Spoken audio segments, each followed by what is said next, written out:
Welcome to Nonsensical Nonsense. Happy hump day, everybody. Hopefully, you guys are enjoying your week already so far. We got Tony D in the building. Jeff will be joining us momentarily. We do have a special guest in the building tonight as well. Tony will be introducing her. Words are hard. And Tony will be introducing her here in a few minutes. Good Lord. Let me fix that, ladies and gentlemen. That's better. Little go-go juice. If you guys aren't already, go ahead and I'm Glick, you know that. Go ahead and check us out on social media, Facebook, Instagram, Twitter, and TikTok. Don't forget you can hang out with us live every Monday, Wednesday, and Saturday, 6 p.m. on YouTube and Twitch. And if you can't hang out with us live, that's okay, because you can get with us anytime, any place on Spotify and everywhere you listen to music at. And hopefully coming very soon, Amazon Music, because I got an email yesterday that we got invited to put the podcast on Amazon Music. Nice. So the games may now begin. Boys. All at Nonsensical Nonsense Podcast. Lots of new content. Let me go ahead and get both belts up here because I am the champ. It's only going to be momentarily. Let it be known who the champ is. The greatest podcasting host of all time. Get your screenshots now. The ladies are jealous and the men want me, or something like that. Go give us a follow. Go give us a like. And if you'd be so kind, give us a share. And don't forget you can share the live as well. If you're watching on YouTube and Twitch, you can throw that bad boy out there to all your friends and family. We are your granny's favorite podcast. She listens to us in the closet don't like work, me, dude. So she doesn't let anybody know.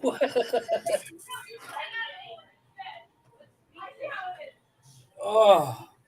Uh-oh. Whose background is that? That is going to be mine. Okay. And I'm going to go nip it in the bud because it sounds like World War III out there.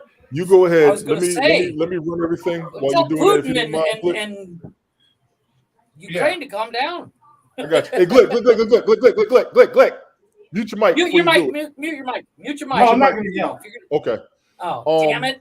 Jeff, please I see you over there. What's going on? Listen, I'm on a serious note right now. I kind of gave a last minute notice about this to everybody out there. So this was going to be on me if it looks kind of crazy, if it looks disorganized, if it looks disheveled. A friend of mine if it looks is going through a situation with her son. I've known this woman 35 years. Seriously. I've known her about 35 years, and she had a situation. I saw it. I gave her a call. She told me about it. I told Glick about it. You actually heard me talk about it in the last podcast we did. Angie, you get a chance. Come on up, lady, please. This is my friend Angie. We have literally, we met 1988, Virginia Beach. Teenagers. Tony, you gave her a complex. Wow, Tony, you just put the woman's age out there on fucking for the world to hear. You're never supposed to mention a woman's age. We don't care what anybody thinks about our age because, quite frankly, for our age, we look good. Can I get an 88? Tony was also already like 45. She was probably the boy she wrote in on. Ladies and gentlemen, this is my friend Angie. She has a situation going on. We did throw the calls up on the Nonsensical Nonsense page. I shared it on my page on Twitter. Glick has shared it on his page, and he had commented it, and then actually tweeted the superintendent, which was wrong. I shouted out the superintendent. Yeah. Yeah. I saw you mention that, and I was like, okay. Give me the background on this, boys, because I literally just saw Glick, what you were talking about, and I'm like, okay, we going to war. I'm ready. What do I need to bring? And Glick actually sent me a message that said, Tony, the more I listen to this story, the more agitated I get. And I think it would be a good idea to bring her on the show. And I was like, I'm not going to lie. Since he's the champ and I'm the champ, I'm like, I don't know about this dude. But you know what? I thought about previous times when we had a cause that he brought people up there. Don't make me get a lollipop. Anything about this podcast. When we get real, we get fucking real. Yeah. And we will mean it. Somebody done fucked up. Tony's pissed. Yeah. So if you fellas don't mind, I would like to give Angela the floor to tell her story. Angie, my good old friend, I have gotten in trouble for, who has been willing to get in trouble for me, and vice versa. We all grew up around some of the same people. We know folks. The floor is yours, lady. Please. Well, first and foremost, I want to thank you guys for having me on your show and giving me a chance to give my son a voice. My son's name is Joe. And just to give you a little bit of information, he's 20 years old and he is nonverbal. And so he is in Virginia. They allow them to a student who has an intellectual disability to go to school until they're 22. And so he can stay in our public school system for a couple more years. Ever since he's been in the school system, I've had struggles with him and his school, just giving him his services. I'm an educator myself, and so I know what they're supposed to be doing. And so I've had a lot of conversations and I've advocated for him on many occasions. But to be honest, I'm tired. I'm really tired and I need help. And that's why I decided to share my story on Facebook, because I want other people to know what is happening and what is going on. So I'm going to give you, just let you know what happened this last year and just give you an idea that this is just a small piece of what I and my son have dealt with for the last, 15 years since he's been in high school. He moved to the high school that he's at right now in 2022. So at the January of 2022. And we moved from another school where he had a one-on-one assistant. And that assistant moved with him. She came to the school so that way she could support the teachers and they could get to know him, because he can't talk. They wouldn't know anything about him, and just to help smooth the transition. And when we got there and the aide arrived, the assistant principal told her that essentially she was no longer allowed to communicate with me, because this is how things were done at Kellum. She wasn't worried about how things went at the old school, but this was a new school. And so there was to be no communication. Oh, that's what and right there, right off the yes. So I respected that. I said, you know what? We're at a new school. I'm going to respect the principal and the assistant principal. And so I said, fine. And I give him enough rope to hang himself, right? Basically, I'm like, okay, let's see what you do with that. Okay, you guys think you're great? Hey, go ahead. So from that, the nurse at the school had difficulty feeding him, but she wasn't telling me. She wouldn't say. He has a feeding pump that feeds him, so he gets fed twice a day. And on that feeding pump, it'll tell you how much milk has gone into his system. Well, she wasn't feeding him. And so he would come home and he hadn't eaten. And he ended up actually losing weight because no one knew. I didn't know, because in the afternoon when he would come home, the person that was here, I'm sorry, that's my son now. Go ahead. I got you. Okay, hold on one second. I'm just going to shut my door. He would, they would throw it away. And so I didn't realize he wasn't getting fed. So when I finally found out, I got him a home health nurse, and that person would go to school with him. So so he now has a home health nurse that goes with him to school. So from there, what happened is the beginning of this school year, he was in class with his home health nurse, his teacher, his one-on-one, and the home health nurse was hitting him. She was pinching him in the bathroom. And and she told the teacher, but no one called me. No one told me. And the home health nurse told me she was doing it because the teacher saw marks on his hand. So I emailed the superintendent, the school board, the principal. I told everyone that I could. They basically said they didn't see anything and there was nothing they could do. About a month later, he has a communication device that he uses that he talks with. And he's supposed to have access to that every single day. Well, his home health nurse didn't go to school. His one-on-one aide wasn't at school. And so he did not have access to his communication device for an entire school day, which would be like us not being able to talk. So if you have it's like taping your mouth shut all day. Right. So your kid is in school all day, don't speak at all, no participation or anything. Oof. They didn't tell me that it happened. The only reason why I found out that he didn't have access to it is because when his home health nurse went back to school, she found out that he didn't have access to his iPad and told me. I again reached out to the school. I reached out to the superintendent. This time I involved the principal, and the principal basically told me I was looking for opportunities to point out where they fell short. So instead sounds like the principal needs his ass whipped. So from there, we had lots of meetings. We had conversations. I met with everyone. We got on the same page. I tried to be collaborative with them to say, hey, let's get the system correct for Joe. Well, in December, the school nurse decided that my son could not have cereal at school. And when I say decided, she decided in the morning and she took it upon herself. She did. And she took it away from him. So she said no one was allowed to give him any cereal at school. So she didn't call me or tell me or anything. So I'm calling the school. I'm emailing people. I'm asking what's happening. My son isn't eating at school. What's going on? So again, we had to have a back and forth to each other. Well, fast forward to what you just recently saw in March. He's had a nurse pretty consistently. And even myself, I've been making sure that I'm going up there.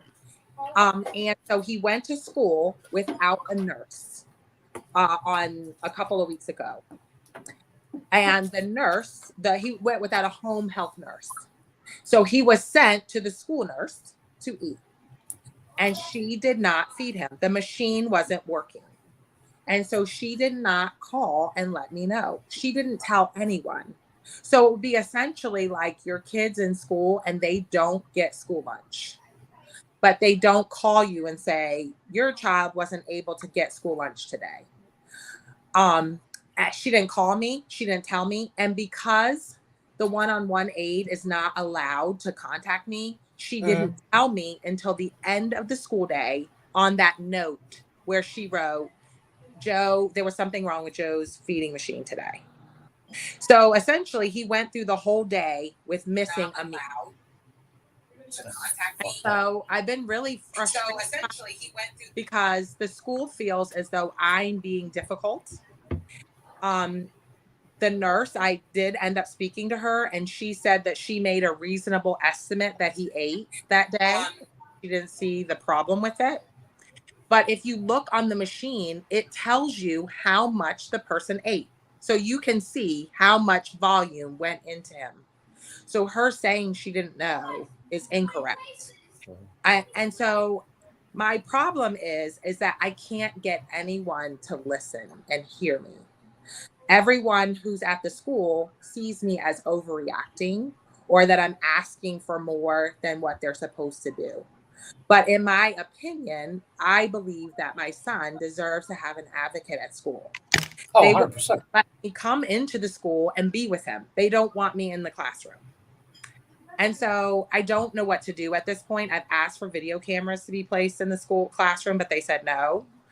And so because he can't speak, I'm not sure what to do next to force the school's hand and make sure that they're doing the things that they're supposed to be doing at the school. Yeah, unfortunately, excuse me, Joe doesn't have a voice to speak for himself. No. He's honestly as helpless as one could possibly be. In no way, in shape, or form can he defend himself or stick up for himself or speak for himself. And it's, in my opinion, it's pretty shitty on the school's part that they aren't going out of their way to accommodate and make sure if you're gonna offer a special needs student to be at your school, you have to accommodate in every way, shape, or possible. And as far as them telling them that his advocate or his aide is not allowed to communicate with you, that's insane. Yeah. You are his mother. Yeah. You have every right to know what is and isn't going on at that school. That's just mind-boggling to me. My broster is hearing impaired, obviously two polar opposites of the scale, but still went to a special school, and they were very accommodating for the most part. I say for the most part. When we were in school, even when he got out of the hearing impaired school, and went to public school. As far as meeting the needs and making sure that he had, and it just sounds like not just the school, but the aide and the nurse, everybody's dropping the ball here on him at the end of the day. It's sad. It really is. And Tony, do me a favor. Send me Angela's info because I've already got my lawyer on it. Awesome. I thank you. That would be I got a lawyer that I went to high school with, and I literally just sent him messages, and I sent him the link to the show that's playing right now, and the link that Tony put on the Nonsensical Nonsense page. And I said, "Hey, I need your help with this. Get back to me." And he's asking me for her contact info. Okay. Have him inbox her on that link that I sent, because that's a Facebook. He can inbox her on Facebook if he's on there. I don't know if he can do anything because jurisdictionally wise. Yes. But he might be able to give some insight and help out. The gentleman's name is Andrew Kovacic. Okay. Amazing guy. I think he and I had kindergarten together all the way through, senior year. So I've known this guy for years. Okay. But yeah, I mean, and literally while you were telling that, I'm messaging him going, dude, this is fucked up. Yeah. The sad part is that, and you know what? Here's the really sad part is I'm just telling you a tip. Right. The year before, the reason why he has a one-on-one aide is because they weren't teaching him in class. So they had to give him a one-on-one aide just so he could get instruction, and they had to make up instruction because they weren't even teaching him math. Wow. And I didn't know it until COVID hit, because when COVID hit, they were taught at home. So then I got to see, oh, well, what are you doing all day? Yeah. So I got to see his work, and I thought, oh, okay, wait a minute. This is not even appropriate for you. And so because he's nonverbal, I don't know. You only know. You can't ask him about the day because he can only tell you so much. Right. And so I'm depending on the school to tell me. And so basically they police themselves. And I have grandkids, and I can go on video and watch my grandkids in real time because they're 2 and 4. Yeah. You can watch them in their class. My girlfriend walked her dog at doggy daycare, but my son, who's nonverbal and he cannot advocate for himself, I cannot watch him. He's at school all day. I cannot see what's happening with him. And, and I don't even have someone who's willing to be that advocate and hold people accountable when they're not doing their jobs. Random Rick Reviews is in the broadcast. Random Rick, this is a friend of mine named Angela. We go back about 35 years. She has a real situation going on. If you get a chance, look on the Nonsensical Nonsense page. You will see the link that Glick shared off of mine. It will tell her story. We brought her up here to speak on it. Angela, I didn't mean to cut you off. Please continue. I just want to bring one of the guests in. Oh, no. So I appreciate it. It's just, I'm just tired of being quiet. Even if nothing legally happens, I want a change. I don't know if you guys saw recently, this Supreme Court just found in favor of a student who was like your brother. He was deaf, and he did not get the education he was supposed to get. And the Supreme Court sided on his side, or the side of people with disabilities, to say you can go back and you can go after a school for not doing their due diligence. Since you said that, I want to admit something. It's kind of crazy what's going on with the Department of Education ever since the what's the lady's name that was in office when Trump was in office? You talking about DeVos? Which one? Yeah, and everybody was tearing her ass up. Everybody was tearing her up. So imagine if some of what's going on is under her policies, or is it under new policy? Is she still in office or no? No, because she was appointed by Trump, so it was switched over by somebody for Biden.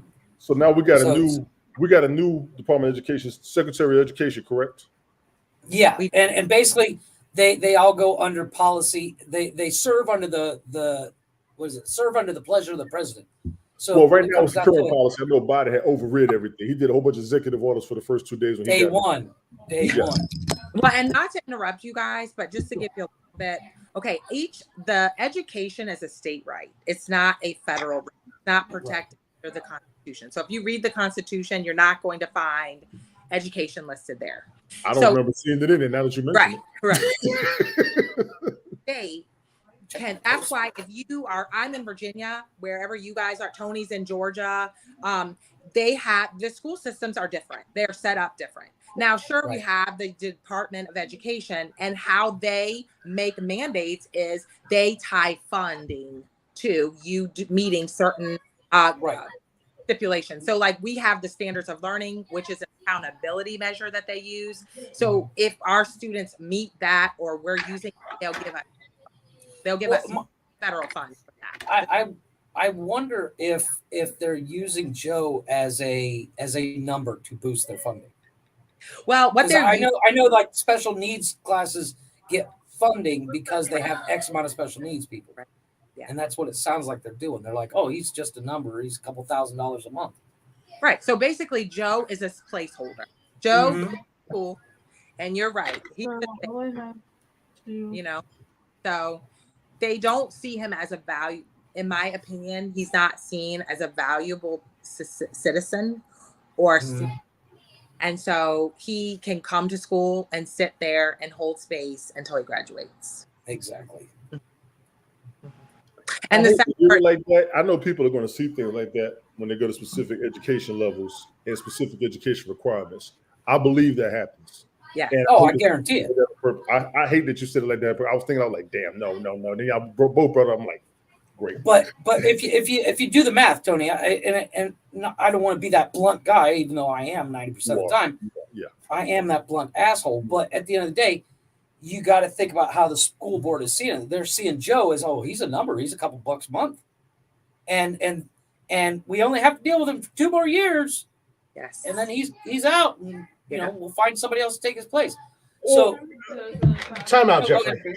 Let's not turn this into your weird. I'm saying no. I'm not saying that's what they're doing. I said, but that's potentially what they could be doing.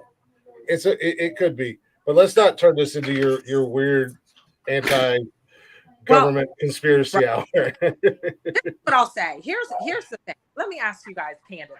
How often do you see, my son is nonverbal. He communicates with a communication device. He has a feeding tube. If you walk through the community, very rarely do you really see people represented like my son in the community. I mean, you don't see that work. You don't very rarely. Absolutely.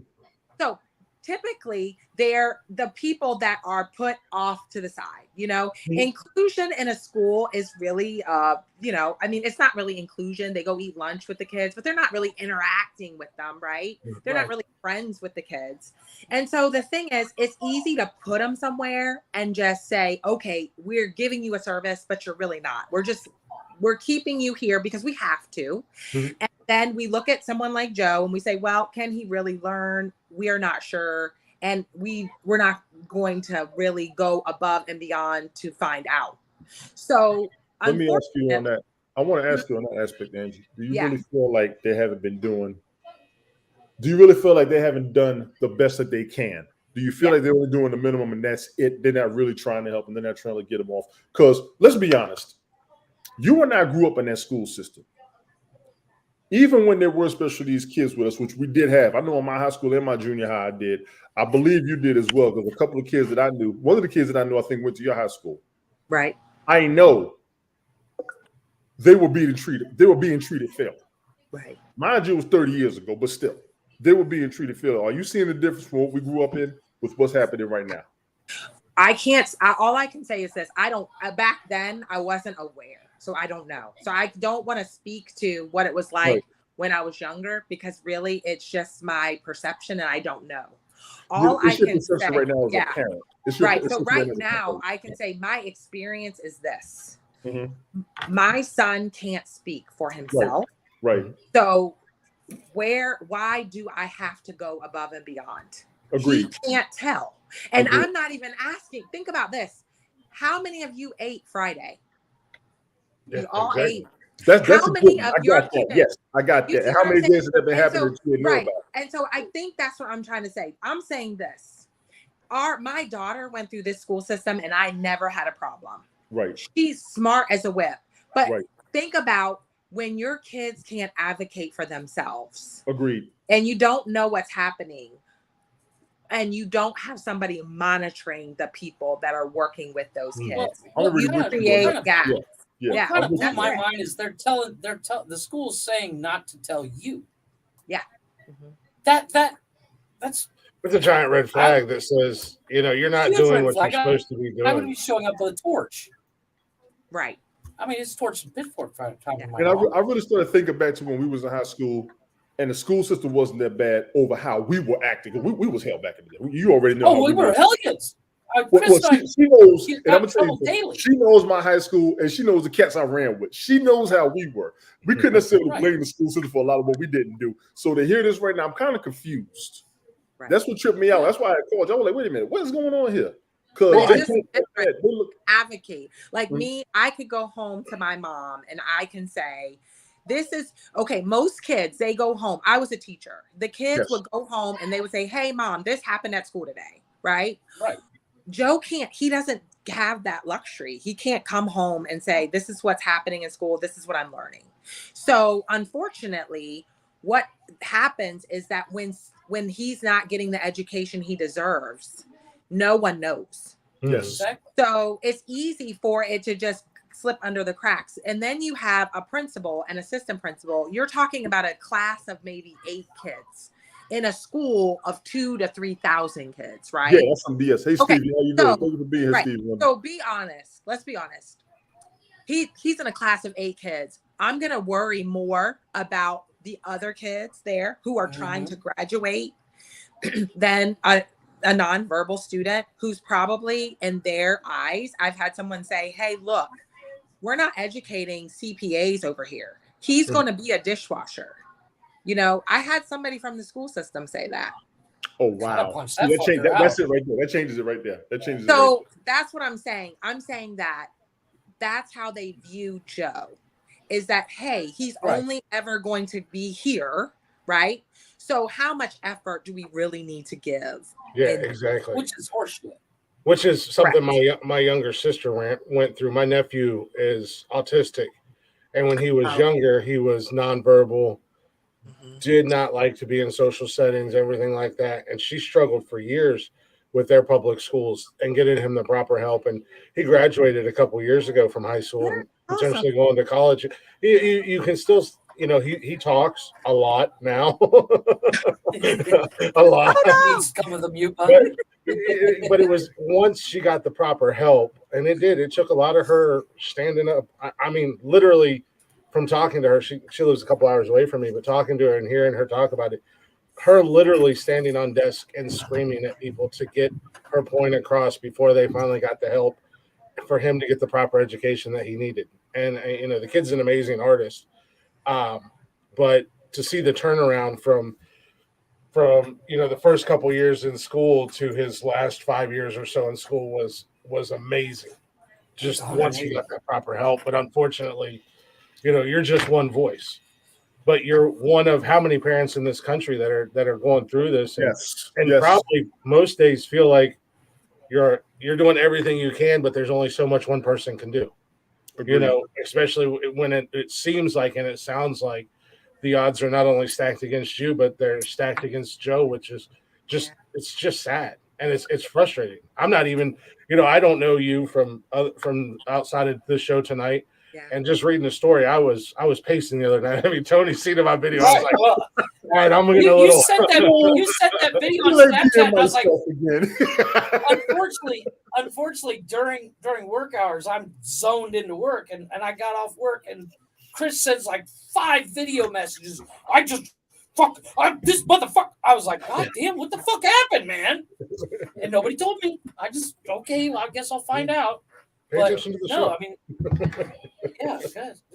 Well, I appreciate getting a chance to talk about it. You are right. I am an educator. So for me, I've been on the other side of the table. I've been the one that the parents are coming to. I was an administrator for the last 13 years. So I've been the one that the parents come to me. And so when I go to a school as a parent, I'm there. It's different. It's interesting because, I know both sides of the table, yes. But for me, I'm frustrated and I'm an educator and I know, so I can't imagine not having a background in education and trying to advocate and how much more challenging it probably may be, you know. And it's got to be more aggravating for you because you do have that background, and in a way, I mean, I'm a construction guy. You know, I've been in construction since I was 12. You know, for almost 30 years now, I've been doing construction. And sometimes we get contractors that come in. Now, you know, I work for a property management company, and we have contractors come in, and I'm like, how the hell did you get hired? Because, you know, but I could only imagine what it'd be like for you having this fight, knowing the ins and outs of being in the educational system and being an administrator, and knowing what, you know, almost having an idea of knowing what they can or can't do, or what, you know, what they can do to provide you guys what you need. It's a special circumstances. And, you know, if they're going to, as I said earlier, if they're going to provide that, they need to step up their game and make sure these kids are taken care of. Because if Joe's being, and let's call a spade, he's being neglected. Yes. Yeah, 100%. What about those other 7 kids that are in his class? Exactly. Yep. Yeah. Well, so that's, you know, and them saying that Joe will only be a dishwasher or whatever they said. Disrespectful. That's A, disrespectful, and B, 100% not true. I was told I should be digging ditches. Now I make 6 figures a year. So, I mean, you can only imagine that Joe probably has way more potential than they're giving him credit for. He does. Number one, and I'm sure he does. And the fact for them to just throw that out there, that's horseshit. Exactly. My father almost reached across the table and knocked the dude out that told my parents that. Yeah, I'm sure. For anybody who's willing to donate to the cause that she has to try to take on the legal issues, I did throw the GoFundMe in the chat. Glick, I hope you don't mind if I show it up here on the screen. No, go ahead. It's also pinned to the top of our Twitter page. Excellent. I did share it on the YouTube side. I did share, and I don't know why it's not showing up on YouTube. It is pinned to the top of our Facebook page as well. Excuse me. I think I've shared it out on my personal page. I'll probably share it out. We got behind a friend of mine, a girl that he was in the Air Force with and stuff like that. Last year, she was fighting cancer. And, you know, again, it was like not a big platform, but we'll give you a platform and we'll do what we can. We'll absolutely get behind it, you know, as much as we can and help support you. And anything we can do, you know, feel free to let us know anytime. You know, I'm not kicking you off. Don't think I'm kicking you off or anything like that. But you know, anytime you want to come up and give us updates, you let Tony know. You are more than welcome to. Appreciate that, man. No, like I said, I think there's a lot of people.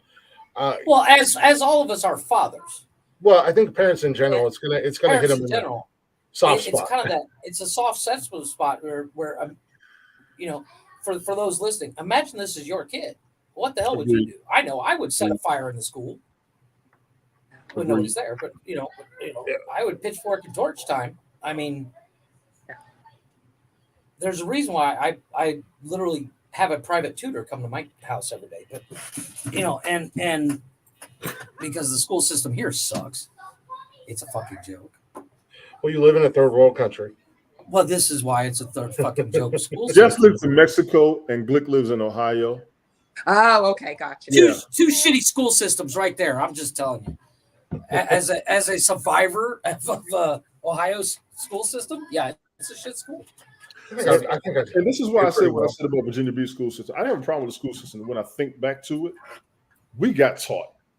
We just had to behave like we was taught. And we were average teenagers. We had to learn that we didn't. I don't blame the teachers for what I didn't finish. I don't. There were just times I didn't care. Yes, we had the book. Yes, we were supposed to read. Did we always read? Stop it. No. Stop fucking lying. Sorry. Let me get parental and grown for a minute. I read my report card. Does that count? Y'all fucking lying. None of you went for reaction credit. Y'all just wanted to get the hell up out of there. I remember. Kiss my ass. I did book reports on the back page of the book. The summary. I copy and paste, baby. Angie, you was a good girl. Don't do that. You was a good girl. I know you. Why do you think I went to a vocational school? Exactly. There's a reason why Chris and I went vocational.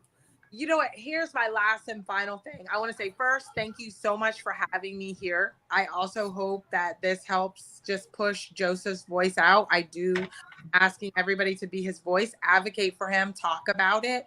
And you know what? I just listened to your stories and laughed. And I say this.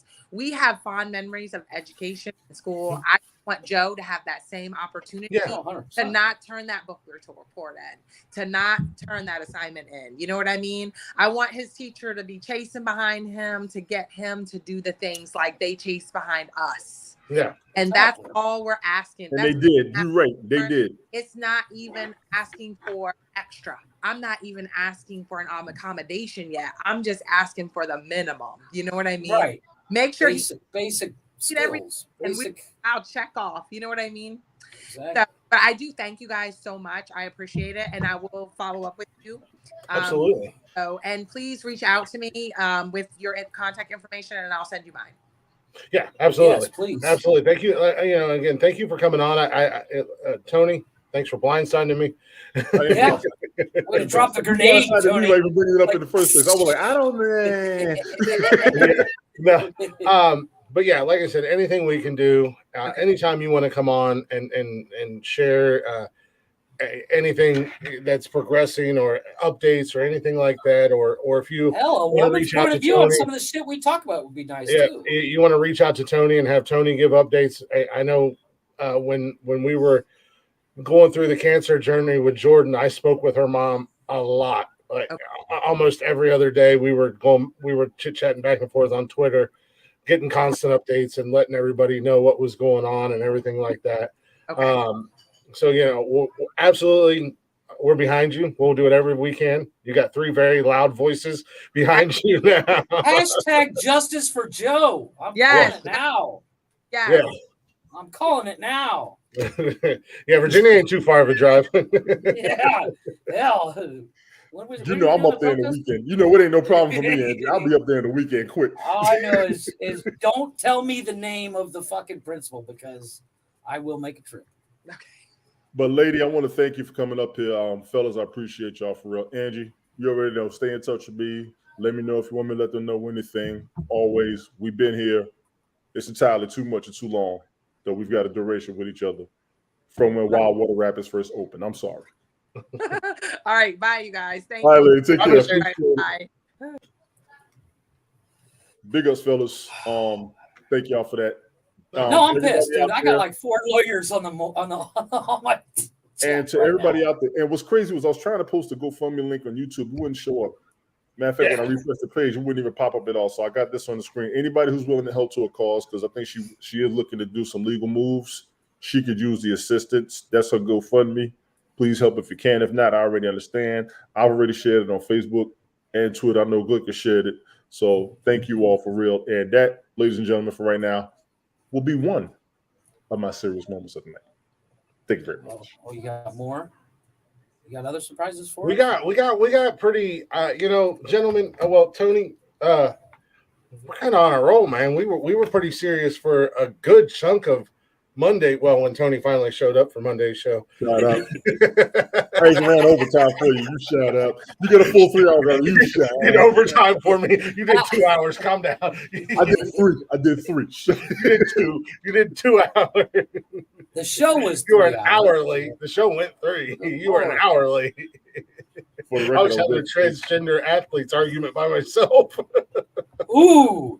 No wonder I woke up.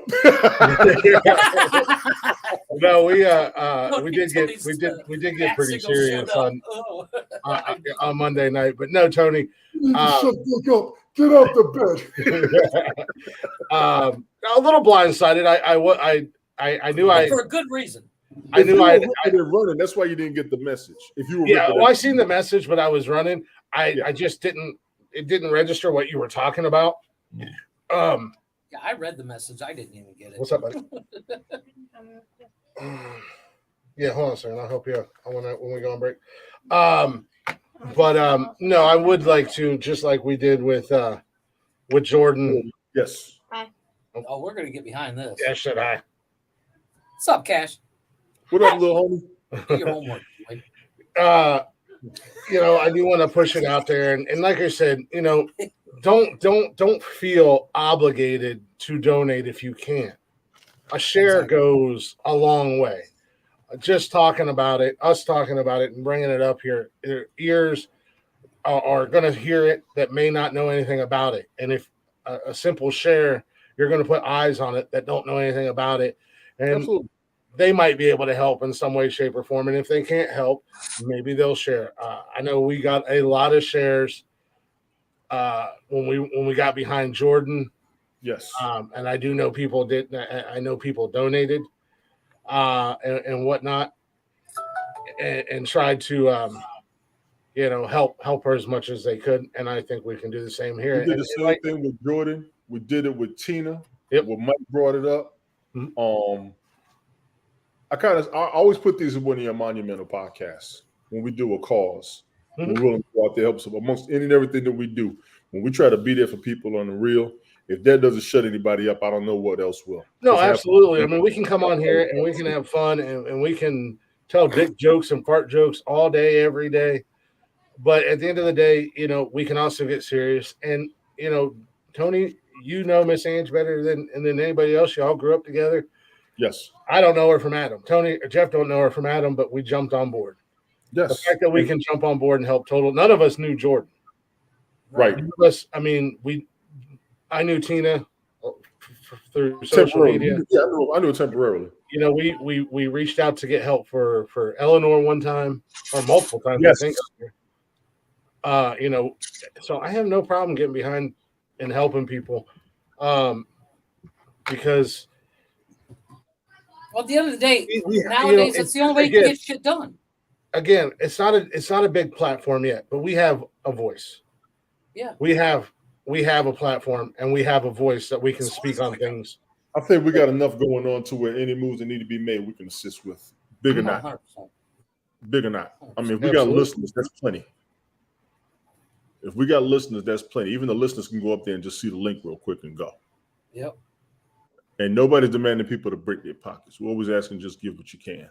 I hate sounding like that because I know every time I see a cause, it's the first thing everybody says, and it's redundant and it's cliched. I will admit it's a little bit personal to me because it's people I know going through things. Even when I posted a link with my cousin about a month or two ago, and Glick was like, "Yeah, no problem." So anytime people want to do something for somebody, still pinned up at the top too. Yeah, I know. I appreciate that. What happened to her? What happened to her tripped all of us out. That's a blind side for you. Yeah, that was a blind side. But yeah, Jeff, if that lawyer helps, that's going to be awesome. And I thank you for reaching out and doing that too. That's just the first one. I have contacts about 300. And see, what's crazy is people got to contact them all. Even when you go through legal assistance, you got to go through a specific jurisdiction. People got advice. Yeah, right. Which is why. But they can all these lawyers, because I have to see where all they're from. But they can always give legal advice. They can give legal advice and point her in the right direction. And any lawyer that's worth an affiliate that they know. Any lawyer that's worth a damn will say, look, right off the bat, I can't do anything there, but they might have people that they know in the area. Exactly. That they can hook her up with. The one joke that I always tell all my lawyers is, what is 500 lawyers at the bottom of the ocean? A good start. And that's the joke I tell all the lawyers I deal with. Let me go get something to drink. This lawyers are a fucking joke 90% of the time. But as Chris just said, any lawyer worth his salt will at least be like, hey, my friends and your friends. Yeah, but my friend. but it comes down to, I make that joke with them, but they get it. There's all those there are ambulance chasers out there. Yes, there are. And you can tell a lawyer's worth their salt when they're like, I can't help you in that jurisdiction, but contact my buddy or contact this guy. I went to school. If they got those friends, yes. If they got those friends, yes.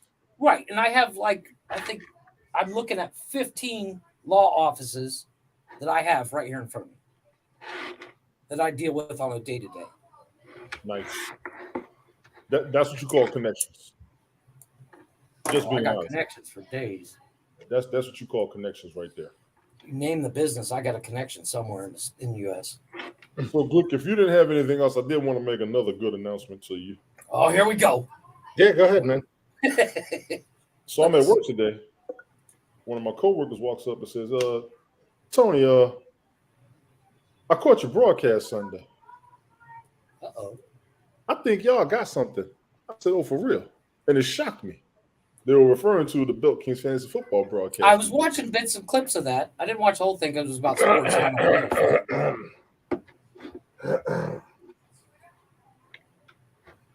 don't want to rain on your parade. I don't want to brag or anything, but you're welcome. I got a frog in my throat.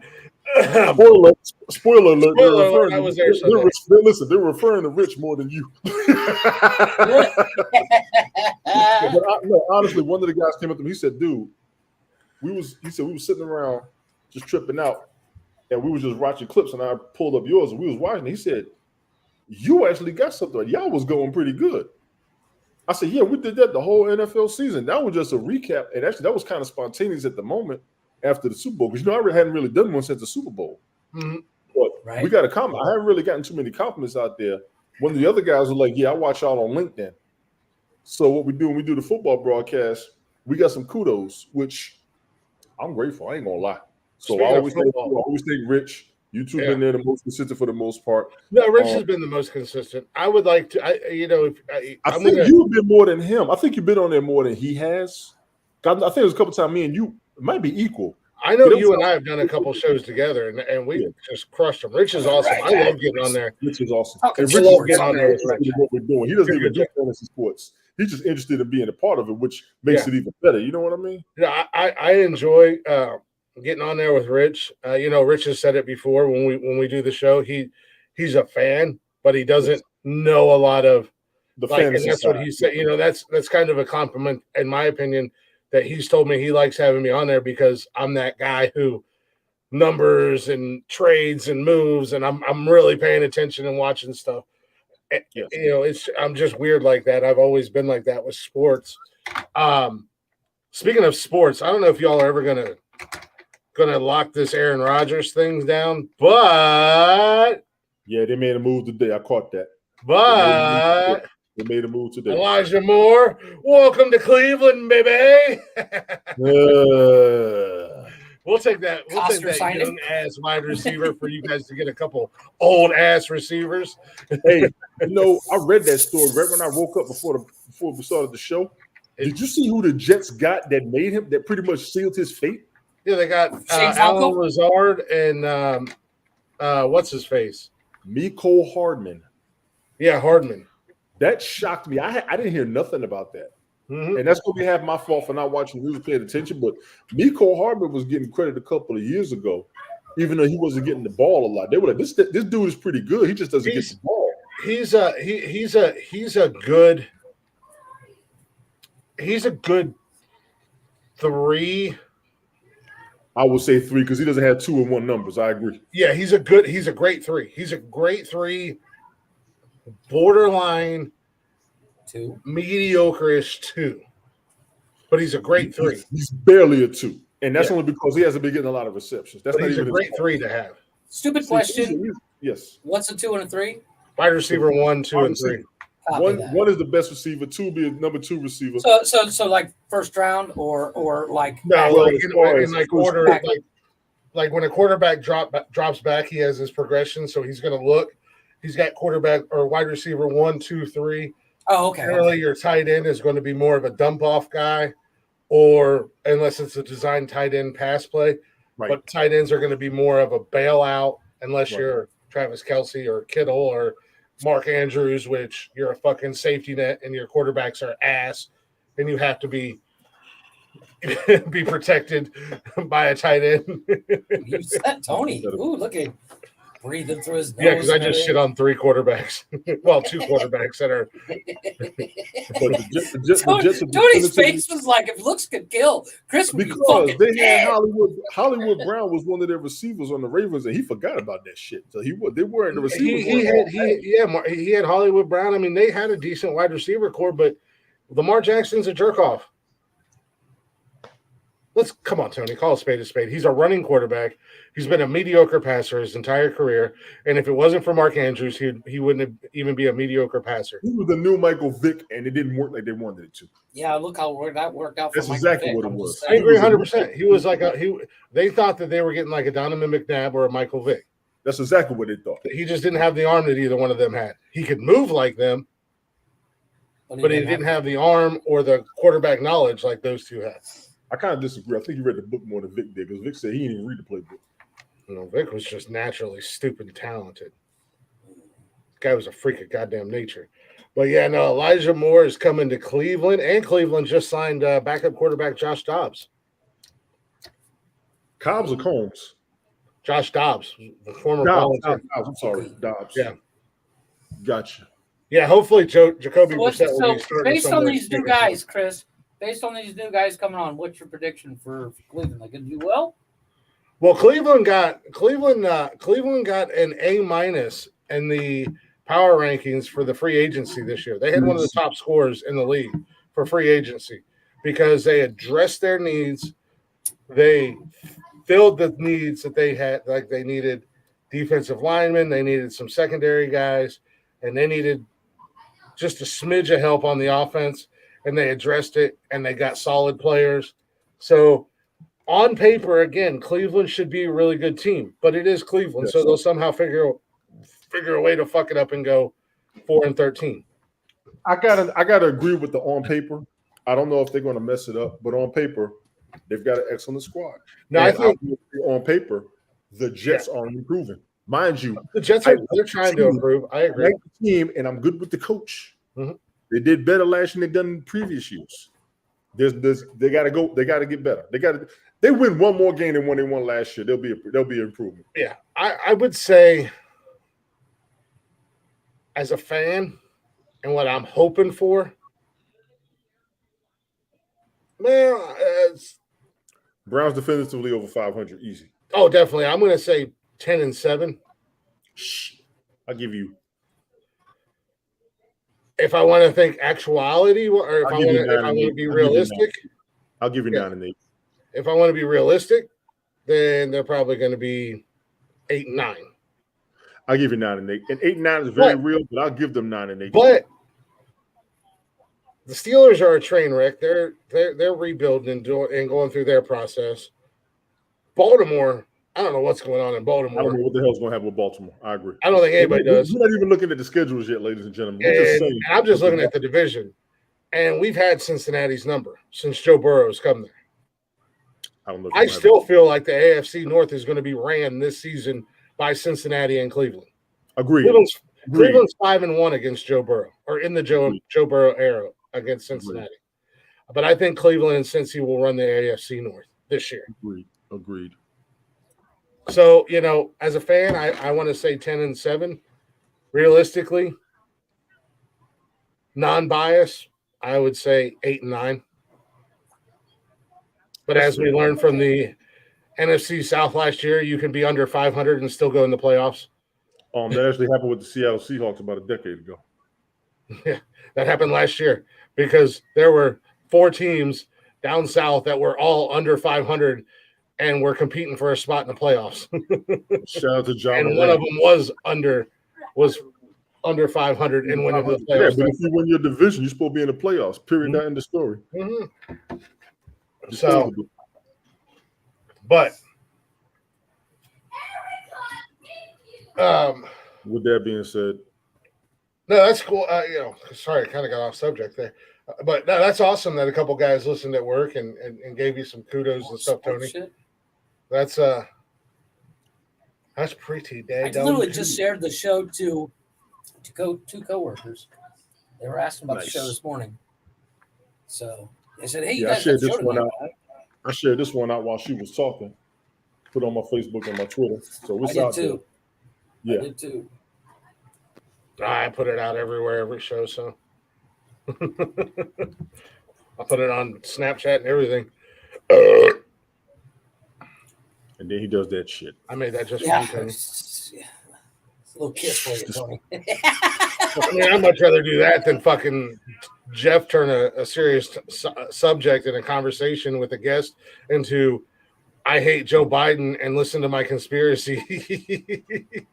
I mean, it was right there. You want to hand me something on a silver fucking platter? I'm just saying.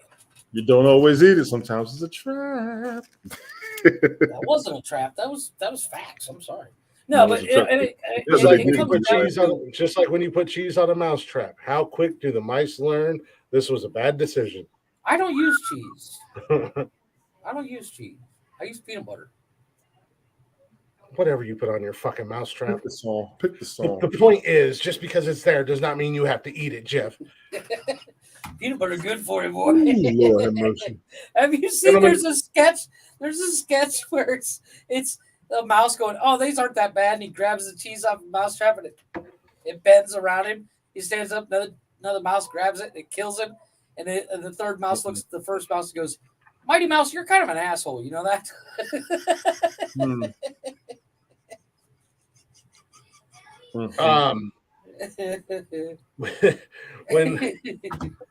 When we come back from break, I have a few things for tonight. Let's go. I kind of feel bad going down the road that we're about to go down, considering how the show started. Right? But it is nonsensical nonsense. Yeah, somehow I managed to turn Jeff's favor in killing herself into comedic genius. But I was scrolling through our clips the other day to figure out what I had and hadn't posted, and I'm like, "Ooh, too soon, like too soon."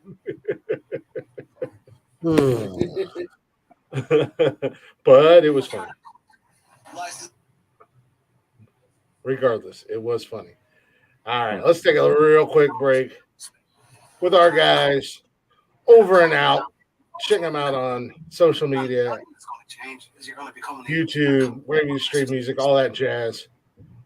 All at Over and Out Live. Go show them some love. We'll be back here in just a few minutes. Cash.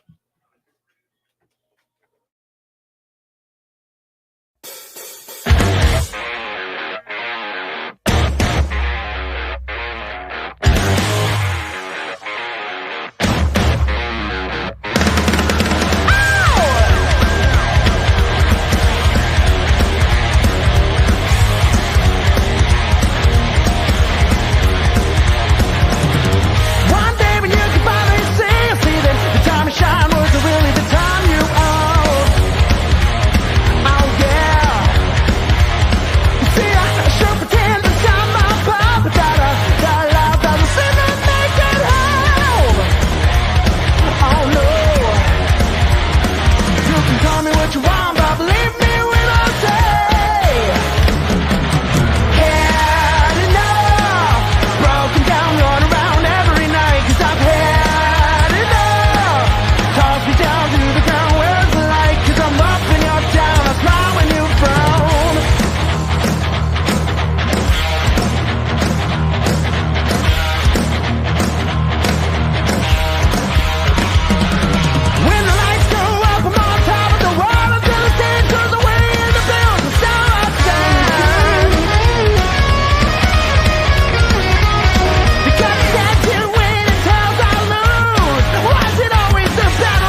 There's a meeting in my bed.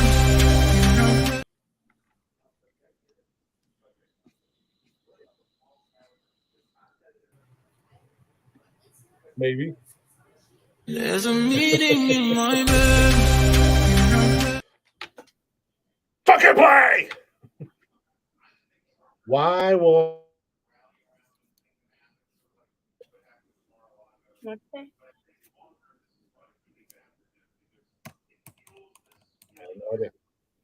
I don't know if the music's playing. I don't know if the music's not playing. No, it's not playing. It's not playing. I didn't think so. Leave it to my co-host to sit there in silence. Well, we're trying to let you do your thing. You have the errors I have when I do my music broadcast. It happens. Yeah. Well, anyways, welcome back to Nonsensical Nonsense, everybody. Hopefully you enjoyed the first hour. Go ahead and check out our social medias, Facebook, Instagram, Twitter, and TikTok. Check out the story pinned up at the very top. Miss Angie, who was in here with us about her son, Joe, going through some difficult times with the school district and some issues and them dropping the ball and not taking care of what they're supposed to be taking care of. And if you can't donate, at least go ahead and drop a share on those. Get the word out there. Let other people know about it. Also, go ahead and check out all our social media while you're at it. Facebook, Instagram, Twitter, TikTok. Hang out with us live. Monday was Wednesdays and Saturdays, 6 p.m. on YouTube and Twitch. And if you can't listen to us live, we got you covered. Anytime, any place, you can listen to us on Spotify and everywhere you listen to podcasts at, including, hopefully very soon, Amazon Music. I just got to finish filling out that form, which will be awesome. New little platform for us to be on. Get our voices on and be heard. All at Nonsensical Nonsense Podcast. Go give us a follow. Give us a like. Give us a listen if you'd be so kind. Give us a share. We'd greatly appreciate that. Don't forget, if you're watching the show and you're hanging out with us live, go ahead and share the live show out. Put it out there and let people know you're hanging out with your three favorite dummies here on Nonsensical Nonsense. Speaking of your three favorite dummies, he's Jeff. He's Tony. I'm the champ, also known as Glick. Baby. Yeah. What's going on, man? Something happened for the champ. What? I have something for the champ. Well, don't play me singing to my belt anymore, because every time you do, we get our asses kicked on YouTube. But you're a cunt. You're a cunt now. You've always been a cunt. And the only thing that's going to change is you're going to become an even bigger cunt.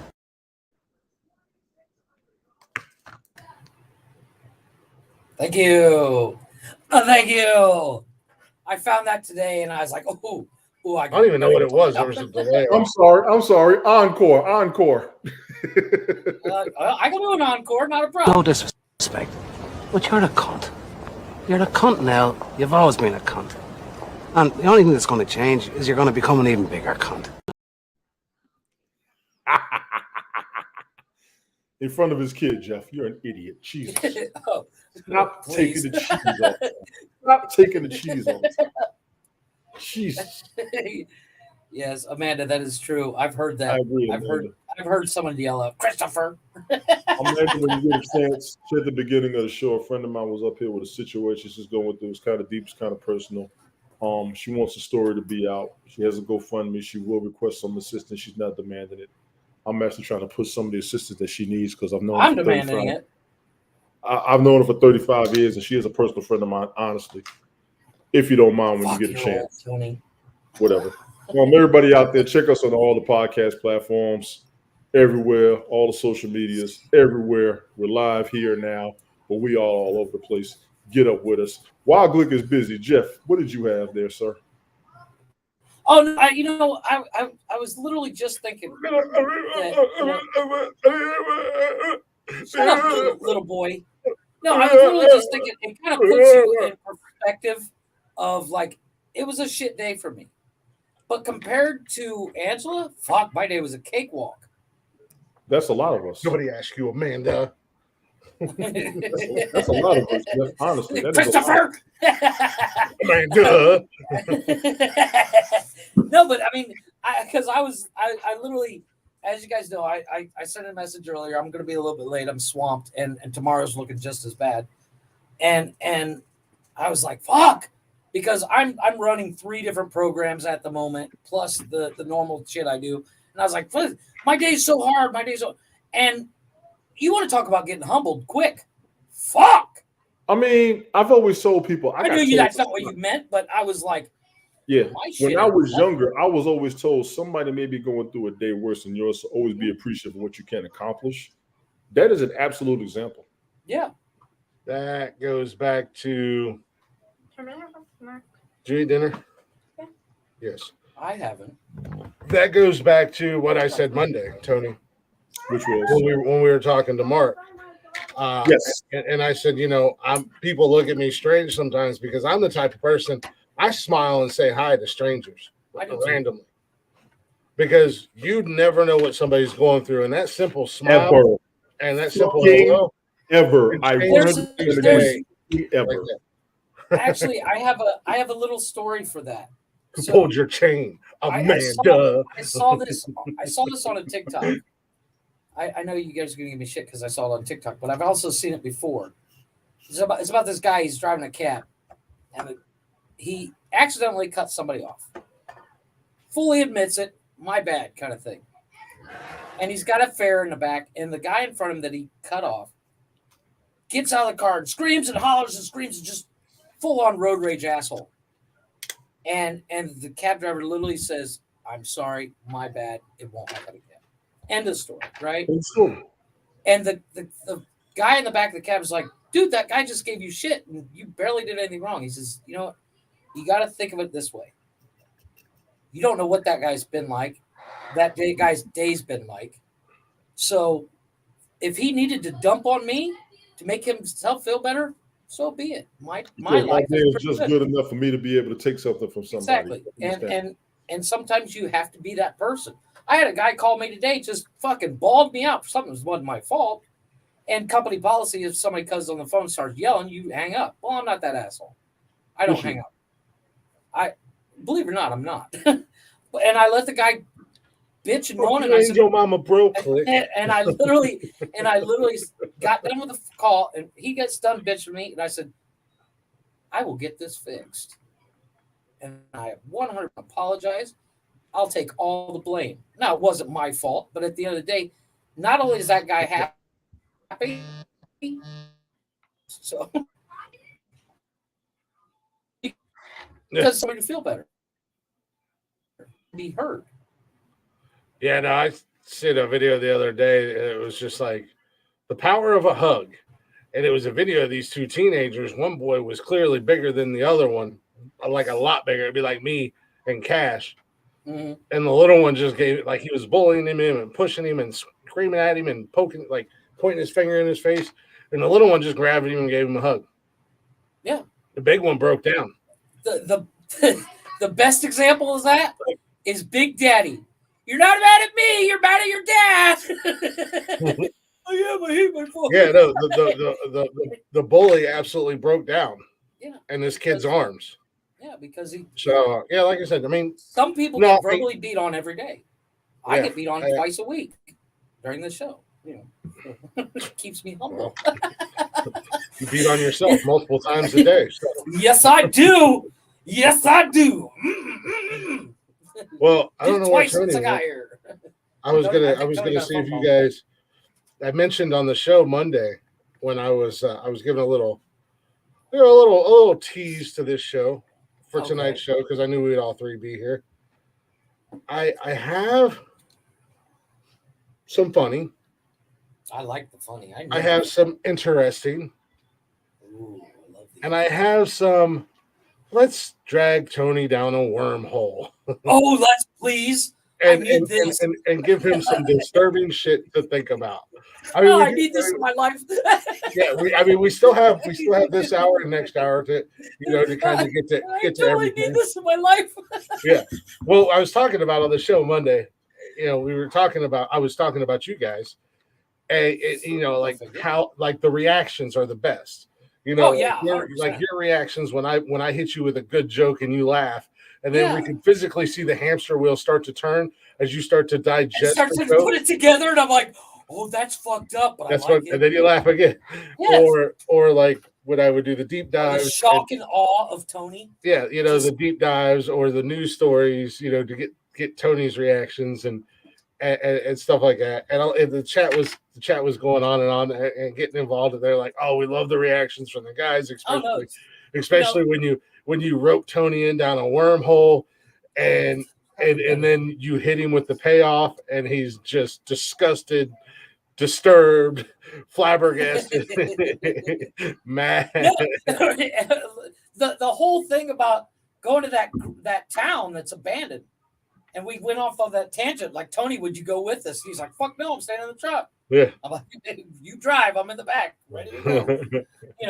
I was actually talking with a coworker today. He was watching the show. It was actually one of my clients. He's like, I've been listening to the show, and you guys verbally beat on each other. Doesn't that get old? I said, no, it keeps me humble. I need this in my life because, unfortunately, I'm very good at what I do, and I will start to walk around like Glick going, "I'm the fucking champ." So I need these guys to bring me back down. I verbally beat you both down 3 times a week. No. Exactly. I don't get beaten down. It's tough to be the champ. Yeah. Listen here, cunt.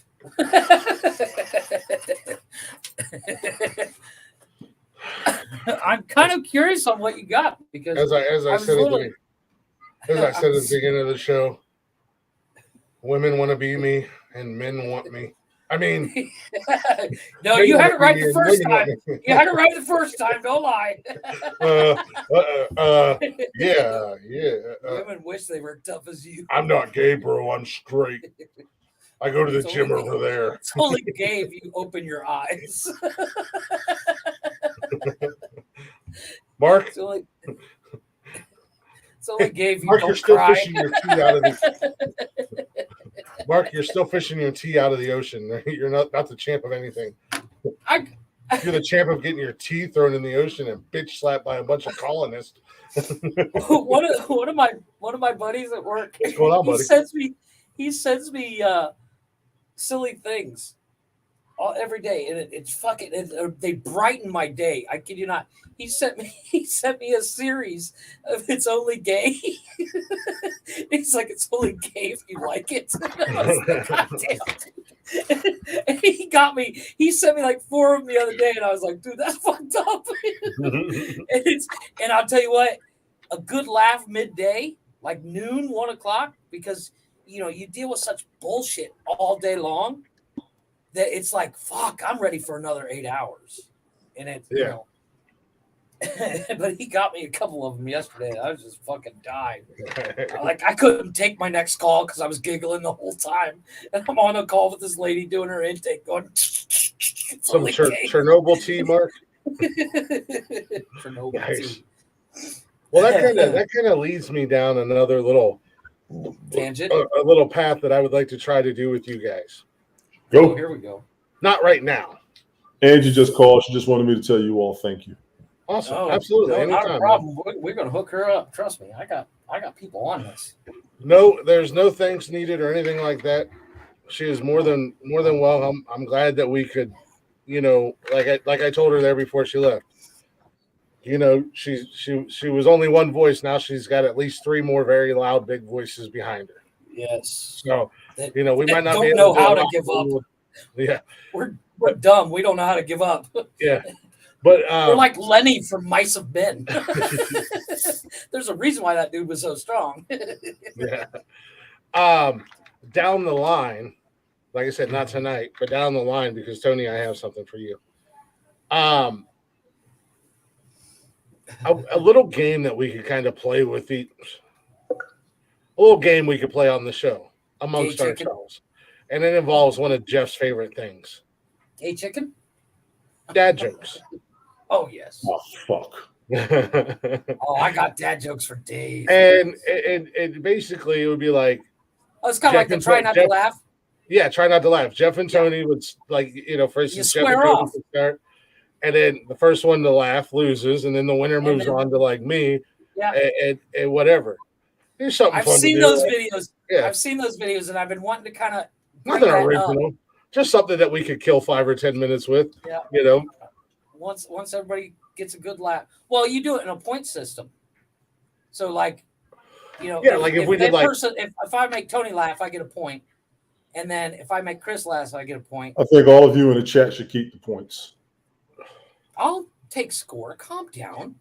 I think everybody in the chat should keep the points. The point is, I've seen those videos and holy fuck, I could go for days. What, Tony? I would like to take you down a wormhole tonight. Yes, here we go. I would like to take you on an adventure. Get in the truck, Tony. We're going to the big house. No. I don't know how often you pay attention or if you do it all.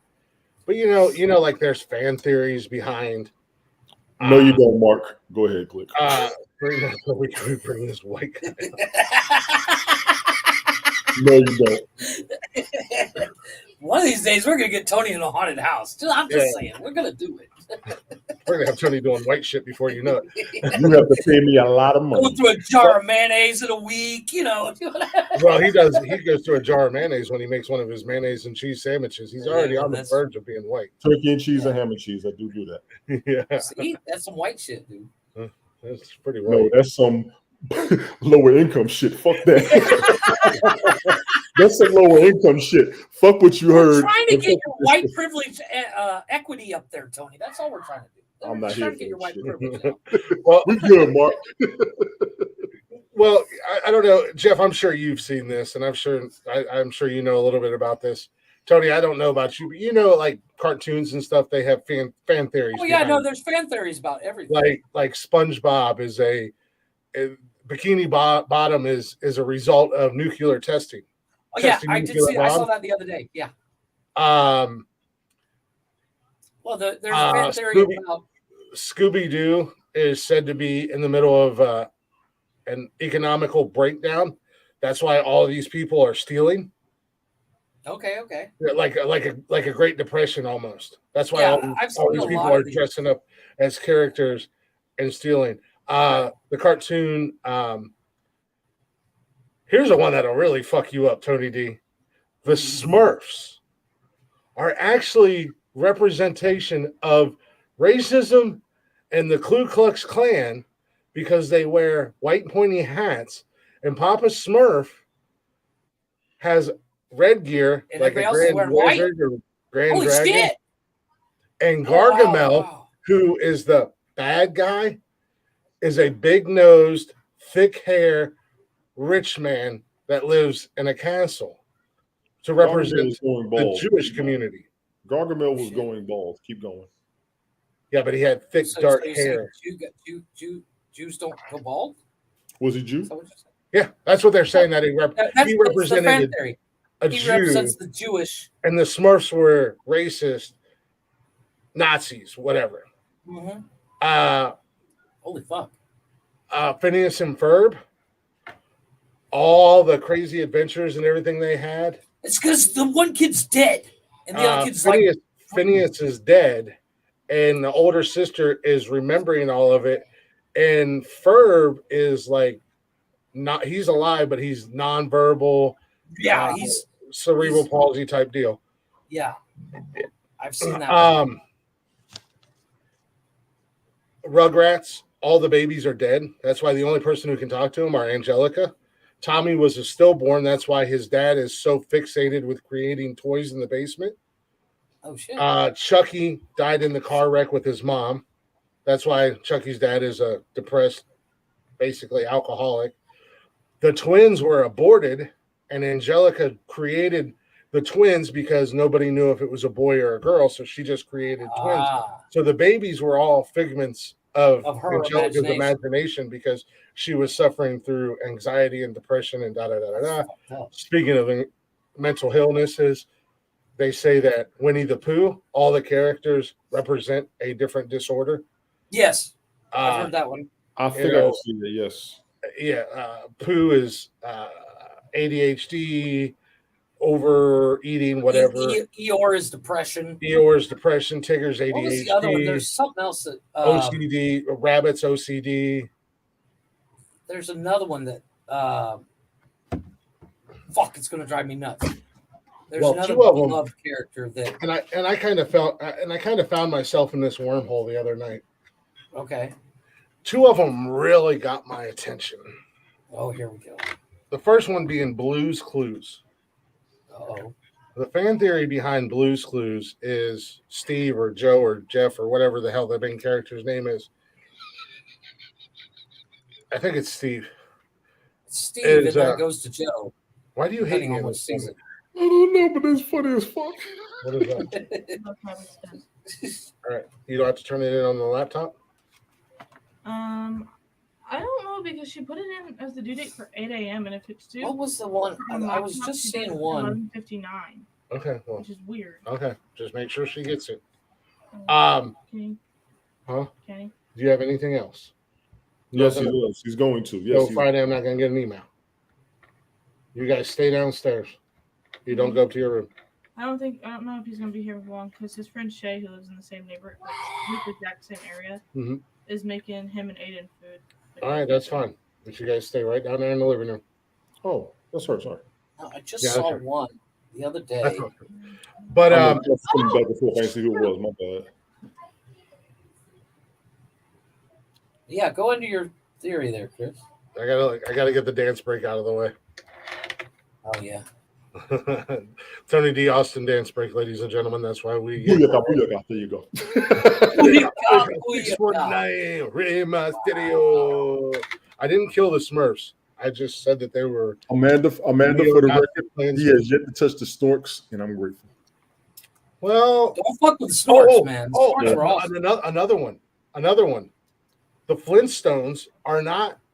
The Flintstones and Jetsons are in the same universe. No, because the one of the people that stayed on Earth and the Jetsons went to space to kind of stop the apocalypse. They never went to space. The theory behind the Jetsons and the Flintstones is the Flintstones are actually the future of the Jetsons. It's a not post-apocalyptical, but there was like a major disaster, major catastrophe, and we had to revert back, and dinosaurs came. So they actually say that the Flintstones were in the future, and the Jetsons were in the past for the Flintstones. But there's the possibility of that being that this planet's been here 750 million years. There's actually a possibility of that. However, we don't have any structures that were ever that high or any technology that was ever that advanced that we have found. Yes.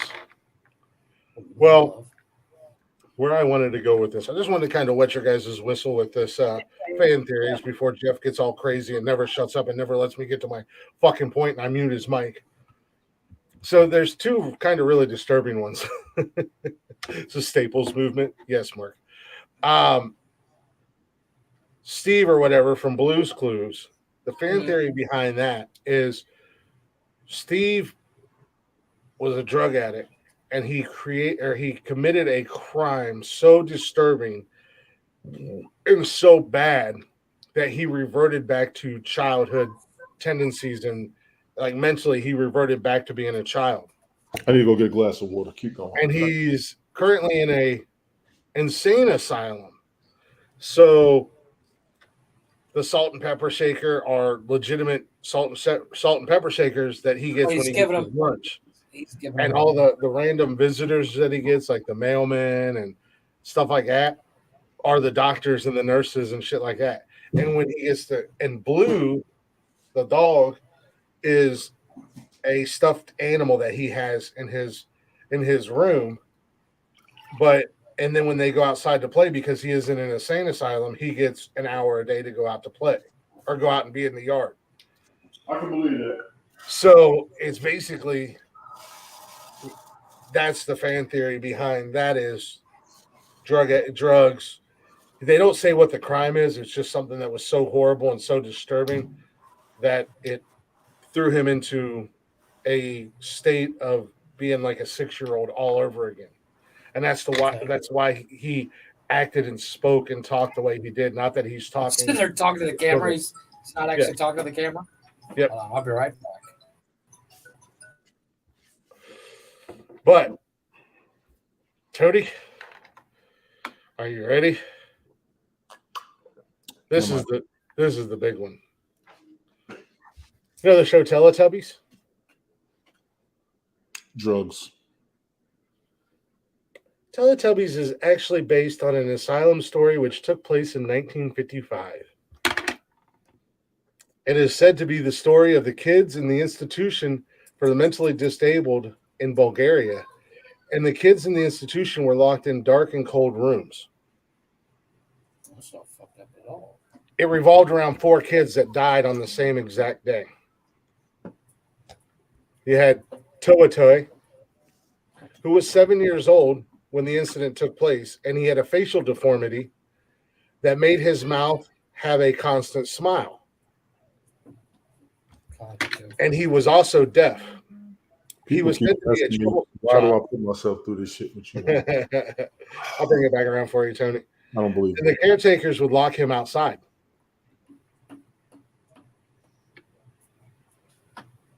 He got frostbite, which caused his limbs to go permanently blue. It is believed that Tinky Winky's character, which is the purple Teletubby, is based off of that little boy because of his severe frostbite. The story of Lala had a facial deformity and her face was stretched, which caused her permanent smile.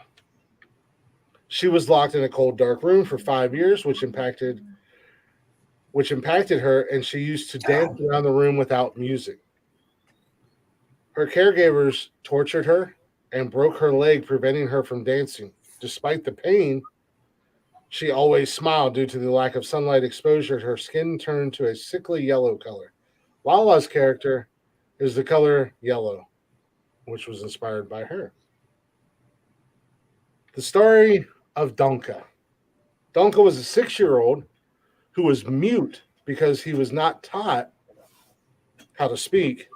He was sick most of the time, and he would starve because he would throw up the food that was given to him. The takers would leave him face down in his own vomit, and it was hard for him to move because he was ill and weak. He wasn't eating. He was sick. It is known that Dipsy's character was inspired by him and was green because Donka always looked sick, so he was kind of green in color. And then you got little Pollyanna. Pollyanna was the youngest of the 4, and she was locked in an institution from the moment she was born. She was abandoned by her parents due to her deformed face, which caused a creepy smile on her face. She fell asleep one night near the logs of the fire. Some drunk caretakers threw her into the fire. Paulina woke up from her sleep when she felt a burning sensation.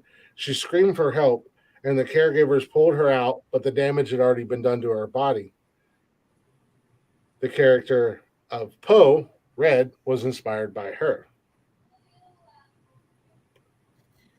Now, the reason why the Teletubbies created added televisions to their stomachs.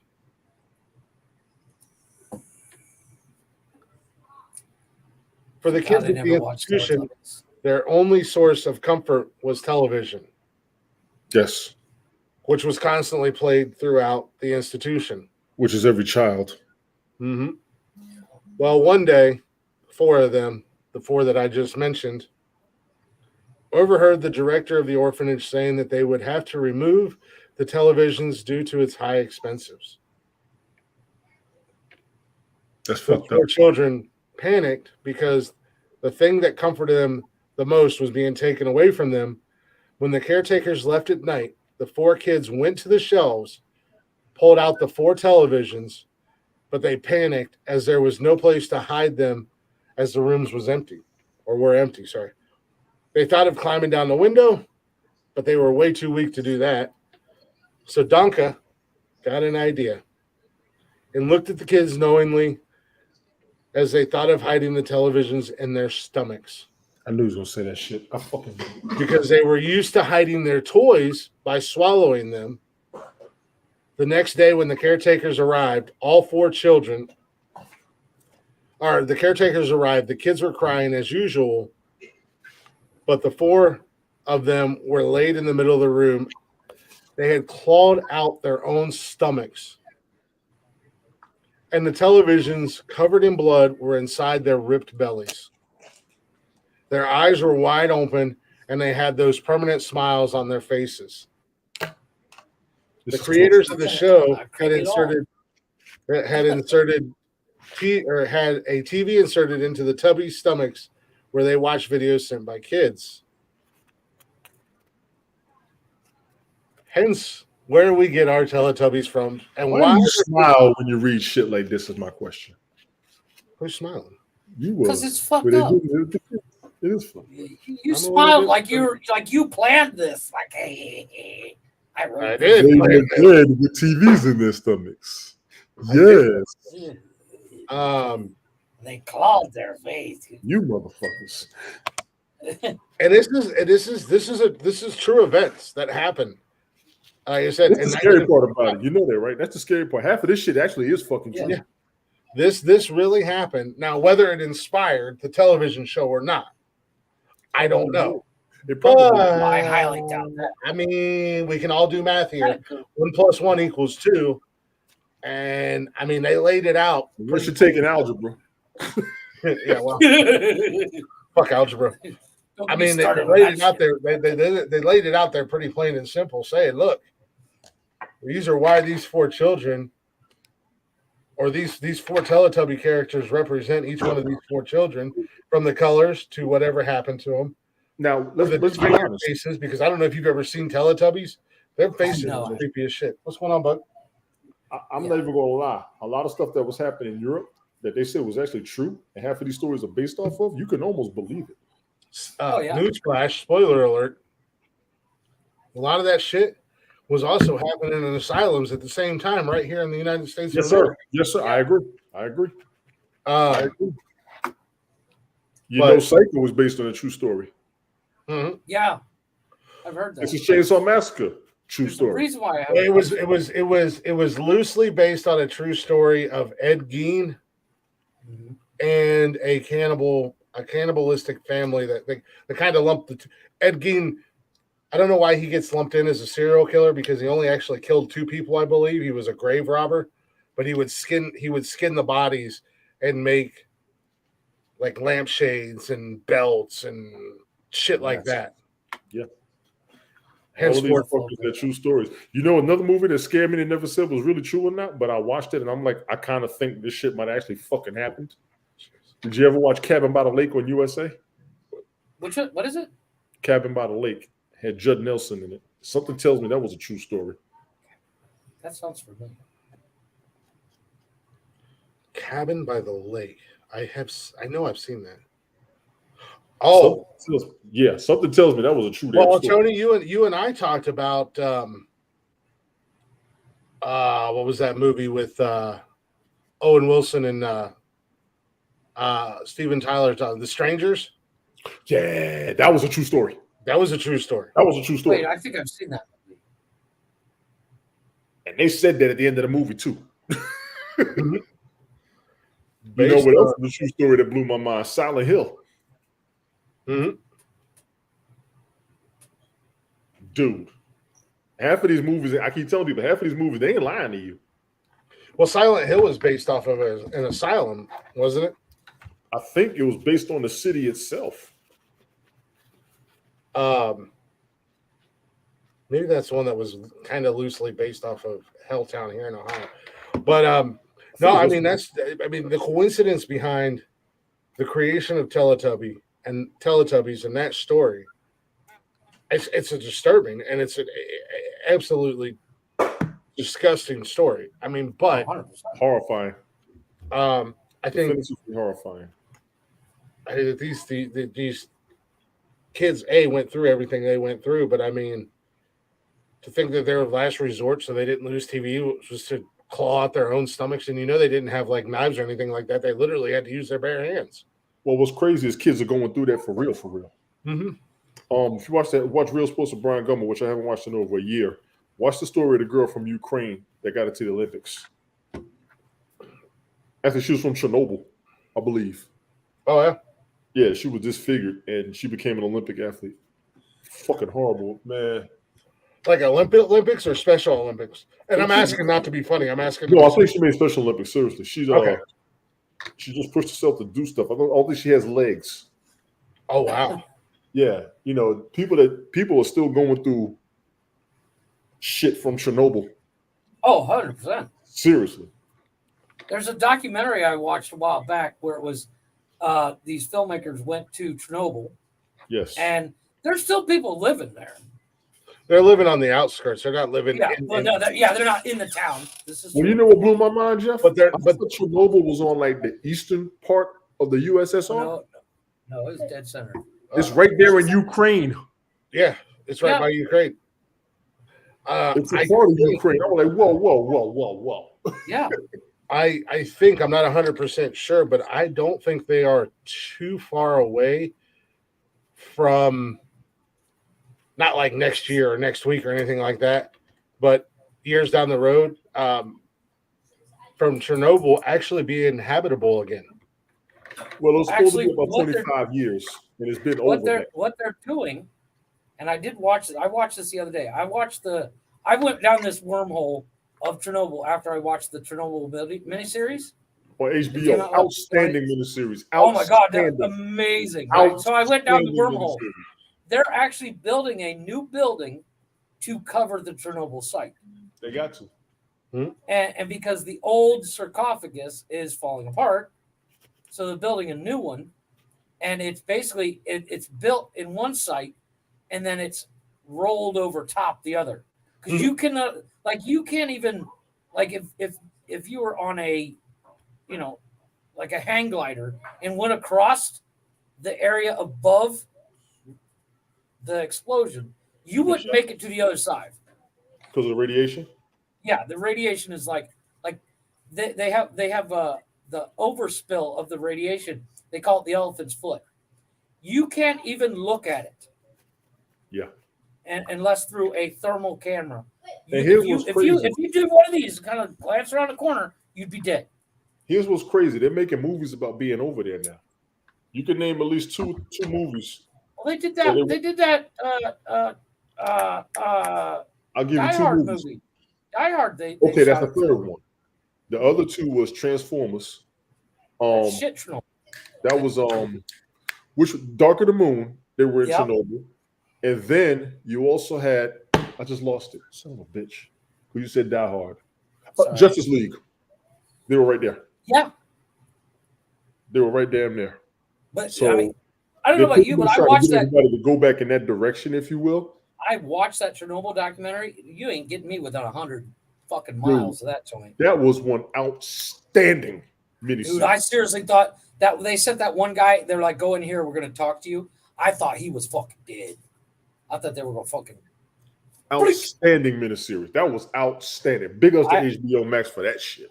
It was amazing. I loved it. I was actually contemplating last night watching it again. Well, Glick, if you're done with your wormhole and your cartoon killings. I didn't. Because Alice in Wonderland was a cartoon killer. I wouldn't watch this. Dude, Kevin took Alice in Wonderland is based off of an acid trip. Yep. But he was also a pedophile, my understanding. Who is Fiona from Shrek. Fiona from Shrek. She doesn't know it, but she's a cannibal. No, if you watch, and I've backup on this theory. If you watch when Shrek and Donkey are running from the dragon when they're trying to rescue Fiona, at one point you see a cookbook that shows how to cook a night. I can't. So the dragon was technically taking care of and feeding Fiona. Or was the dragon? No, the dragon was taking care of and feeding herself because dragons eat people. No, okay, but dragons eat what they want. It's not like Fiona could have fucking DoorDash show up. So she had to eat something. Sometimes I hate you so much. Well, it's one of the fan theories. I didn't come up with it. And the other fan theory about Shrek is that Donkey is one of the kids from Pinocchio when they turn into donkeys at Pleasure Island when they can drink. And Pinocchio, the cartoon. I don't know what you're talking about. The Pleasure Island I went to didn't have donkeys. Maybe down there in Mexico they do. No, but The island that they go to where Pinocchio, where the kids are smoking and drinking and acting, playing cards and stuff, they eventually turn into donkeys. And they're not fully transformed and they can still talk. And the theory is that Donkey from Shrek is one of those kids not fully transformed into a donkey, but escaped.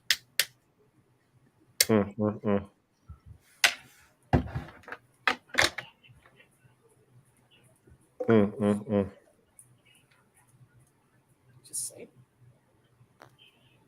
I'm just saying. But I did just see that one about the white supremacy Smurfs. That one fucked me up. Yeah, that's a pretty wild one. But I mean, if you look at it, I mean, it kind of fits because they're always like, "Fuck Gargamel." Well, Gargamel was trying to eat the Smurfs. I would have said no, he that was not. He wanted their power. He wanted to eat it because the Jews are rich and they eat the poor. Yep. Jeez, McQueen. That's what the basis of the story behind the Smurfs is. Jeez, McQueeze. Well, I mean, what was it? Steamboat Willie. The theory behind Mickey Mouse is that don't even go down the Walt Disney. He wears white gloves. He wears white gloves. I'm not. Did you really just call me Chris? Yeah, you Ooh, stunner time.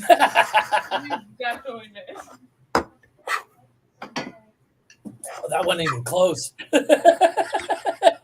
Those last two were pretty close. Nikki comes home, there's beer cans all over the house. What the fuck is going on? It wouldn't be any worse than all the goddamn Nerf bullets. What? I caught that. Oh, yeah, good for you. I caught that. Nice try, buddy. Why don't you go catch me 2 more out of the refrigerator? Since you was up. What? First one, stop throwing beer cans at me. You alcoholic. Who was that? It's fuckboy Steve. Oh, is that the new fuckboy? That's the new boyfriend. Sorry, Just all remember, boyfriends Steve, get names. Yeah. Just remember, Steve, whatever you do to her, we do to you. Now you're fuckboy Steve. Steve, whatever you do to her, we do to you. Just fair warning. Thank you. Well, I mean, it's baby beard. Yeah. But you're working on it. I can appreciate it. Sorry, we're right in the middle of the show, man. Otherwise, I would be a little bit more. No, just remind him. Whatever he does to her, we do to her. Him. Hey, Glick, you know, I think you got a problem there, Glick. Who? He looks like he's about your size. He might be a little bit bigger than me. That's okay. I got 17 friends on my nightstand that says he's smaller than me. Hey, Steve, good luck. I'm just saying, whatever he does to her. It looks like you need your 17 friends. He doesn't.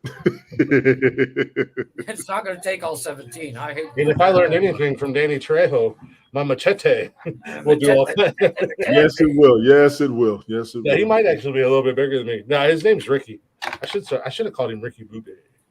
Hello, Ricky Bube. Tell him you want to kiss him. No, kiss me on my lips. No, don't do it. Don't do it. Don't do it. Don't break your arm. Don't fuck up, boy. I'm just saying.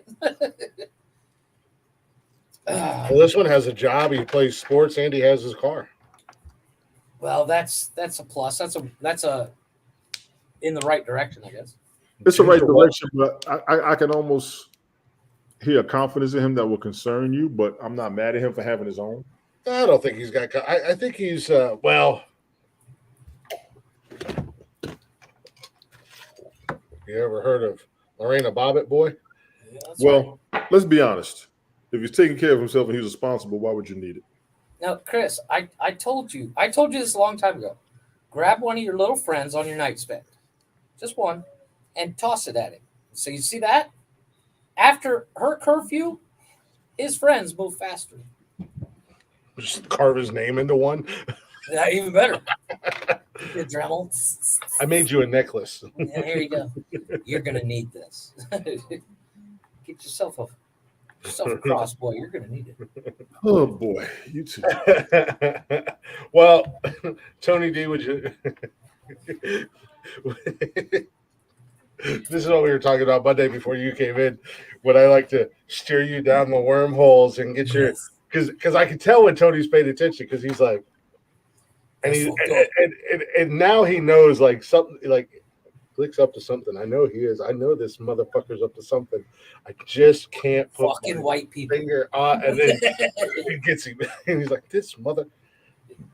Well, Tony, would you like me to? No. Cleanse your palate. No. I say go for it, anyways. Fuck him. Fuck you. This is actually a really cool story. We all know Adam Sandler. Yes. I think we all like Adam Sandler, at least like one Adam Sandler movie. Oh, yeah, 100%. Quite a few, actually. Quite a few. I know the three of us have. Hip Hop Anonymous? Yeah, I was going to say, I know the three of us at one point in time have made an Adam Sandler movie reference or quote. 100%. Well, a couple days ago, Adam Sandler was presented with the Mark Twain Prize for American Humor. Nice. It was like one of the top awards or achievements somebody in comedy or comedic, whether it's writing or acting or right, an author or whatever, can receive. The comedy star was celebrated at the Kennedy Center in Washington for his prolific 3-decade career as an actor, writer, producer, and stand-up comic. Gotta give the man props. It says Adam Sandler brought his trademark loopy but charming sense of humor to the John F. Kennedy Center for the Performing Arts on Sunday night as he was recognized for 3 decades. Words are hard. 3 decades of, like I said, the writing, acting, directing, with the Mark Prize Twain for American Humor. The Mark Twain Prize Twain? Yep. Adam was quoted as, "I look at this goofy award, I can't help but think that one day it just might be the weapon used to bludgeon me to death." Nice. And that's, ladies and gentlemen, is why we like Adam Sandler, because in the most serious of moments, he always brings the funny. You gotta hand it to him. Love him or hate him, the guy is funny. He can turn a phrase. He can, and people give him shit because he mostly does comedies, but he does some serious. What's that Gems movie? Hidden Gems or something like that. Whatever it is. Supposedly, he's done a couple. He's done a couple more serious movies. I think he did. What was that basketball movie he did? Fuck, that was amazing. I think he did Punch Drunk Love. That was a big piece of shit. But he is known for his more, and let's call it what it is, sophomoric comedy. It's a type of comedy that all of us, Tony's a little bit older than us, but we all kind of are from the same era, the same generation. Relate to. Where when we were younger, Adam Sandler, the guy's 56 years old. So, when we were younger, he was at his high. Yeah. He was all over the place. And and that's why today, as grown ass men in our 40s, Tony's in his 80s. You're 50, right? Well, no, I didn't. I was going to say. No, I'm 50. I'm 50. Yes, I'm 50. Yes. Okay. 50 exactly, or 51? 51. 50 exactly. Yeah, we'll just say in our 40s, Tony's just hit that 50 mark. We grew up in that era, and that's why, as grown ass men, we still to this day we quote movies like Big Daddy, constantly, and Little Nicky. How many times? Little Nicky was hilarious. Little Nicky was one of my favorite Adam How many Sandler times? How many times in high school did we quote Big Daddy? It was a daily thing. I almost cried in that movie. I did cry in that movie. We did. Yeah. I don't lie. That movie that broke my heart at the end. Yeah. That broke my heart when they took him. Yeah. Absolutely broke my heart. But I wiped my own ass. Still a funny line. When they stood on the wall taking a leak, I said, "Epic." That's it right there. That movie, I would, if you had to rank your top Adam Sandler movies, that would be in my top 2. I think I gotta go with Longest Yard right now. Okay, I gotta take Longest Yard, then Little Nicky, really? Big Daddy, Mr. Deeds. Deeds was cool, but then Waterboy.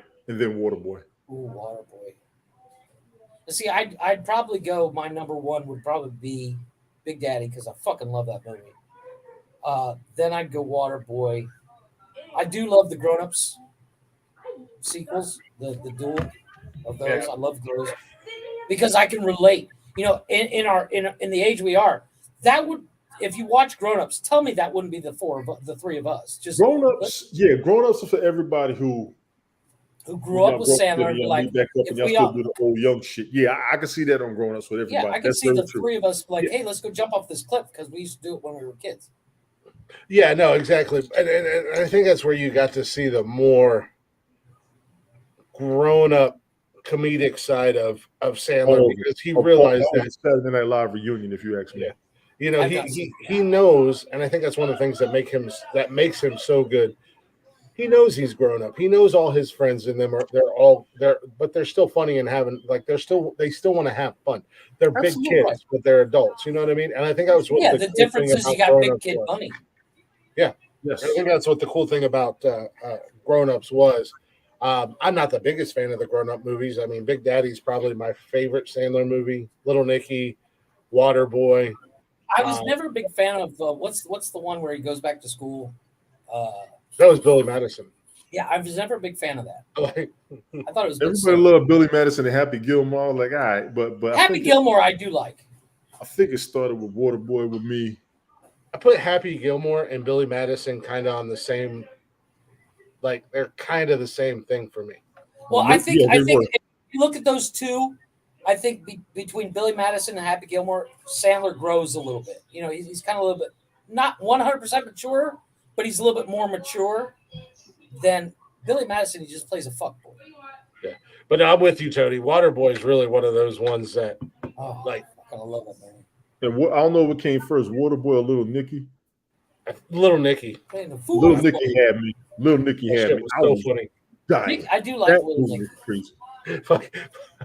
Fucking Fonzie was covered in beef. Little Nicky had me. I covered Henry Winkler in beef. Covered in beef. They did Hitler dirty. You got Sandler. You got to give Sandler props for one thing. No, but you got to give Sandler props because he brought Henry Winkler back into the spotlight. Winkler hadn't done anything until he did Little Nicky. Yeah, ever since they brought it back to Little Nicky. Then exactly. God, I love that movie. And then Sandler brought him back in Waterboy and springboarded Winkler's second career. Yes. And Winkler actually was doing an interview with somebody I saw on TikTok the other day. It was like somebody put up a clip, and he's like, I gotta thank. It was like a actors roundtable. And he's like, when I was playing Fonzie, I thought it's not going to get any better than this. Yeah, I saw that. I did see that on TikTok. I saw that. Fonzie, the offers stopped coming until Sandler called me and said, "Hey, I got a small part for you in Little Nicky." And he's like, "I guess." And he got paid like $10,000 for 2 days, or for a day or something like that. He's like, "All right, whatever." And then Sandler calls him a couple weeks later after that movie aired, and he says, "Hey, I'm writing Waterboy. I want you to be the coach." And Winkler's like, "All right." Then I had my man from hell, he brought in Henry Winkler. He brought in Carl Weathers. He brought in dude from fucking Smokey and the Bandit, Snowman. He played the coach, the bad coach. Oh, Jerry Reed. Jerry Reed. He brought in Jerry Reed. He brought Jerry Reed hadn't done anything since Smokey and the Bandit 3. Yeah. We're going to talk about dog shit movie. So you got people who kind of got rejuvenated, or at least got some respect being in the movies. Yes, got some respect back, which is cool. Put some respect on their name. That's right. No, I mean, Jerry Reed's biggest claim to fame until did Waterboy was Eastbound and Down, the song, not the show. And the movie and Smoking the Bandit. You're right. Smoking the Bandit. I mean, if you went to a Jerry Reed concert before Waterboy, he would play Eastbound and Down, and everybody fucking lose their goddamn mind. Yeah, that was a good song in that movie. You know, that was a great closing song for that movie. That song played throughout the movie. Yes. Down. Dylan, what's good? I love that fucking movies, though. I love the Smoking the Bandit movies. Jackie Gleason worked that damn movie. Oh my god! What's going on, Dylan? Fuck out of that movie. Did you see? There's Tony. I'll find it and I'll send it to you. There's Don't send me no more damn clips, Jeff. Shit. Stop, Tony. You're getting it. Got a month of clips from your ass just on TikTok alone, you motherfucker. So get on it and watch them. I only send you guys stuff that I think you would like. I'm so busy at work. No, you don't. You say shit that you think is funny. I gotta have, but I think it will relate to you. I think you'll be able to relate to it. But there's a video clip out there that is Jackie Gleason crashing Burt Reynolds' 55th birthday. I saw that when he crashed the roof. How fucking funny is that? He comes in there dressed as Buford T. Justice. Calls him some bitch. Calls him some bitch and everything. I was like, Jackie Gleason, classy motherfucker, boy. Jackie killed that damn role. He apparently out of all the things Jackie Gleason ever did, he loved playing Sheriff Buford T. Justice. If he loved playing it, then that's awesome because he always did the Honeymooners too. He was a monster with that, and people even remember him as Minnesota Fats. I didn't know that. He was shooting pool on I think it was The Color of Money with Paul Newman. Really? Fuck, I gotta rewatch that. I think that's what the movie was. He was a pool, but Jack Gleason was a beast.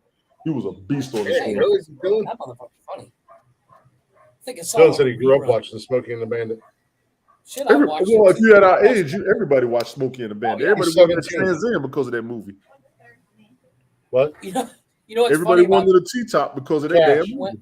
When that movie came out, Trans Am's sales quadrupled overnight. Because everybody's like, fuck it, I gotta have me a black Trans Am. Any other color, nobody bought them. It had to be a T-top because the Hot Wheel cars would sell off the shelves too. Mm-hmm. I love me some Dukes of Hazzard. And Dukes of Hazzard. Everybody watched Dukes of Hazzard. That was Friday night television. At the end of the day, every Dukes of Hazzard episode was basically the same movie. By the way, the sheriff's chasing us and the bridge is out. I'm just good old boy. You've seen everything. Never doing no home. They did a system like two modern day Robin Hood. Oh, speaking of cars, not to go down this tangent. No. Fuck you. This is dope. Gentlemen. This is dope. I'm proud of you, Glick. I'm proud of you. The new Demon 170. Dodge just came out with the 2023 Demon. It's called the Demon 170. It's the first production car you can buy that will run on alcohol, which means it's technically eco-friendly. It'll run on 170 proof ethanol. 170 proof? Yes. And that's damn near Everclear. Well, here, get this. It does 6.6 from 0 to 60. Wow, that's awesome. In the quarter mile production, right off the line, 8-second quarter mile. How much horsepower do you think this motherfucker got? You're only a 10-second car, family. How much horsepower do you think this thing got coming off the line? I don't know, but I think it quarter mile at a time. 1,025 with 975 foot-pounds of torque. This thing is a goddamn. Paul Walker lived one tree at a time. Kobe Bryant lived one mountain at a time. Yeah, Kobe. But this thing is a monster. And for $1 extra, comes with a parachute. Nerd, you're a fucking nerd. You're a fucking nerd. And no one likes you. No one likes you. Poindexter. It is already banned by the NHRA. It's already banned from the NHRA. Should I not be muted when I drink a beer? I was just singing and dancing along to the music and drinking a beer. Jackass. I'm saying not bad vehicle for $85,000. And that, ladies and gentlemen, is how we kill your nonsensical nonsense boner. Right before we go to break, don't worry when we come back from the Sport Edition Escalade. Yeah. Don't worry when we come back. That thing's a monster. Yeah. Holy shit, that's a monster. Go to the song, Glick. All you got to do. When we come back from break, don't bring it up because your boy Glick will bring your boners back, and you'll thank me later. No, you won't. Both y'all boners. Oh, I will. I've got two more topics of intrigue. Mm-hmm. Not really, but they're just fun topics. Actually, one is going to spur conversation, I think. So we might not get to the other one. But we'll be back here in a few minutes. Enjoy a little Rock Lee EDM Combat remixes on all social media. Go give them some love. Let them know we sent you. That's my brother from another mother. And a fan favorite of the show. You guys love it. You asked for it. And don't worry, baby birdies. Daddy Glick feeds you. What have I become? Now that I've betrayed everyone I've ever loved, I pushed them all away. And I have been a slave to the truth that's in my mind. Is there something left for me to save in the wreckage of my life? My life.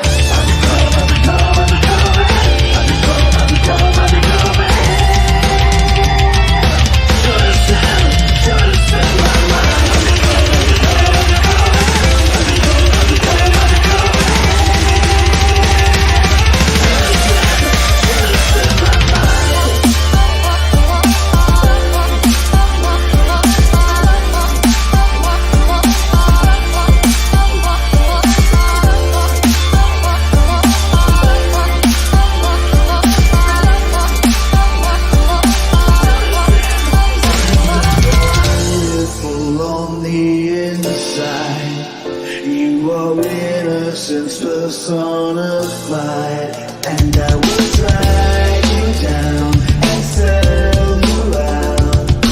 Run away. I am cold like December snow. I have carved out this soul made of stone, and I will drag you down and sell you out. Embraced by the darkness that losing the light, encircled by demons I fight. What have I become? Now that I've betrayed everyone I've ever loved, I pushed them all away. And I have been a slave to the goodness in my mind.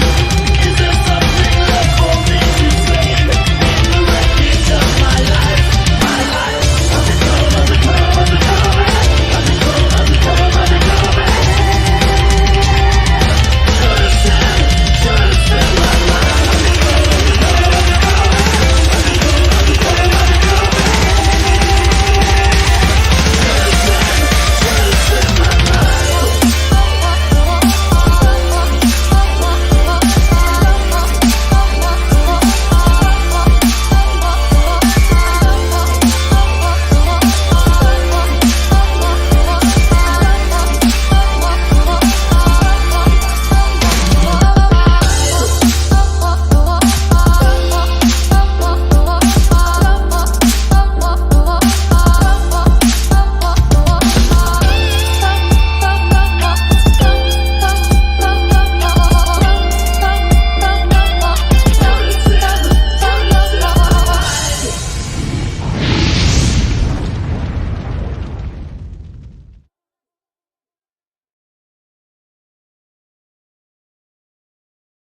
Oh, buddy.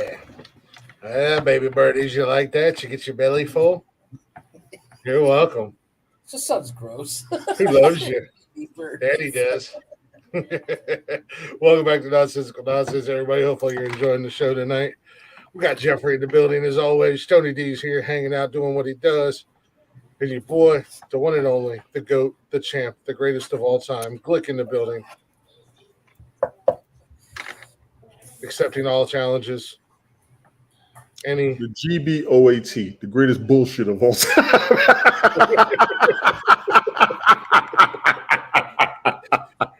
I'd like to be offended by that, but you're not wrong. The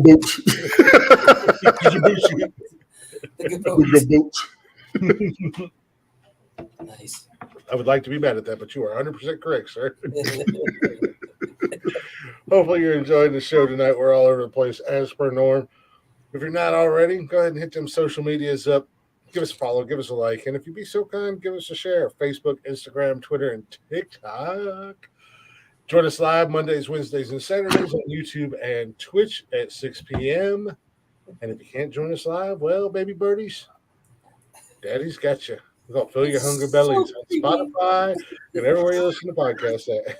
All at Nonsensical Nonsense Podcast. Lots of new content, all kinds of new content. If we ever get rich and we get yachts, you're gonna have to name your boat Little Baby Birdies. The greatest bullshit of all time. Jeff's gonna have to get his boat. It's got to be named Fokker number 1. Mine's got to be Fokker number 2. Fokker number 1, Fokker number 2, and Kibbutz. It's the name of your boat. It sounds like you just fucking sneezed. God bless you. How do you pronounce that? Gaboso? Oh, God bless you. God bless you. Jesus. Fokker number 1 and Fokker number 2. I can see this shit. We just park them all on the same dock. Just one radio. Just driving in the 3 like a little triangle. Fokker 1, Fokker 2.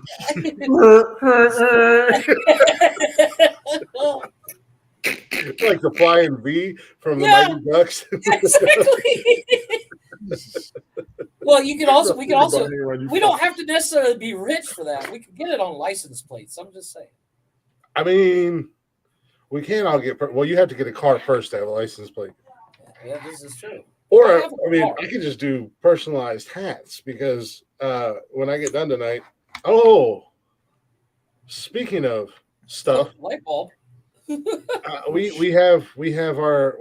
will have our official person to make all of our Nonsensical Nonsense t-shirts and stuff. And they'll be able to ship internationally? Well, maybe, Jeff. I wasn't talking about for me. I'm talking about we have fans. I said maybe because it's going to be Nikki wants to be crafty. She wants to do something on the internet. Oh, here we go. And currently right now in my cart. Somebody's buying a cricket. Currently right now in my Amazon cart is a cricket and a heat press machine. I knew it. I told you. And I told her, or I asked her, I said, will you make all of our Nonsensical Nonsense stuff? And she said, duh.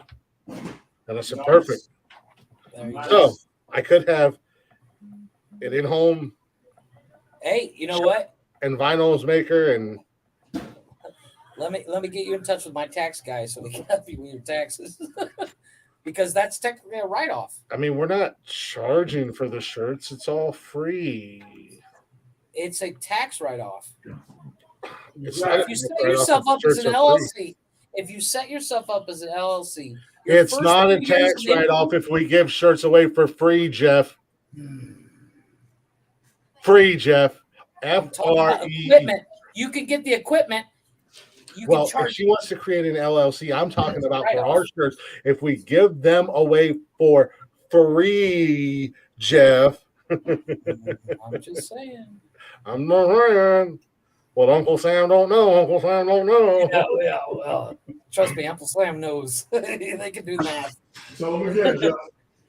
Yeah, Uncle Sam knows. Trust me, I learned. If I've learned anything in the past year and a half, Uncle Sam knows. Well, Tony, when you start getting weekly deposits into your Cash App from our free T-shirts, and Jeff's not, because he's a snitch. He's a snitch. Claiming that shit on our taxes. Yep. He's a snitch, and he's going to wind up like Tekashi 6ix9ine in the gym the other day. Did you see that video? What happened? Dude, it was like 6 or 7 dudes jumped Tekashi 6ix9ine in a gym locker room and beat the fuck out of him, and they recorded it. They called him a rat, and they're like, "This is what happens." They robbed his ass, dude. They beat the brakes off that man. Yeah, that's what he gets. Or snitches get stitches. Rainbow Starbright or whatever the fuck it is. It's going to become a real interesting question.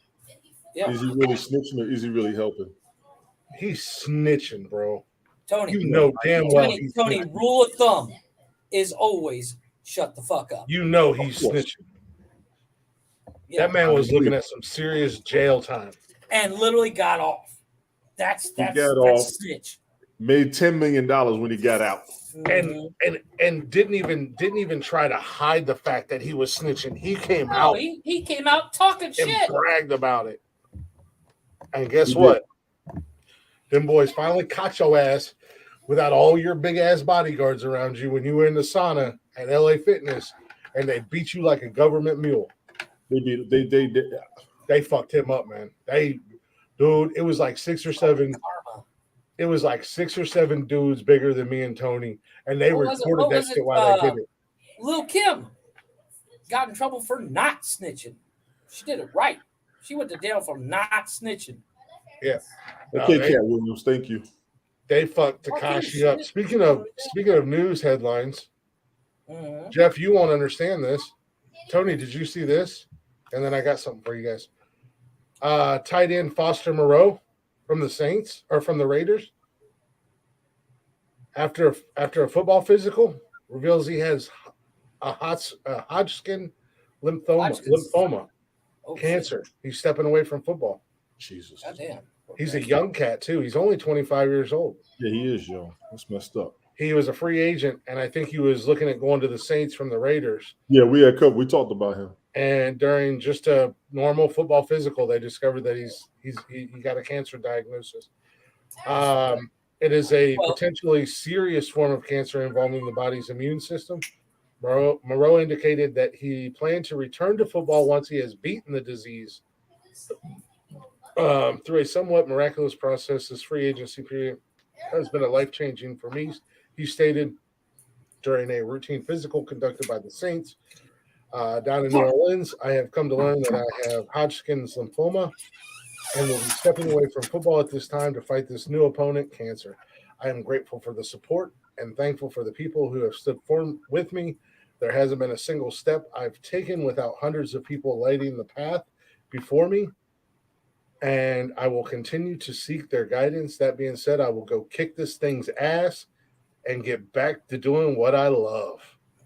Shout out, Foster. Hell yeah. Go ahead, brother. I look forward to seeing you on the field. And if they've made advances in cancer research over the past couple months. But when we see you back on the field, this guy will be rocking a Foster Moreau jersey. And I apologize if I said your name wrong, but I'll be rocking one of your jerseys next time we see you on the field. Because that's awesome. And we all hate cancer here. Cancer sucks.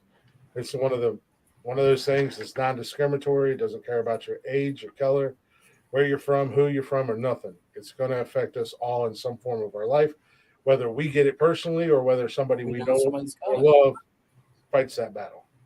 So, I've been down that road. Mm-hmm. You know, we took that journey.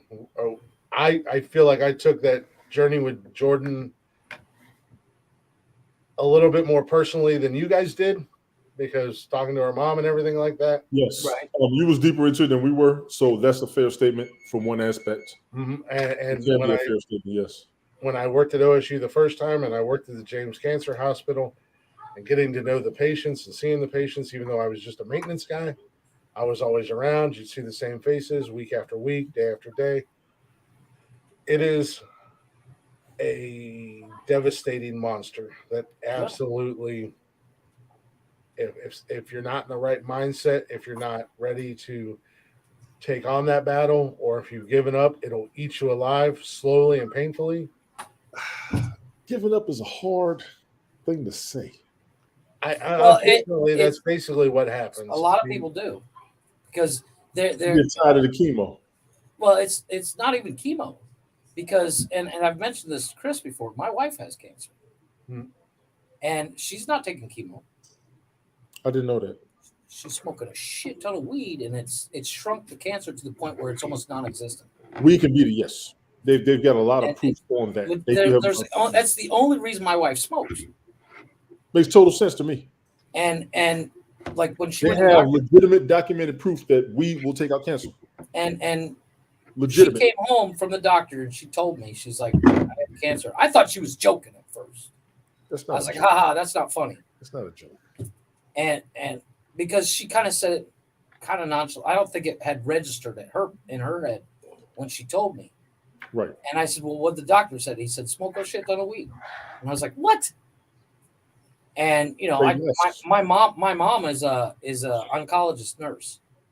Mm-hmm. She, like, one of my buddies from high school, he had cancer, and he died right after senior year. And my mom was one of them. She gave him chemo treatment every week. So, like, when I showed up at the funeral, I was like, I turned around, my mom's standing there. I'm like, what the fuck are you doing here? She's like, I treated him. I was like, fuck me. I wish I would have known. I could have saved gas money getting here. But he loved jokes like that.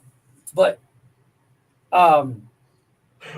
speaking of jokes at the funeral, gentlemen, when I die, I need one of you to take my phone. Now, mind you.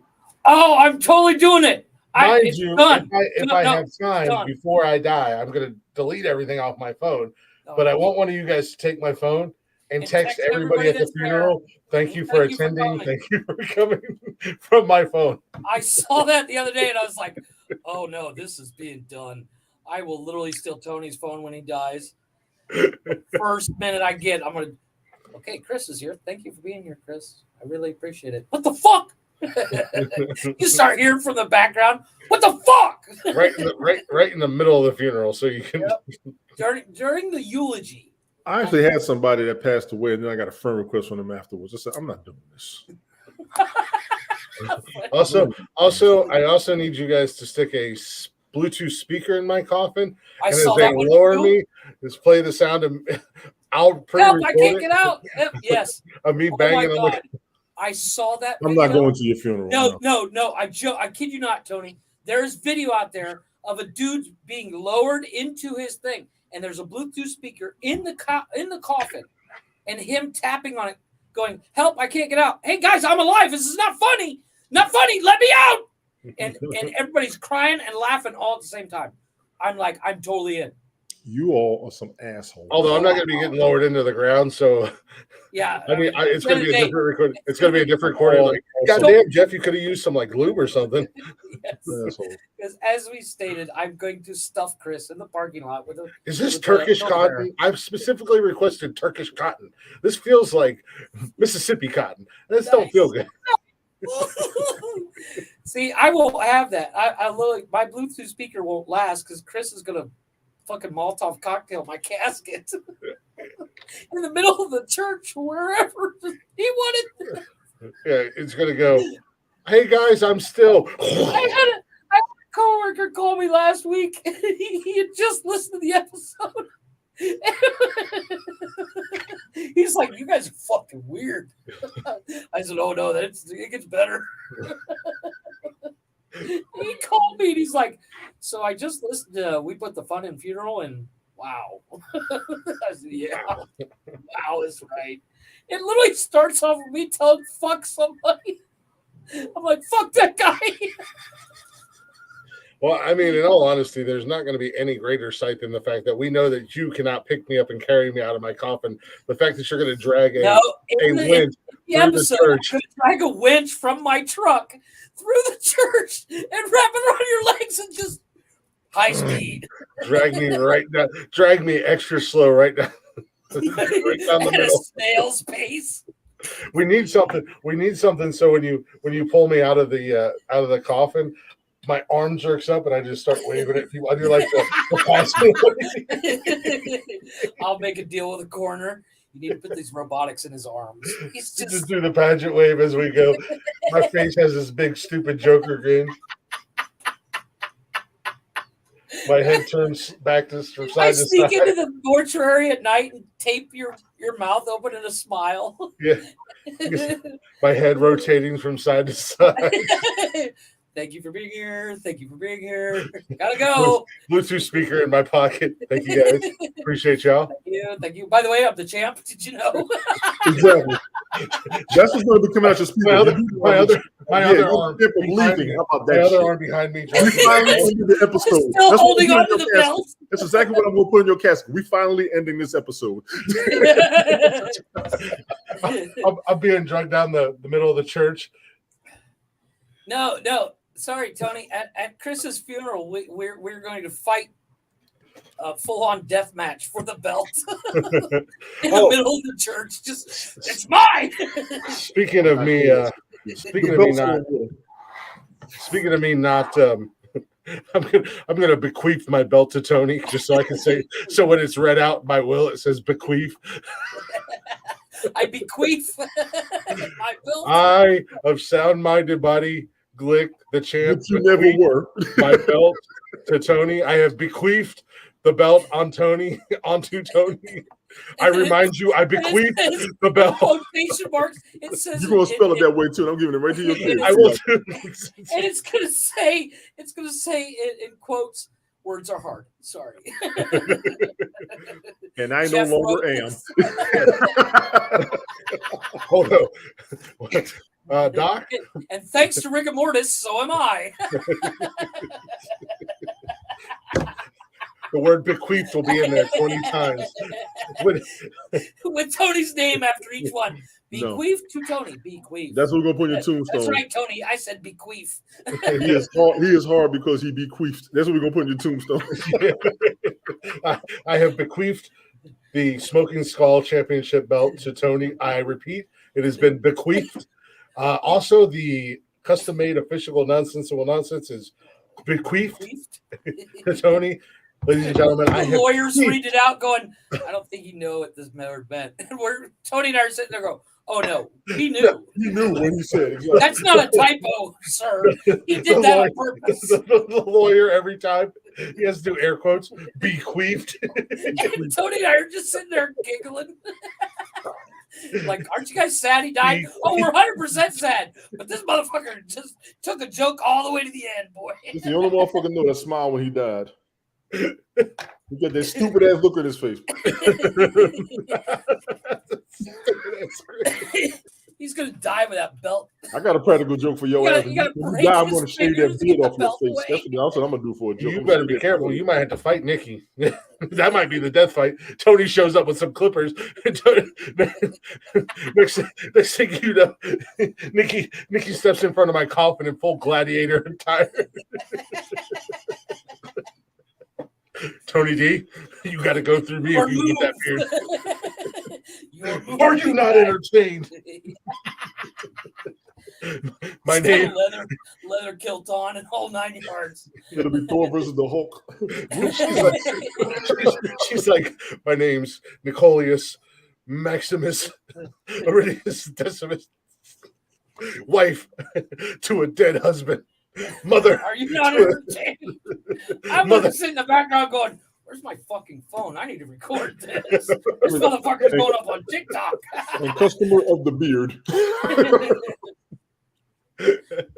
I'm live on TikTok in the background. This is going to be good. Tony's like, Nikki, step aside. He's got a ref. It reps. The beard is mine, Nikki. You two are sick. Could be worse. He could show up with a fucking weed eater and be like, I got it. I feel like I should just have a funeral to see all this shit happen. Right? I want my will read at the funeral just so you know, so everybody in attendance is going to hear the lawyer bequeath. He said he wrote bequeath, but I think he meant bequeath. Gonna be all motherfuckers. Tony and I read them. Tony and I are in the background going, no, he meant bequeath. He meant bequeath. He's gonna be in heaven. Letting people skip him a line. Y'all go ahead. I want to see this. You guys go ahead. Hey, I'll be there in a minute. St. Pete, I don't know how I died before the other two. You got our spot ready? Yeah. Go over there and sit down, stupid. Your friends will be here shortly. Trust me. Somebody's bound to kill them at your funeral. I can't text here. My kid's just sitting there drinking a beer and you guys show up. What happened? You happened. Well, your funeral. We did everything you had. There was an angry mob. I blame you. They burnt us at the stake like we were witches in Salem, and it was 1863. I didn't even get you out of the church, dude. You got halfway down the aisle, and my winch isn't fast enough. Tony, did you enjoy being bequeathed? St. For the Pete's next- like, that's not for the the right next- word. The next Yeah, it is, 250 asshole. years, all we do is make fun of Tony because you said bequeath. Tony, I totally bequeathed on you, Tony. No. No. Tony shows up just with a sign, I'm not with them. You spelled bequeathed wrong, Tony. Say, Pete, get this man a beer. They say, Pete, I bequeath a beer on that man. Yeah, Tony, you're fucked. You're going with us. St. Pete's going to be doing Danny Glover real quick. I'm too old for this shit. I'm crying over here. St. Pete's like, dear God, this is my formal resignation. He just hey St. Pete, while you're writing your resignation letter, bequeath your job to me. It's not bequeathed. There it is. It is now. I think God's practical joke on you. He's gonna pull St. Pete back and give you George Burns. I'll take George Burns. George Burns is a badass. You finally made it, huh? The ultimate punishment would be Sam Kinison. Oh God. Bitch, if you don't stop yelling for no fucking reason, I'm gonna bequeath my foot in your ass. I'll send you back.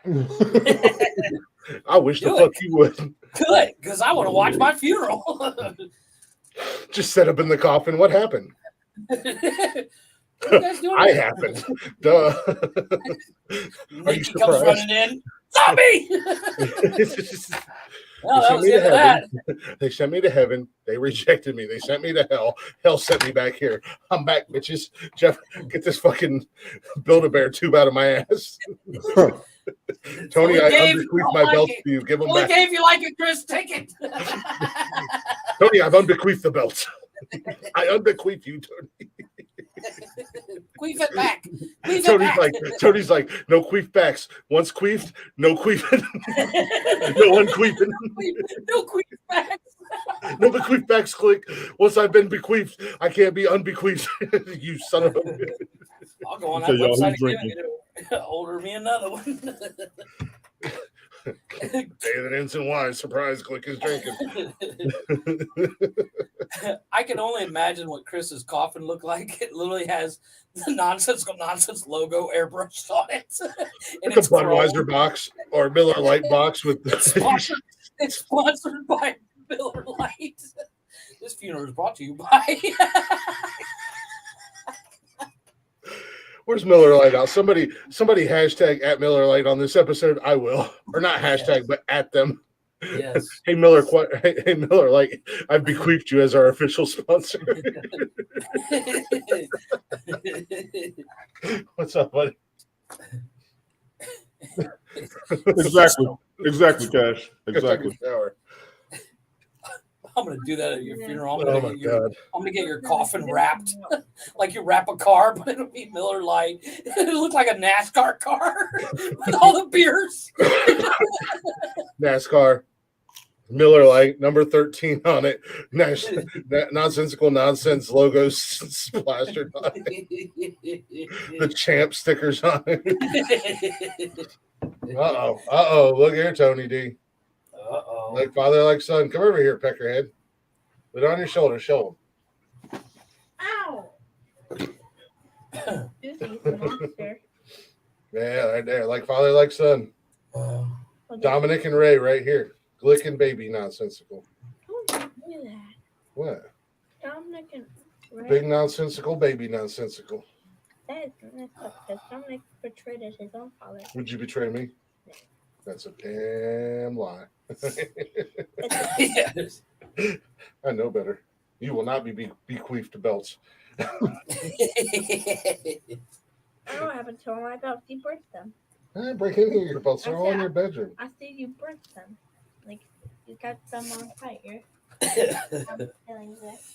Oh, you're not either. He said, no, I'm not going to turn my back on you like Dominic. I was born at night. It wasn't last night. He ain't old enough yet. that video popped in my head. Why you always lie? Why the fuck you lie?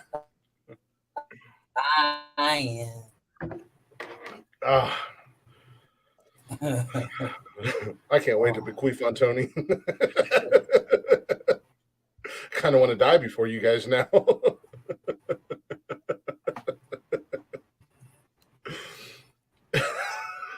Tony's like, I didn't know this motherfucker. But the only sad part is you won't get to see it. I'll pretend to be dead.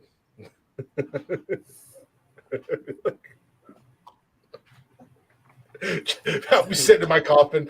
You'll come up. You just start giggling. I'm not dead. That was funny. Don't shove a Build-A-Bear tube up my ass. I'm not dead, but that was funny. You want to see a Tony reaction? I've got him in my wormhole. Surprise, motherfucker, I ain't dead. You get stabbed instantly. Motherfucker. It would probably be Buggy, who's obsessed with the freaking Walking Dead right now. Did she watch the new season? She's in. Hey, look at the parent. I don't know. She's in a great depression because she just watched Carl die. Oh, jeez. Look at the parents. Dude, that's sad when Carl dies, man. Oh no, he got bit by a zombie. I'm so sad. Where did he shoot himself? He shot his mom. Yeah, he did. Then. That seems hard to watch too. Oh shit. Oh. Now my sides hurt. I can only picture it. Oh my god, it's going to be hilarious. Yeah. Oh. Says it has the chair. Tony, what are we gonna do at your funeral? Oh, I already did a broadcast on. I already told everybody. Well, no, but like, what do you want Chris and I to do at your funeral? I'm gonna do whatever the hell I want. Besides not show up. Besides not show up. A hit squad at my funeral. For anybody who acts up, I'm gonna have a hit squad. Tony's like, Jeff. Tony, what do you want Glick and I do at your wedding? Not show up. Yeah, he just said he's gonna have a hit squad. So, which means if Tony dies first, we're right behind you, Tony, because you know we're gonna fuck around. Hey Tony, guess who bequeathed heaven on me?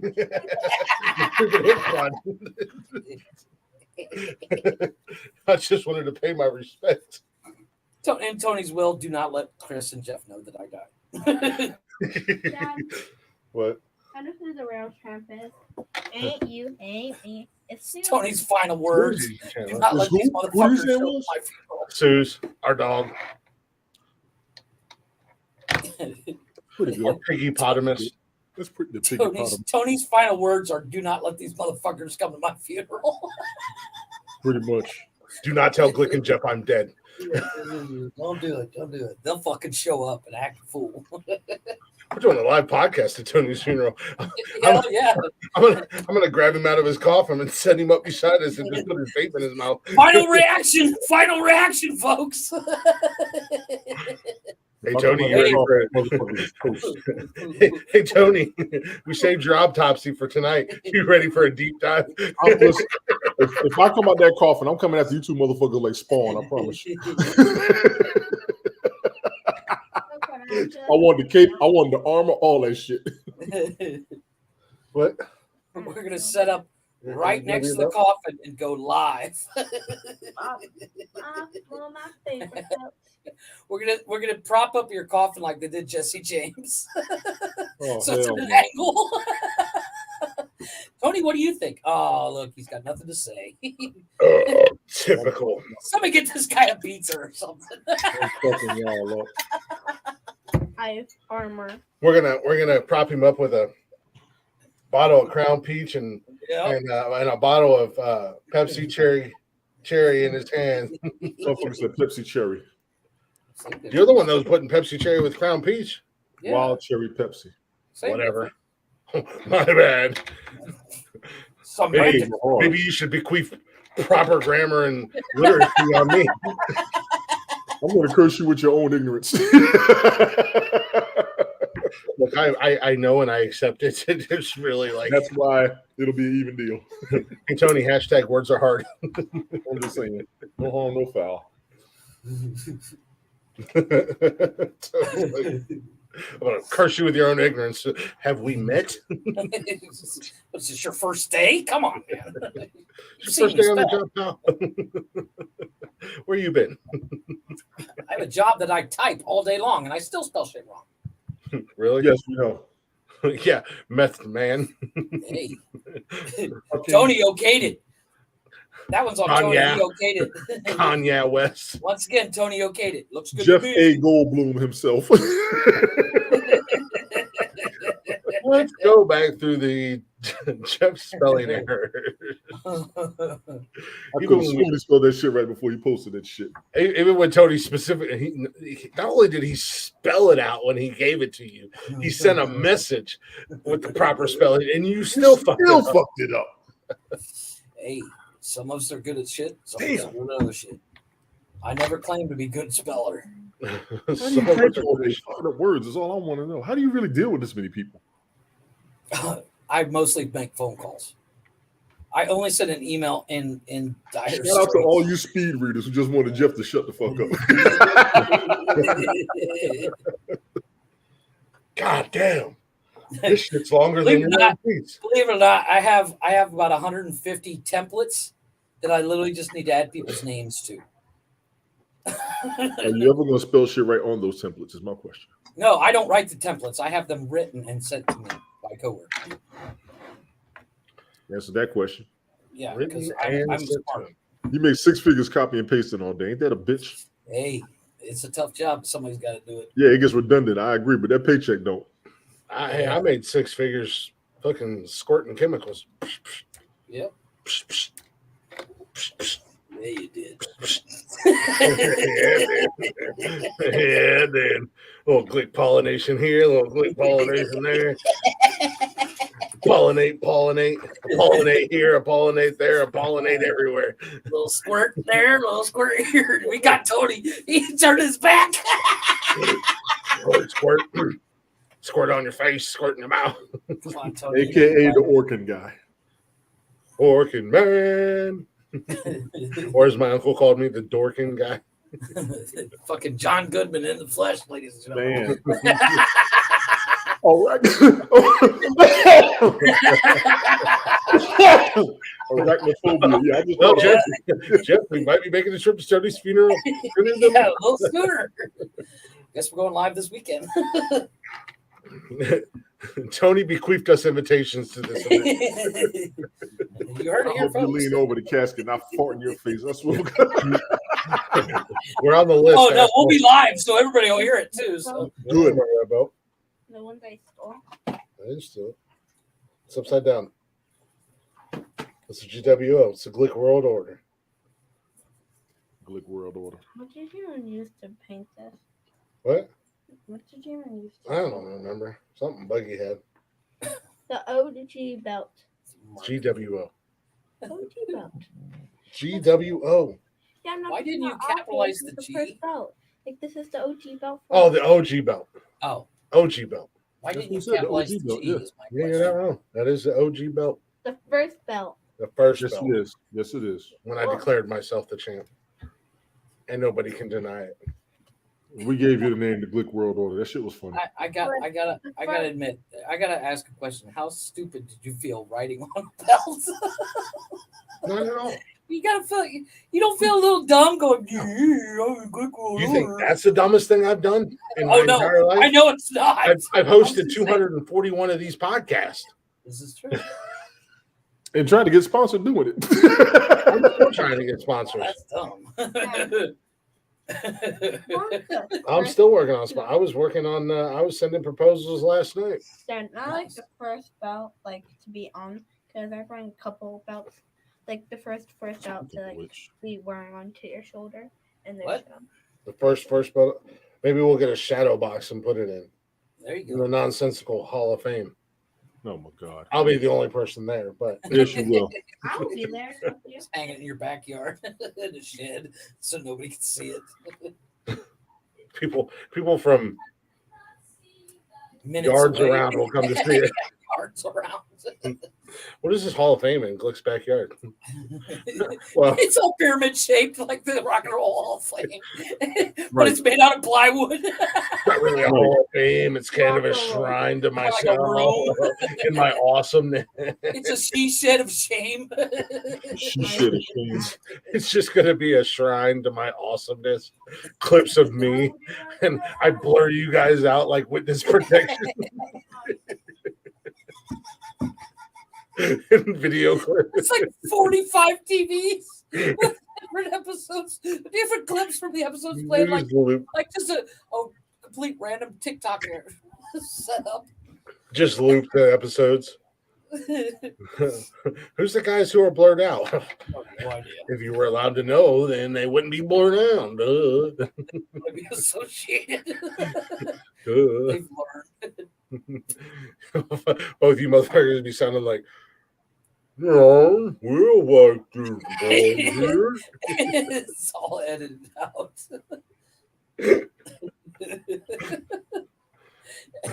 And the nerd song is playing as you walk in. Right.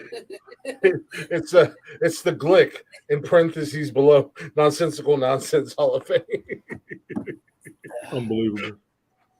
That's terrible. You know what? You have to love yourself before you can love anybody else. This is I've true. had a crush on me since I'm 13, so don't worry about it. You've been molesting yourself since you were 13. I think it's different. Same difference. Calm down, Jared Fogle. Same difference. Calm down, Jared from Subway. Every time you drop your pants and grab a hold of that thing, you touch a little boy. Yeah. Seems to like it. You heard that here, folks. Folks, you heard it here first. Jeff likes little boys. I got nothing to do with that shit right there. Yeah. Tony's gonna get You've crumpled. admitted to liking little boys in your hand, and you've also admitted to going to the daycare and picking up dates on this show, Jeffrey. Hey, Epstein. Come to my island, Chris. Oh, I'll come on your island. I mean, I'll come to your island. Yeah, you will. Yeah. Hey, Jeff, it's time for a deep dive. Oh. Shit, neither one of us can do Only that. game you like it. Well, neither one of us can go on a deep dive. Tony, we need some help. We need some help. I ain't got nothing to do with that shit. We're not deep enough. I have nothing to do with that shit. Hashtag guilty by association. Yes. That's why I didn't go to the island. Hashtag fucking white people.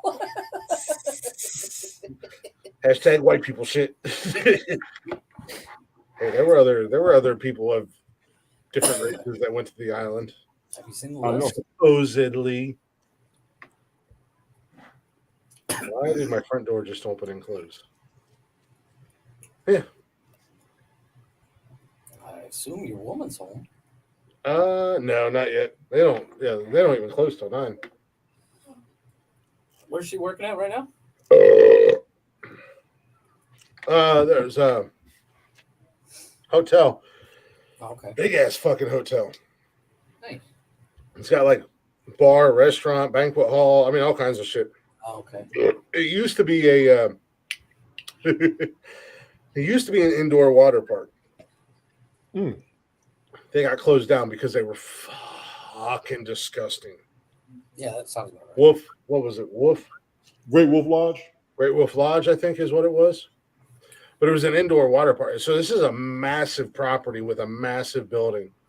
But it's now a hotel and banquet hall, and they've got 2 bars. They've got a bar, and then they've got a restaurant with a bar, and they do all kinds of cool shit there. Nice. But yeah, that's where she's working at. She worked there every night, or is she just like part time in it?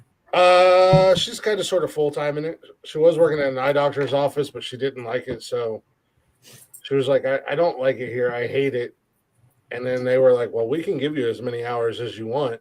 So, I hate it. So you want to give me more time here? No. At the hotel, they're like, we can give you as many hours as you want. And I told her, I was like, don't do something you don't like. Oh no, there's nothing worse. I was like, if they're gonna give you the hours and you're gonna be happy there, then go fucking do it. Damn. There's nothing worse than doing a job that you hate. But I did tell her, I was like, check out Buckeye Lake for the summer. Because Buckeye Lake it's a hot spot. They've cleaned up the lake. It's nice there. There's bars on the lake. She's been bartending and stuff like that for years. Right. So it's kind of her like little forte, which actually, right as we were starting the show, I'll do it later on. One of us brought up the official Nonsensical Nonsense drink. Yeah. So she wants to have a group chat between the four of us so we can discuss it. I'm up for it. So I said I'll do it here later. I have an idea. If we can make enough money, we need to open up the Nonsensical Nonsense bar. Really? I don't think you really know how much goes into owning a bar. Oh, I didn't say I'd be running it. I mean, that's your woman's job. I'll put her in charge.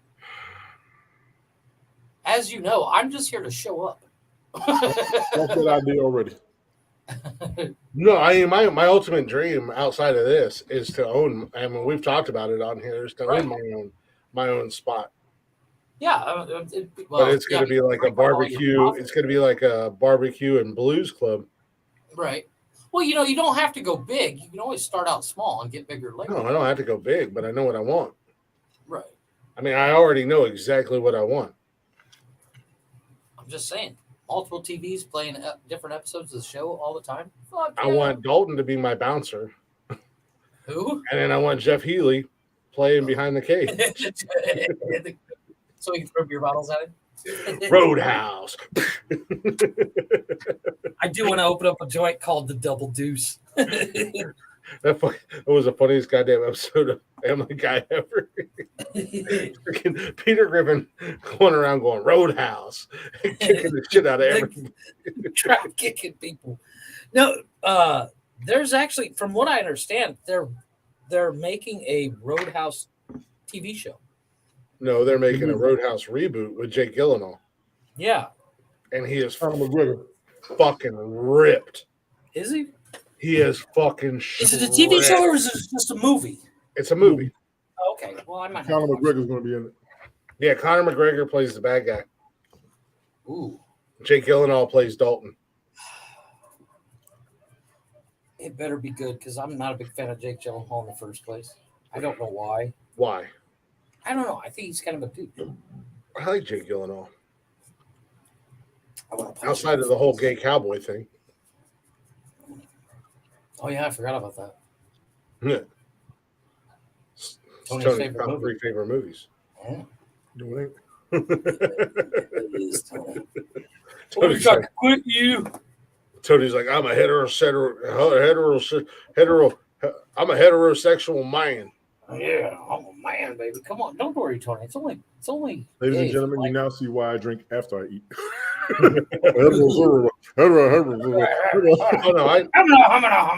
I do that sober. What are you talking about? This is true. Why do you think Nikki likes me so much? My tongue is too big for my mouth, so I stutter and stumble over my words. Oh, gross. My dick's small, but my tongue is huge. Don't worry, baby. That's not going to please you. I got something. You don't have to worry about that. That's more for me anyways. That's not for you. This is for you. I know. I 100% agree. It's more for me than it is for you. Yeah. I don't know why. And I can't explain it either. Can you explain it? Why it's more for you than it is for her? Because I can't. Oh, no. I was talking about my tiny dick is not for her. This is for her. Because my tiny dick's not going to do the job. No, I'm talking about going down on a woman is more for me than it is for her. I seriously enjoy it. Black guys don't eat vagina. He doesn't understand. I know. That's why I was asking you. Can you explain why we like it? No. All I know is because it tastes good.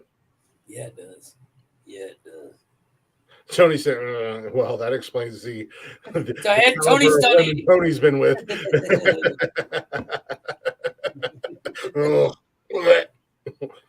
Tony, that's why men developed the stink test. Yes. You got to dip it before you lick it. Yeah. And if you don't know what that means, then I got two fingers. I mean, 2 words. Check the oil, Tony. Yes, check the oil. You casually just, and then you, oh, my nose itches. Nope, not going down there tonight. Oh, I'm sick, baby. I don't want to get you thick. Oh, yeah. You know, germs spread faster down there. I have COVID. I have COVID in my beard, and I'm not shaving it. Yeah, I'm not shaving it. Yeah, I'm just saying.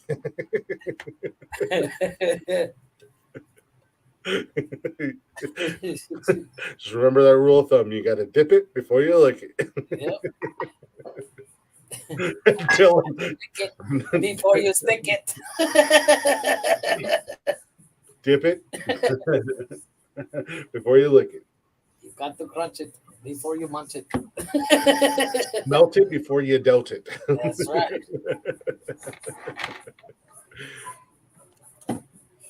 Speaking of which, gentlemen, I'm a very religious man, Tony. I like to speak in tongues, okay? Speaking of which, I will not be here Saturday.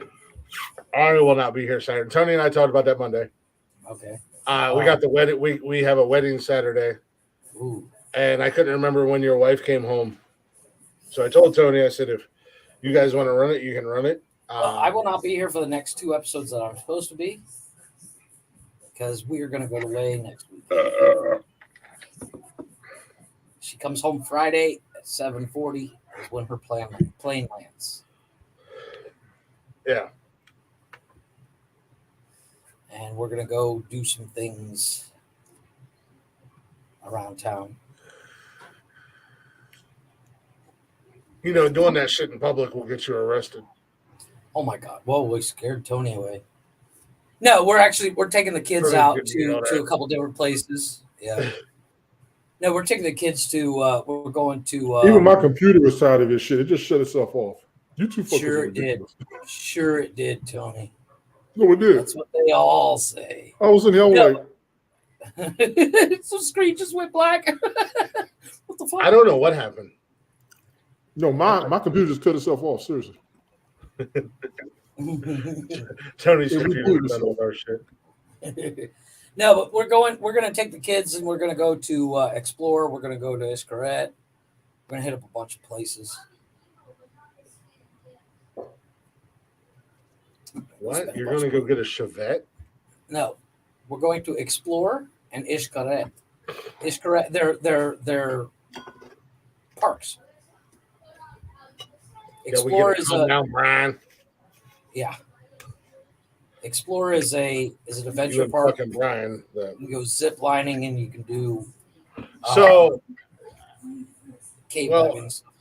I mean, at the end of the day, Jeff, I'm not here. Jeff's not here. Tony, it's on you. It's on you if you want, or we take the weekend off. Take the weekend off. Oh, Tony, I thought you said you could run this. I could run this myself. I've done my own thing already. Jeff, you've done your own thing already. We're good. Tony tried to run it by himself. I had to leave the bar early. You came home because you were scared of what the fuck I was going to do. You ain't fooling nobody.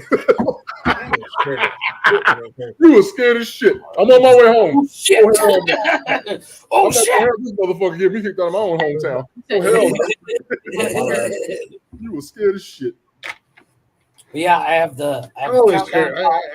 I'm not scared of anything. I'm more nervous of something. Hashtag Glick was terrified. I have the countdown clock. It is 1 day, 23 hours, and 31 minutes. Yeah, I was telling Glick she's coming home this week. Yeah. Yeah, no, I was thinking this week.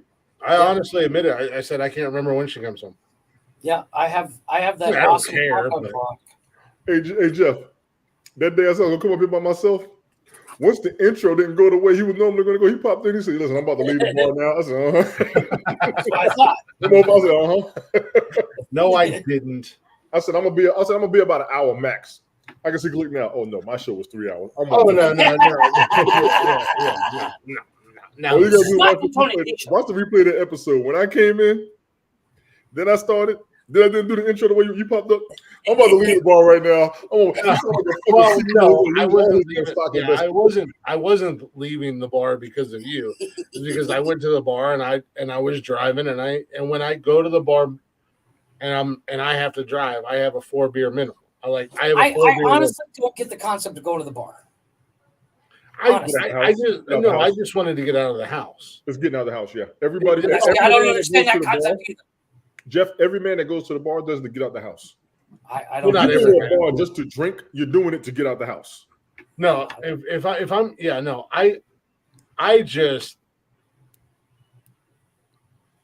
just wanted to get out of the house, and I knew that I would be late for the show. Right. That's why I said, and I wasn't saying like, "Oh, I'm about to leave the bar because Tony did anything wrong." I was just saying, "Hey, I'm gonna be leaving the bar soon." Right. If you believe, I personally feel like, and Tony, you can take this however you want, but I personally feel like you were doing a good job. I had it on at the bar. I mean, I appreciate it. I thought you were doing a good job. I thought you were having fun. I was going to say, I actually did one of my own regular broadcasts up here, the clean version. Yeah, no, I wasn't worried. It was just like, a couple weekends ago when I died, I wasn't, and Jeff was like trying to reassure me, and he was like, everything went good, don't worry. I'm like, dude, I don't. No, you asked us how'd it go, and I was like, everything went good. Because I have faith in you guys. I trust you guys. I'm not worried about that. As far as I was just curious because I was dead, and then I came back from the dead, and I was eating. You did not fucking die. Stop over exaggerating. I died, and then I came back from the dead, and I was eating everything in sight. And then the next day, I felt like yesterday, the day before yesterday, my mother-in-law made leftovers, and I don't know what it was that she fed me, but fucking hell, I woke up at 4:00 in the morning and sat on the toilet until 6, throwing up, coming out both ends, and still went to work and threw up mid-work for like an hour. And some things are better unsaid. Oh man, it was horrible. And because I couldn't. I went to work on Saturday for overtime. Every 5 minutes, I had to go to the bathroom for 20 minutes. And when I would try to leave and come back, I had to go back in. I was. Yep. Oh, dude. It was colonoscopy bad. That's how bad I was going to. I was literally, I literally contacted everybody, and I was like, hey, I might have to take a day off, and they're like, oh no, you can't. We're all sick. Everybody on my team was sick, so I was like, I guess I'll just fucking power through. Right. So that's what I had to do. I just powered through and got my shit done. I did take a 2-hour break midday and went and laid down, and then got back at it and got shit done. But fuck, it was hell on earth. And then I got off work last night at 7:30 and passed the fuck out. Woke up at 6:00 this morning and started work early and got swamped. But everybody, when I say I get swamped, it's like people set appointments on my calendar, and I have no say over what time they pick. And it seemed like all my calendar meetings hit from 4 until 6, and I was like, well, I guess I'm okay. And then tomorrow I have meetings all in the morning. Oh shit, I haven't posted it yet, but hey, gentlemen. Yeah. Nope, not that one. I remixed our show closer. Oh. The ultimate show ending. Okay. I remixed it. The one Tony was like, oh, "Where are you doing dance?" Yeah.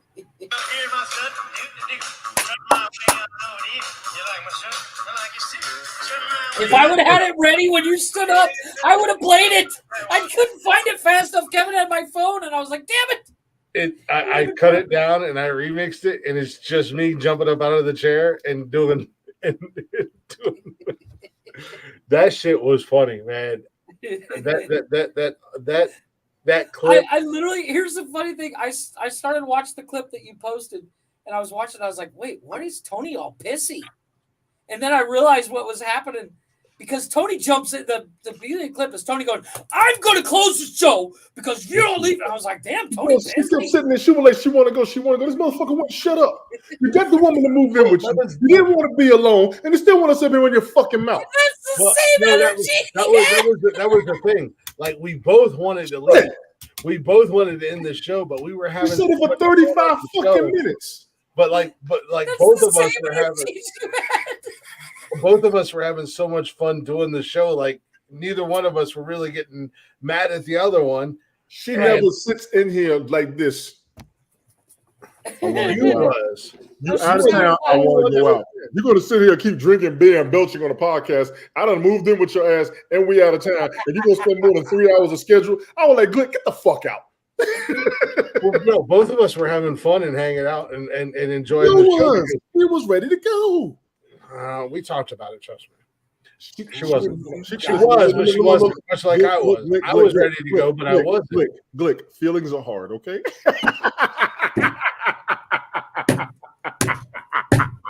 I mean, feelings are hard. Jesus, this motherfucker. I'm the fourth character of the Wizard of Oz, the champ. I have no feelings, and you have not been home yet. Do you get it yet, Jeff? You're frozen. I'm home right now. This woman sat right there like this. She said for 35 minutes she wanted to go. I was like, I can't take it no fucking. I can't take it. I literally watched the clip. I'm going to go with Tony screaming at the top of his lungs. She wants I'm to going to leave her so because I'm the motherfucking champ. You're here with me. You're going to follow. She was the one that kept bringing me beer. I'm just saying, she kept bringing me beer. She was encouraging. She was serving him beer all night and stuffing gummies down his throat. And guess what happened? You went you went out with her, and she left your ass standing on the wall by yourself. No, I wasn't by myself. No, he's sitting in a booth. We went in, and you had people watching you, which means you was by yourself. No, I wasn't by myself. We went in, and I talked to, exactly. BJ Dill, that's my buddy down there or up there. So I went in, and him and I were chit chatting, and then I was with her if I wasn't with him, I was with her. I wasn't being babysat. We have talked 200. And the only reason, all you had to do was get the fuck out. And the only reason that I was drinking Pepsi when we got there was because I had the worst goddamn case of cotton mouth I've ever had in my entire. You gonna brush your teeth after you pussy? Fucking what? What? The both of you, huh? You're eating pussy wrong, dude. I'm sorry. Again, it goes back to you're not eating it's wrong. You're eating the wrong one. Yeah, that's not the pussy, Tony. You got to do that. You got to check the oil before you dive into the motor. I can smell the oil before I go dipping. If you can smell the oil before you go down there, then you should have left that. You should have left it in the bar. Don't smell nothing. It's a good day. But you gotta. I mean, sometimes they can be little ninjas, so you got to dip it before you lick it. Yeah, I met a couple of them. We don't talk about. Well, I think we all. We don't talk about them Brunos no more. We don't talk about Bruno. No. We don't talk about them Brunos. I've woken up Coyote Ugly. I know that feeling. I think every man has been, but you know what? Just in fairness and in equality. I know that some women, I know for a fact some women have come up on some funky ass dudes. Oh, yeah. This is true. Because being a guy I said more than once. All these dudes want these women to smell good. You need to smell just as good your damn self. Take care of yourself too. Because we'll talk about your ass afterwards, no matter what the fuck they do. And they clean their mouths more than you do. So some of you it's not about cleaning your mouth. It's about cleaning your. Well, they got to do. What's up, Sadie? What up, Sadie? Sadie, am I lying, Sadie? Am I lying? Thank you very much. Thank you very much. Shit. I don't tell a woman to clean herself, and I'm going to clean my damn self. Let's just be clear. Thank you. Appreciate it. It's the damn truth. They want to be. They want the same respect that we demand. And ladies, we want the same respect that you fucking demand. It's a two-way. Let's be clear. Well, if everybody stop making demands out of each other, motherfuckers will be happier.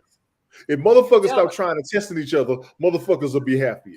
If motherfuckers listen to each other instead of telling each other what to do, motherfuckers will be happier. And ladies and gentlemen, just in case you didn't that's know, what's wrong with a bunch of you shits out there. ladies and gentlemen, in case you didn't know, some of you younger folks that might be listening to this, a little landscaping goes a long way on cleanliness. Bet that goes for men and women because women said the same thing. I didn't specify. I just said I say in general. I ain't even start drinking yet. I ain't even start drinking yet. I'll say it. I heard this on a podcast the other day. Once you unkept motherfuckers need to shut the fuck up, male and female, because both genders are talking about each other. This is true. Well, here's my question. I heard this on a podcast, so I kind of agree with the guy. I kind of agree with the guy what he said. But would you date a woman with a higher body count than you? I have before. And let's just be listen. And Jeff, I apologize, Jeff. No, go ahead. A bunch of motherfuckers will say no and don't even know you already have yet. So shut the fuck up. But here's my thought. Spoiler alert, ladies. Some of that or the natural will drive a man fucking insane. Oh yeah.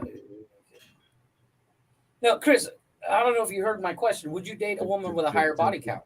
What? I don't even worry about that. I'm not. I mean, for me, that's not a hard feat.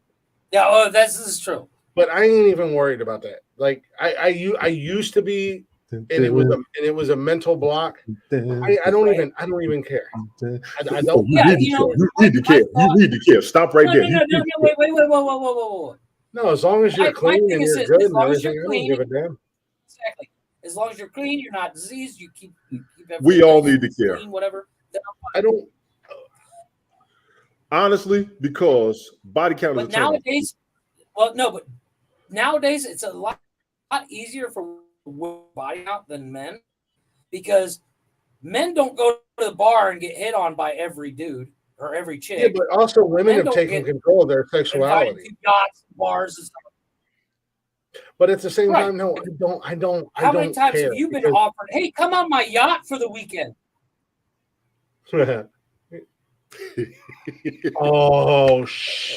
what they. Oh man, shit. Let me send messages. My bad, bro. I didn't know that was what you wanted. Damn it! Shit. I thought we were just going to go on your yacht and drink beer. No, but I mean, but I've been on yachts with fishing. Fuck.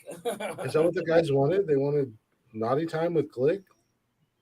No, but like if they just wanted to drink beer and hang out. Let's say I gotta. They wanted to deflower me, Tony. Let's say I didn't let them deflower me. You're not going to deflower me just because you got a fancy yacht. My point is, let's say a guy's got a $60 million yacht. I ain't no bougie, and he invites a bunch of chicks on there. He's not inviting them on there for their company.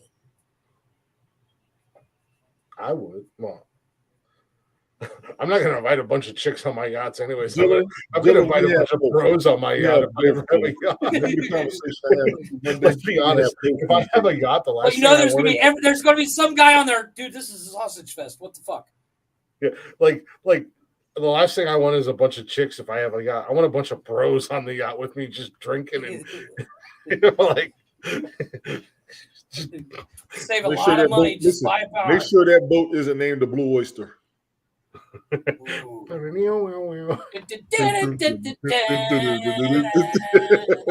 We already established the name of my boat, Tony, is GBSOAT. I'm gonna have my own boat. And a bunch of my friends. Your fucker. I have strangers on my boat, but I have a bunch of my friends because strangers act different. No, that's what I'm saying. Like a bunch of my a bunch of my bros. Like like a bunch of bros. Tony, like you invite Tony and me on said yacht as opposed to not you. I don't know if I'm gonna get on the boat with you two motherfuckers. I ain't gonna lie. Yeah, you ain't gonna make it. I'm gonna get to Jeff. If we get Tony on a boat, hey Tony, we're about to do white people shit, and you can't. Tony, you ever go water skiing? I'm on a rowboat. Get the fuck out of here. Fuck this shit. Fuck this shit. I'm out of here. Come on, Tony. Let's do the Titanic thing on the front of the boat. Come on, it'll be fun. Tony turns into Rose. Tony turns into Rose floating on that fucking door. Tony, we're gonna do some white people shit. There's this abandoned island about 3 miles from me. Give me a hang glider with a sail on the top. I get the fuck back home. I'm not fucking with you. I can swim. Calm down, G.I. Joe. You're like Cobra, man, just disappearing. Out of here. Fuck this shit. Tony said, "Fuck this shit. I'm too black for this shit. I'm out." Tony's running away like Skeletor. Till we meet again. I'm gonna tell you like black sheep. I'll see you later unless I see you first. Hey Tony, remember what happened to the last group of white people that went on a 3-hour tour? Yeah, exactly. There might have been somebody black on that boat that just never told us. Fuck that shit. There was somebody black on that boat. They were like, "Wait, all these white people and me? Nah, I ain't going. I'm good." Yeah, no, he didn't get on the boat. He was like, He's like, all "Fuck these that, white no, folk, nah, I'm white good. people here." I'm good, Gilligan. Fuck this shit.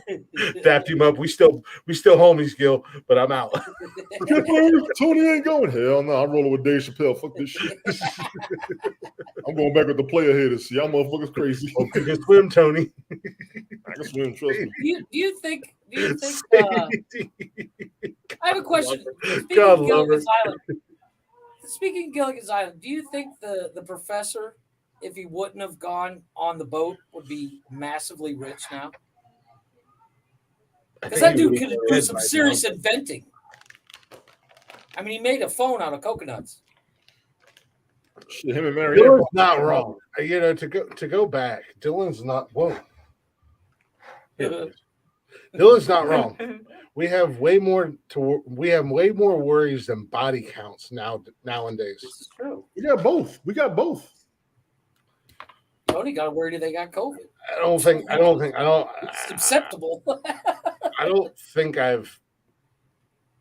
You haven't had to worry about it. I don't think I've ever dated somebody who's had a lower body count than me. Yeah, but your body count is like 3. My body count is your mom. Only in your dreams, baby. Only in your dreams. You go ahead and keep thinking that little Florence Nightingale action. I was a World War II soldier. She was a nurse. It was a dark and lonely night. Oh, sorry. This was a role play that we used to play. Mom was like 10. This is the role play we used to play. It's a long story. It's a long story. She brought me ice cream. Leave that number alone. It's a long story with this dude. Trust me. What's that? I'm in double digits, but not by much. Fuck you, Tony. I've seen that look, you fucking prick. Tony said, Eddie, you said that. We already had the discussion. You got you. Oh, yeah. No, I'm pretty sure every woman I've ever dated. Roman numerals don't count, Chris. I double digits. I V.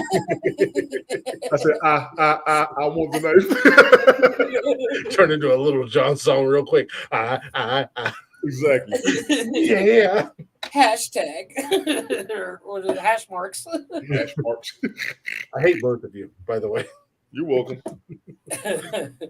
No, I mean, it's not a lot, but I'm not ashamed of it. It's not like, I mean, it shouldn't be.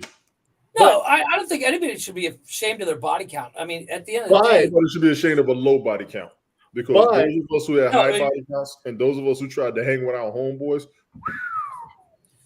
Yeah, but I mean, you know what I'm saying?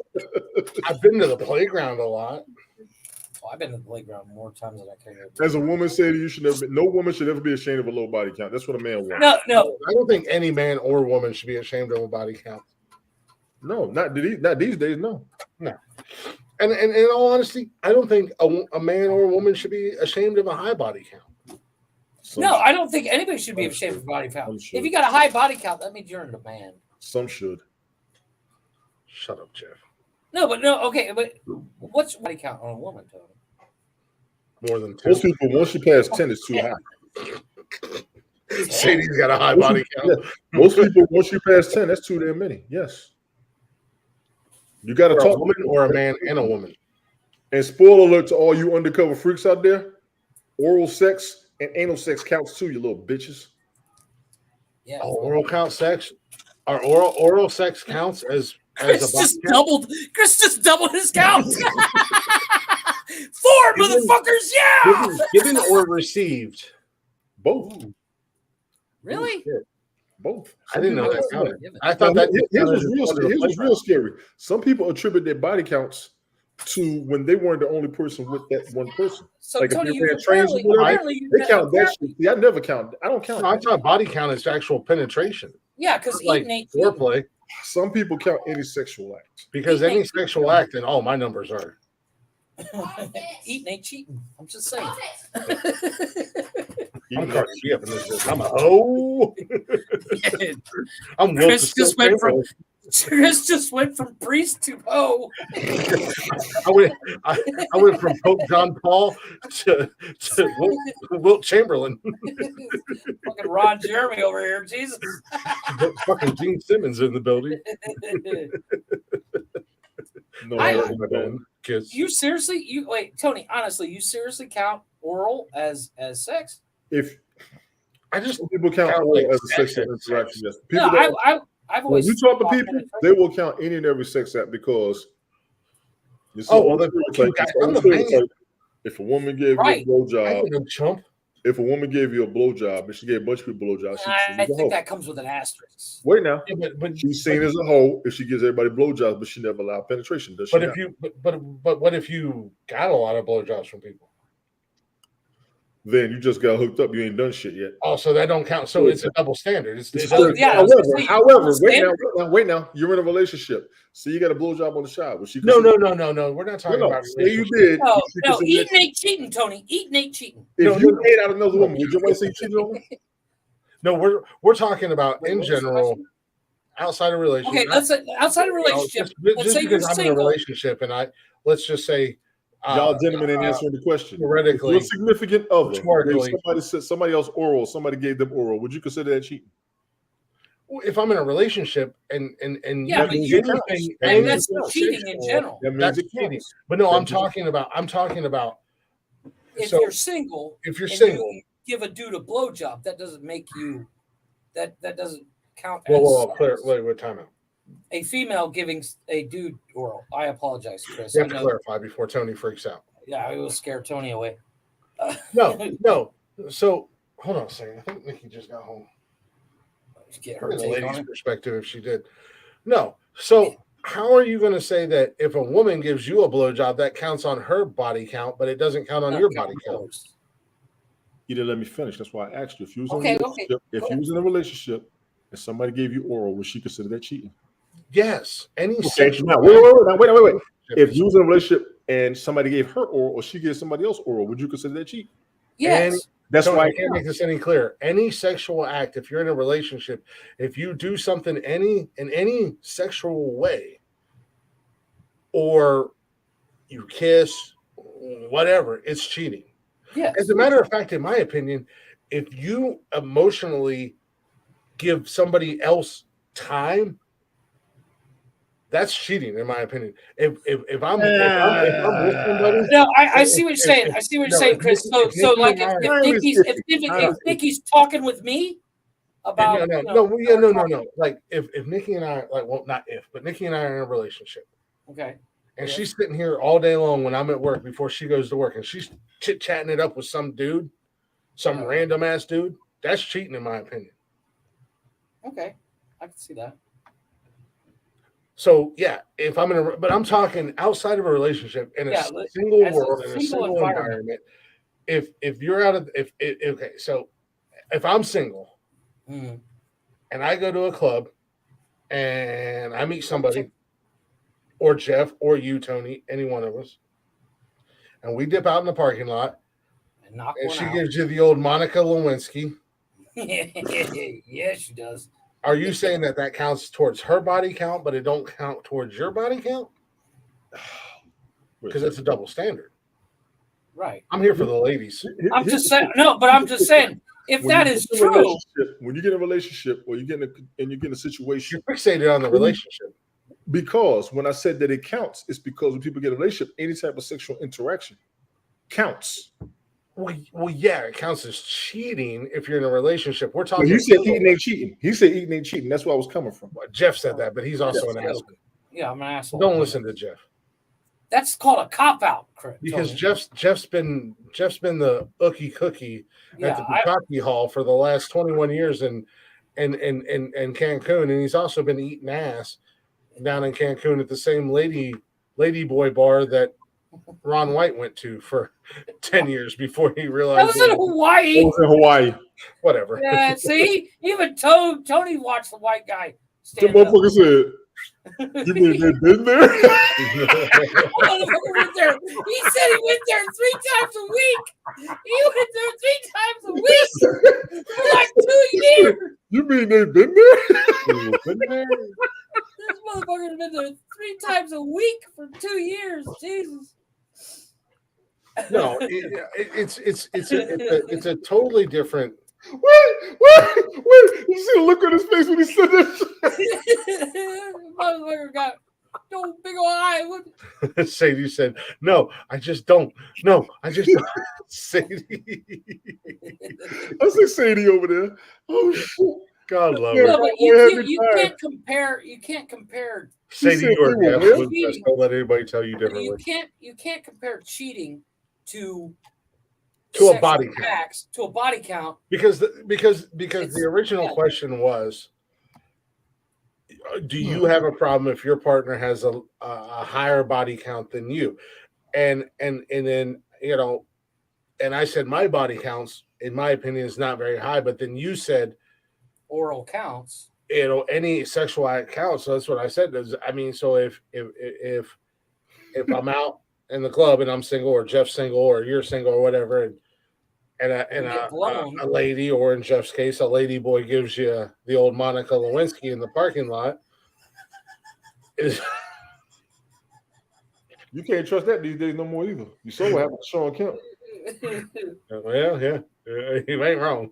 Well, you seen what happened? Well, did Eddie Murphy go looking for that? We don't know. We really don't know. Wasn't Hugh Grant caught up in that? Or Teddy Pendergrass? We don't know. Wasn't Hugh Grant caught up in that, or was it just a hooker? I don't know. No, I think that was just a hooker. So the story is, well, according all those stories are rumors. They've been trying to debunk and set people up. You said, yeah, they are. Matter of fact, like all factual matter of fact. Yeah, they are. No, but Bert Kreischer was talking when he met Will Smith. Will Smith was like, "Let's go to the movies," and Bert's dad was like, "I think he wants to fuck you." And Bert's like, "What are you talking about? He just wants to go to the movies." He's like, "You got to remember, he's famous. He gets so much pussy that it gets old. He wants to fuck a straight dude. He wants to feed you, baby birdie." Yeah, so you never know when it comes to these celebrities. It could get old getting pussy that easy. To who? To celebrities. You got to think about it. Take Eddie Murphy for instance. How much pussy did that dude get back in the 80s? How much probably can he probably still get? Yeah, exactly. So you don't think he. I don't care how rich. I mean, I'm going to go ahead and I'm going to make this statement right now. Oh no, I 100% agree. I'm just saying. I don't care how rich I get, how famous I get. There is never going to come a time where I'm going to look at a dude and go, "Yeah, I'm going to suck that off." I wonder what he looks like in a wig and dress. I bet I hit that shit. I probably hit that shit. Right. I'm not How doing drunk that. are you? Unless you're Tom Brady. Or Ryan Reynolds. Or Ryan Reynolds, you never know. Actually, I don't want to fuck Ryan Reynolds. I just want to hang out with Ryan Reynolds. I do too. I want to hang out with him. I figure, in all honesty, like some aviator gin. I figure, like, in all honesty, after about 2 hours, I'd probably want to punch Ryan Reynolds in the face. I can see that could happen because you're getting way too sarcastic all the time. And I would have to remind him that I'm the champ as I pull my belt out of my guitar case. Because he fucks you. By the way, I'm the champ. Steve Buscemi's behind me. He was the biggest Sasquatch you've ever seen. And I smash Ryan Reynolds in the face with my championship belt and go, "Yeah, I'm done. You can have Blake Lively. You can have him." Whore. No, but back to the subject at hand. I don't think, like, as a single person, I don't think oral counts as a sexual act. I think it's just playing in the playground. That's what I said. Yeah, it's foreplay. You're not actually riding the water slide. Yeah, you're like in the. You're standing in line. You're standing in line. You're in line. You don't go ride the water slide. You go to the water park and you do all the other attractions. Yeah, you're dipping your toe in the water. Yeah. I'm just saying because if sexual acts count, holy shit, my number just tripled. I'm a fucking god. Yeah, no kidding. Call the fucking Hall of Fame. I'm not the champ anymore. I'm a god. Yeah. Small G. Bow down to me. Small G. Peasants. I am your god. I am your new messiah. I'm just saying. I need a robe. That counts. I got more. I already got the beard. No I just shit. need a robe. And depending upon what you believe, I'm good with being the color I am, or I need to go get a tan. Yeah. Have you seen that guy? There's a guy out there. He claims to be a god. Small G. Glick? No. He literally drives like really stupid nice cars. He's tan. He's got a gray beard. Oh, what's his name? What's his nuts? No, not him. Oh, this guy. People film him on TikTok. So back to the topic. Back to the subject. Yeah.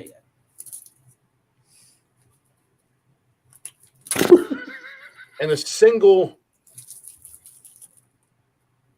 metaverse. Single scenario. And a single scenario. I like metaverse. Okay. Multiverse. And a single scenario. Does oral go as an addition to your body count? I think it comes with an asterisk. Let's just say foreplay in general. Foreplay, yes. I think that's an asterisk. Let's just say foreplay in general. Does that add on to your body count, or is it actual sex? You got to hook up. Anybody who gets I think it's penetration. Well, I can have digital penetration. That's a good point. And Jeff, you get digital penetration. Shut up, Chris. You know you like it. I mean, you were a great catcher, Jeff. You were the greatest catcher a pitcher could ever ask for. I'm just saying. Call me Johnny Bench. Back of the Bronco. Call me Johnny Bench, baby. No, but get in the back of the Bronco, boy. Yeah, I am. Toss queen. No, but bend me over this bench seat. I just feed me, Daddy. I'm a baby bird. I think it would like because there's the the chasing Amy debate. What constitutes oral? What constitutes sex? Oh, and ladies, there's no loophole in this discussion. If you says foreplay is not sex. Little backdoor action, that's penetration. That's penetration. That counts. That counts. Gentlemen, that counts also. For those of you who are into that. Hey, it's 2023. We gotta make sure we and ladies with dicks, that counts. Yeah, that counts. Well, and men with vaginas, that counts. I was gonna say, we're all inclusive here at Nonsensical. Yes. Foreplay is not sex. Exactly, Sadie. Okay. Yeah, so I we've got a lady's perspective in here, and I do say Sadie, you know better, lady, because I've never known Sadie to be anything more than a lady. You know better. I will never disrespect Sadie. I think she's amazing. She's my favorite Canadian. She's gonna lay your ass out. Hashtag Canadian. She said, "My get all hyped up on maple syrup." Be like, Glick, I've had enough of your shit. Calm down. You and your mooses, calm down, Sadie. Let me hear you squeal like a moose, boy. No, I'm confused. Mooses squeal? The both of them are going to wind up at the male version of that damn TV show. I keep telling women stop watching. What the hell are you talking about? She know what I'm talking about. Sadie, a TV show, because now I'm curious. I gotta give I gotta give a shout out to I gotta give a shout out to Canada, man. They did give us Letterkenny, and that's probably one of the single greatest television shows of all time. That shit is fucking hilarious. The Amish people with the last name Dix, holy shit, that fucking cracks me up. You find a couple of dicks. He comes up asking for where his daughters are. There was one episode like little dicks left two loads on their mom. Can you believe it? They were talking about laundry? I catch clips of that on fucking TikTok all the time, and I'm like, oh, here we go. Say that again, I dare. They're the best ones. I said you're the best, Sadie, and I got nothing but love for you. Yes, favorite Connecticut. I do. I think Sadie is absolutely the best. I think she's awesome. She puts up with my dumb shit and me fucking with Canada. Our least favorite Canadian is Trudeau. That guy's it's not like she's Texas. Could be worse, yeah. Yeah, things could be a lot worse. You could be Texas. Yeah. Or from Boston. Or a kangaroo. Or a black bear. I don't care how many videos you send me of swole kangaroos. I will beat a kangaroo's ass. Dude, did you see the latest one where the guy's like, how to fight a kangaroo? No. He's all like, I gotta say, if you push them, they lean back on their tail and they come back swinging, dude. All I gotta say is, did you see the video where that kangaroo tried to rape that man's dingo, and he hit that kangaroo with a right cross, and that kangaroo was like, motherfucker. That kangaroo was like, the audacity. Is it out yet? I want to see it. Waco, Texas. I want to see it. Yeah, well. I think that's supposed to come out today or tomorrow or something. Oh, it's out? I'm going to have to watch that shit. Texas. Watching you, punk bitches. I'm going to laugh the first time you enter Texas and get your ass whipped. There's just a line of people waiting for you at the Texas border. This is for what you said about Texas. You ever seen that? You ever seen that video from the BBC where that guy was at the kids' birthday? Slapping everybody. I'm trying to figure out how to do video overlay where it says Texas, kangaroos, black bears, and just picture Chris on his face just slapping motherfuckers. That's gonna be me when I land in Texas, walking through the airport, slapping the taste out of it. That video cracks me up. Is it good? Is it good? The Waco docuseries? I think it just came out because I put it on my reminder. It's supposed to remind me when it comes out. No, like just some things. I will fight the Boston accent too. That is just hearing it in my head right now. How does what such Ted the Bear said? You ever hear a Boston girl have an accent? Oh God! Oh God! How does such a beautiful city? It is a gorgeous city, and the architecture is amazing. Boston, fuck your teams and fuck your act. I just don't understand how such a beautiful city and an architectural. I'll move to Boston as long as I can mute everybody. Yeah, gorgeous city, gorgeous architecture, great history. And you're given that accent. Well, as piss Jesus off is what you did, Boston.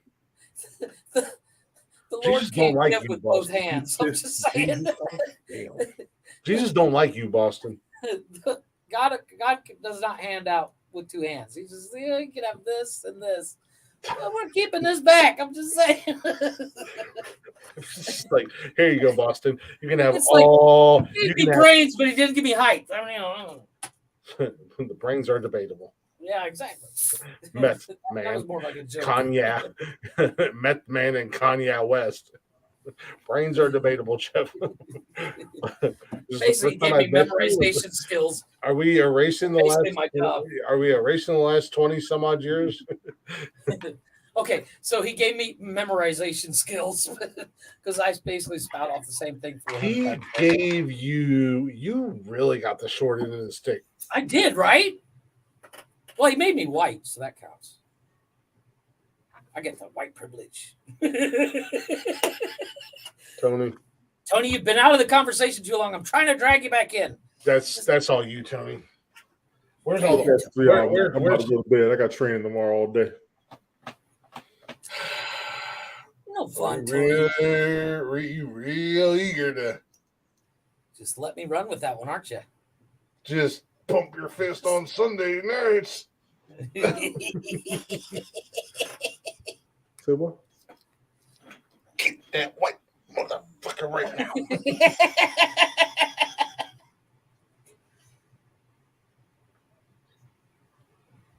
Trying to think what else I got going for me. I don't have a lot. I have my health. That counts. That was the first thing that matters. Can't be anybody else without it. So I'm gonna get ready to turn my ass in. Yeah, it's about that time. God damn. It's 9 o'clock here. All I gotta say is, you know, who don't get an invite anymore on Sundays? Who, me? What? No, Tony. Hello. Ugh. Pasty skin, amazing beard, the champ. No, you're not. Don't get an invite on Sundays anymore. You did get an invite this past Sunday. I did not get an invite this past Check Sunday. Instagram. Check Instagram. No, I did not get an invite this past Instagram. No, Sunday night. Not Belgrade. You didn't want to be there for that one. No, because Smoke doesn't like to be called out. I love him to death, but he doesn't like to be questioned on why does men's fashion have to be a black versus white thing? I could have been there, and that's fine. I don't know if that, because more than once I'll be like, yeah, you come out. I don't know about that one. That one, I wouldn't have recommended it. I wouldn't have. He's turned into. I love Smoke to death, but I mean, like literally, why do black? I'm like, I think white dudes just like that too. Wait, what was the question? It was men's fashion and dating. There a couple of things I would say.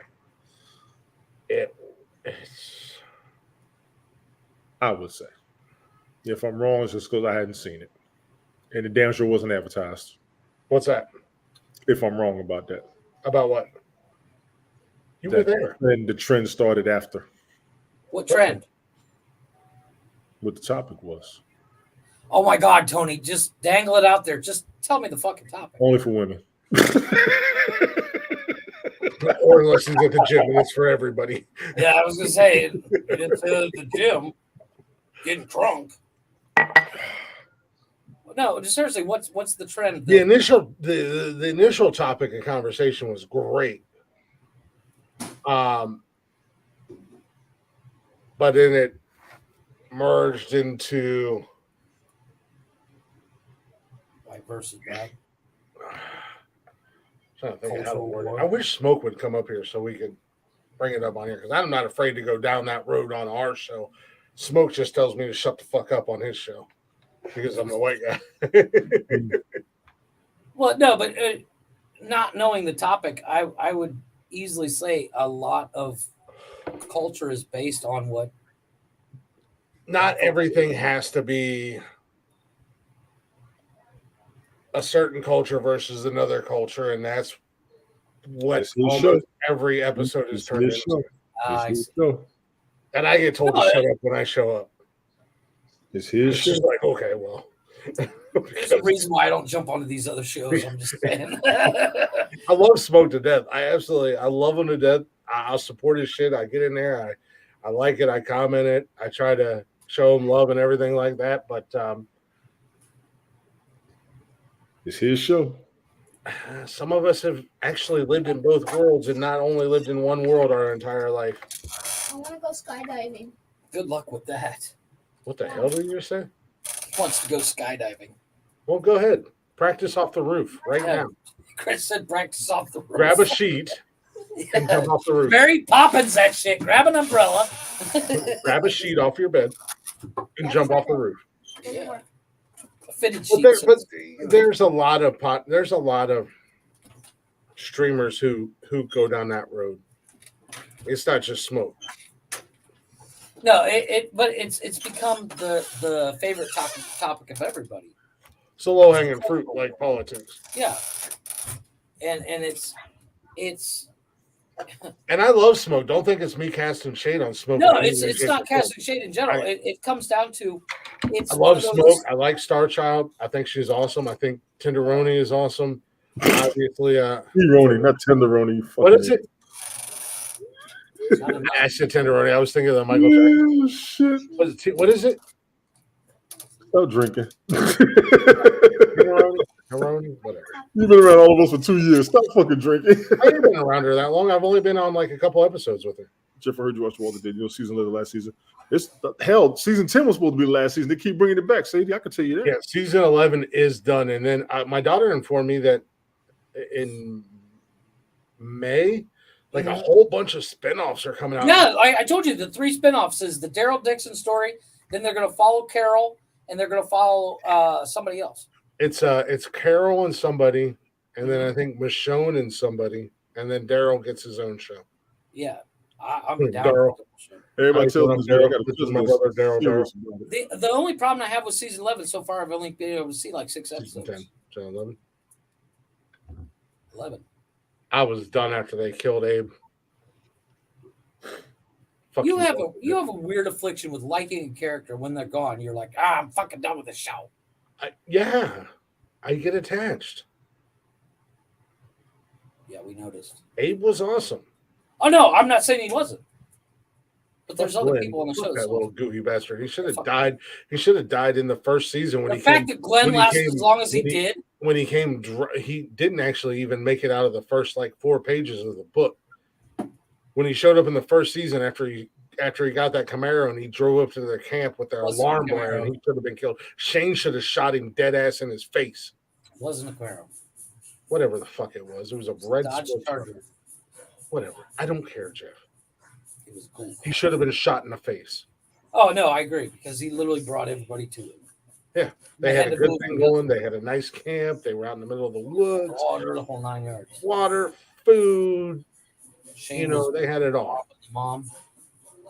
So Abe getting killed is Glenn's fault. Oh,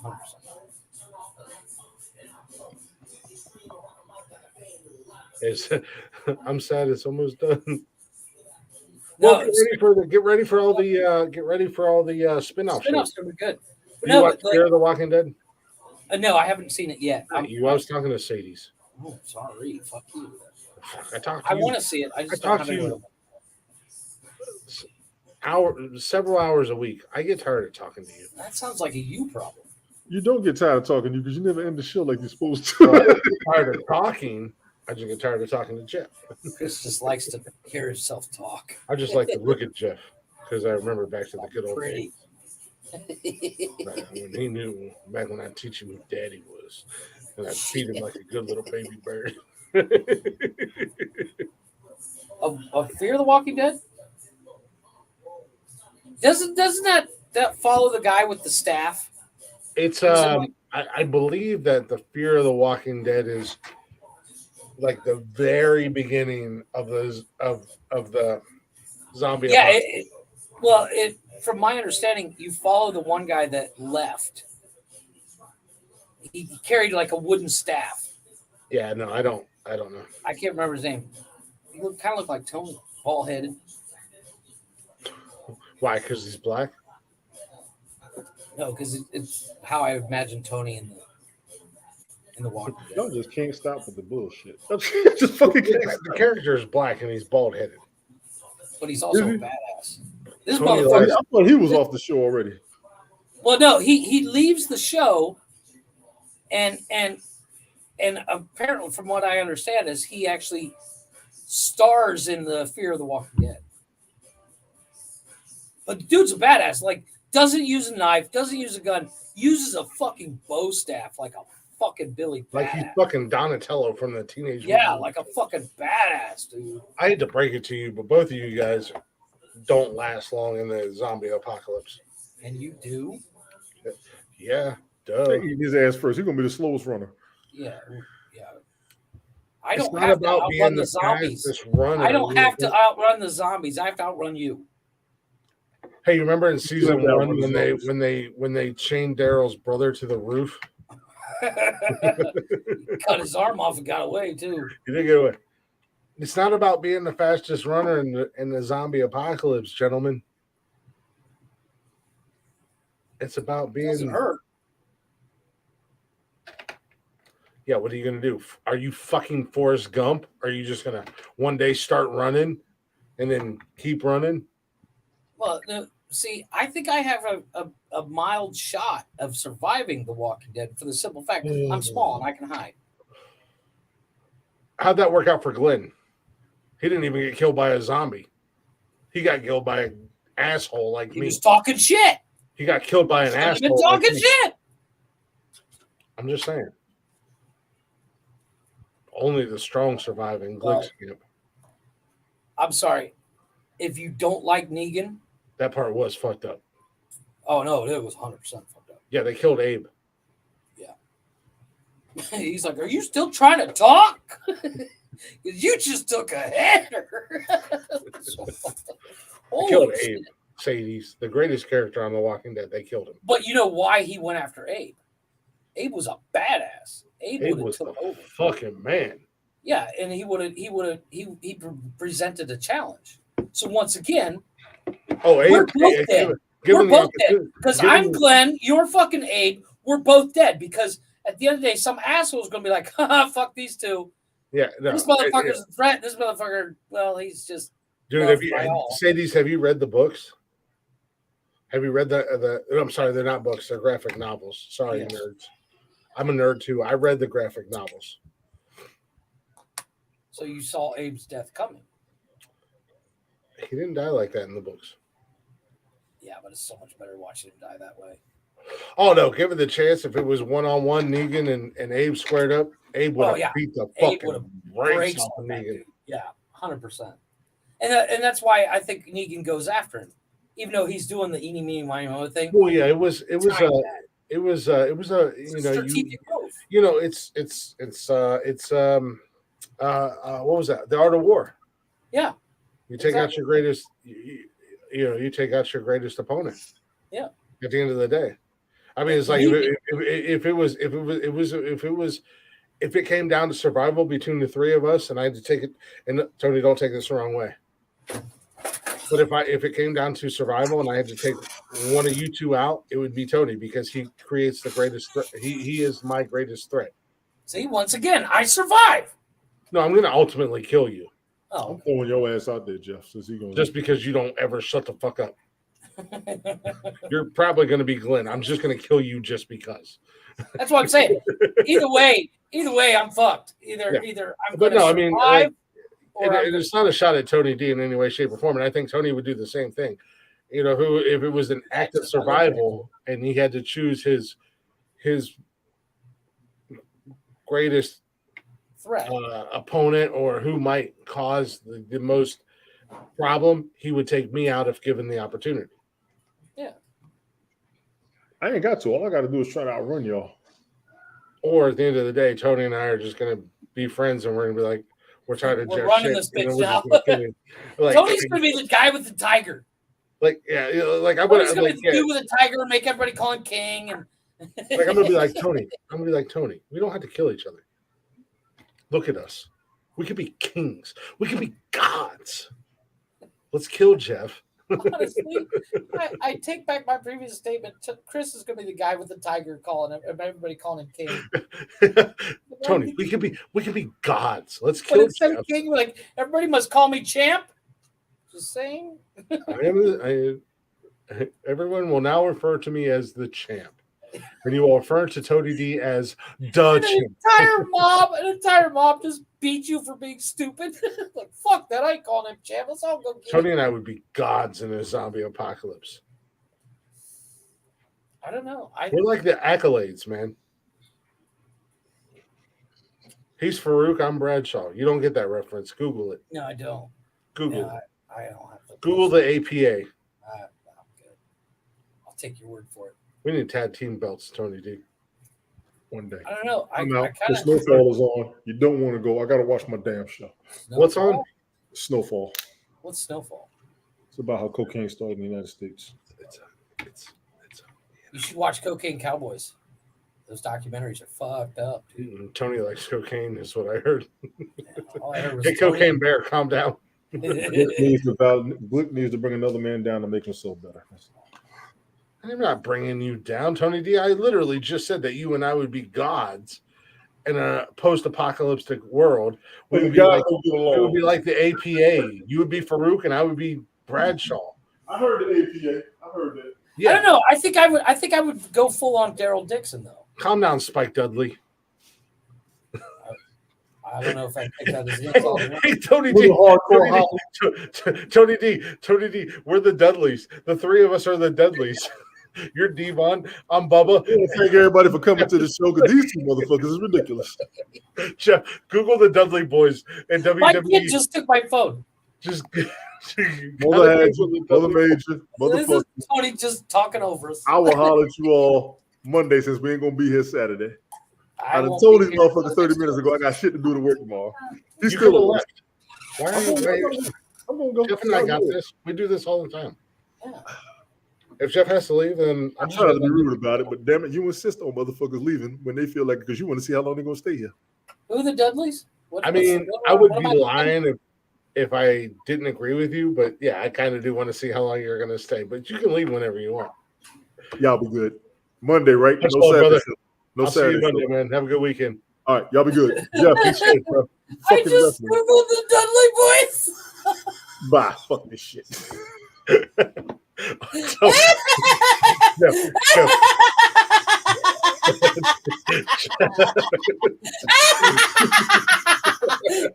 Yep, I see it. Jeff, tell me that I'm not Bubba. He's Devon, and you're Spike. Did you see all three of them together? No, I only see the two. Okay, Look okay. up the Dudleys with Spike. Yes, that's him. Get a video. Get a video of the Dudleys together and put our faces on them. Tell me that's not the three of us. Oh, We are the Dudley Boys. I'm gonna create a picture. I'm Bubba. Tony's Devon, and you're Spike. We'll be here. I have the kind of cool mullet hair going on. No, just put our faces. That one, I'm clarifying. Oh shit, that's fun. Where's my face swap app? Oh shit, dude, I'm so excited for Friday. It's fucking ridiculous. I have Friday off, thank God. I got Friday off too. I was forced. My boss said, "Look, you've been fucking busting ass for weeks. Your wife's coming home. Fucking take the day off." I just said that. Well, we're tomorrow night when Nikki gets off work. We're driving to PA. Okay. Yeah, we're going up there this weekend. Her oldest boy's best friend, which like everybody, like kind of like us being like back home, like everybody grew up there and never left, and that's kind of how it is. Where like, that's honestly, it's kind of like how it is. Like all Nikki's friends, they all went to school together. They all live in the same area. They all have kids. Their kids went to school together. Right. But her son's best friend is getting married this weekend. Oh, nice. Her son's flying in from Italy. He's stationed out there. He's in the Air Force. Oh, okay. The oldest boy. So we're going to so originally we were going to drive over there tomorrow night and go meet them at the airport, but we're just going to go to her house there, and we're in that little town they're from. Right. Really a little town, but it's a little bit smaller than Newark. Actually, it's probably about the half the size of Newark, but it's like one of those little towns. And then we got the wedding Saturday, but we're going up a day early. So tomorrow night tomorrow I gotta come home and I gotta pack. I am going to take my computer with me because I think Friday she's going out to her parents' house. And I don't know if I'm quite yet invited. You don't know if you're invited. They have not met me. Oh, We're not too pleased with the fact that she moved to Ohio and didn't tell anybody. Ooh, yeah, you're in trouble. Plus, her dad already hates me because he's a Steelers fan. I'm a Browns fan, and Yeah, that'll do it. Oh, Jeff. Yeah. You got to tell me if you can see this. Where is my photo? Photo. So I'm making another nonsensical nonsense purchase. Okay. Where the hell is that at? Bye, buddy. Love you. I'll see you in the morning. What the hell is it at? Baby girl, what's your name? Let me talk to you. I know I took screenshots of it.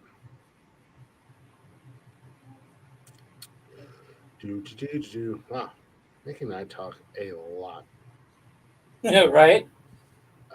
So, I was telling you guys I was buying the circuit and the printer for, or the right. heat press for. The first thing she had to make me. What are you doing? What? The fuck is that? A hoodie? She's going to make me a hoodie that says F's given on the back and then a giant 0. Nice. What the hell is it at? That's fucked up. Shit. I can't find it. Well, anyways, I found a oh, baby girl. You're live on Nonsensical Nonsense. Or why? I don't, because we're still live and you called me. Oh. Fair enough. Yay. About time. Trust me, I'm aware. I think I've ran out of beers. Uh-oh. How the hell do you do that? Because your boyfriend's an alcoholic. Yeah, I was going to say, let's do the math on that. I should not drink tea and shack at 10 o'clock at night. Right? Yes, sissy, I'm going to come home and drink Jack. Shut up, Jeff. Stop agreeing with her. Well, yeah, you've also been at work all night, and I've been hosting a podcast for 4 hours and drinking for 4 hours. So, Don't be a sissy. Oh, she just called you a pussy. See, Jeff, this is why you die first. I'm just saying. Wait, why is Jeff dying first? He's the weakest link. Oh. Basically, Tony and I have established the fact that if we don't kill each other and we team up in the post-apocalyptic world, we're gods. That's what you said. Tony never agreed to that. I'm just saying. Eventually, I will have to kill Tony. Yeah. Let's be honest. Often. I mean, can you not, though? I mean, you cannot deny the inevitable. Inevitable. You're just mad. If you kill somebody, then you're going to go to jail. Not in post-apocalyptic world. Have you never seen Mad Max? You're out. Am I really? Oh, shit. I am out of beer. Well, that's a bummer. Uh-huh. Lame. I'll just go to bed. No, you're not. No, I gotta eat something. You haven't eaten yet? Not dinner. No, I've been doing the podcast. I don't know why you can't be like your co-host and eat during the podcast. Well, because I'm perfect. I'm going to bed. Night. Love you, Dad. If I was like my co-host, we would still just be 3 idiots talking and nobody listening. Check your Snap, Chris. When you get a chance. I don't want to check my Snap. I just sent you the picture. You gotta clean it up. All right, don't. I know that's why I didn't post it yet. I need to clean it up. Don't post it. You gotta clean it up. I gotta take the shoulders off of basically every. You gotta take the shirts and all that stuff out. Yeah, I'm gonna redo them. No, so not that you even understand this reference. I made a reference before Tony left, and I said that the 3 of us are like the Dudley Boys from wrestling. Dudley Boys were our tag team. Bubba Ray's a white guy, Devon's a black guy, and then they have their little brother Spike. They're all brothers, And then they have their little brother Spike, and I said that's the three of us. And Jeff didn't understand it because he doesn't watch wrestling, so I told him to Google it. He Googled it and lost his mind. So I told him, I said, you've got to get a picture of us together and put our faces on their faces. Yeah. So he did like a rough job. Yeah, you got to edit it and make it fit good. Yeah, I'm working on it. And then send it to me, and I'll post it on Snapchat, or not on Snapchat, Instagram. Nice. Download. You've heard of the Dudley Boys? Welcome to the Nonsensical Boys. Exactly. But. All right, I'll be home in 5 minutes. All right, I'll be here. All right, I love you too. Bye. Bye, baby girl. I love you too. she hung up. Yeah, go figure. Sounds about right. Shit. What the fuck were we talking about? Yeah, no.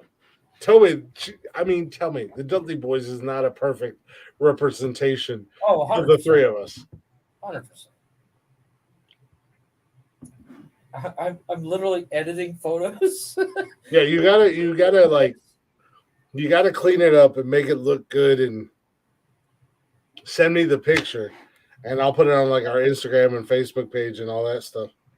I gotta edit your photo and then add it to the pictures.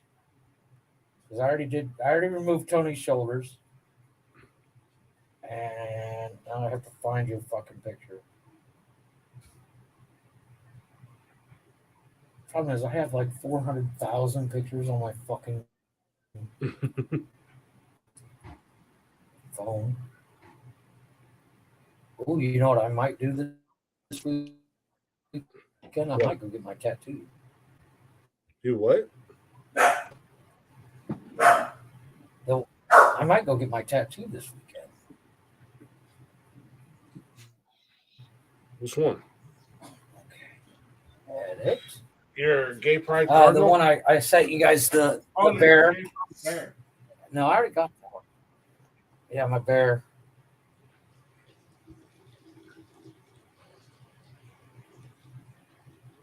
My tribute to my grandmother.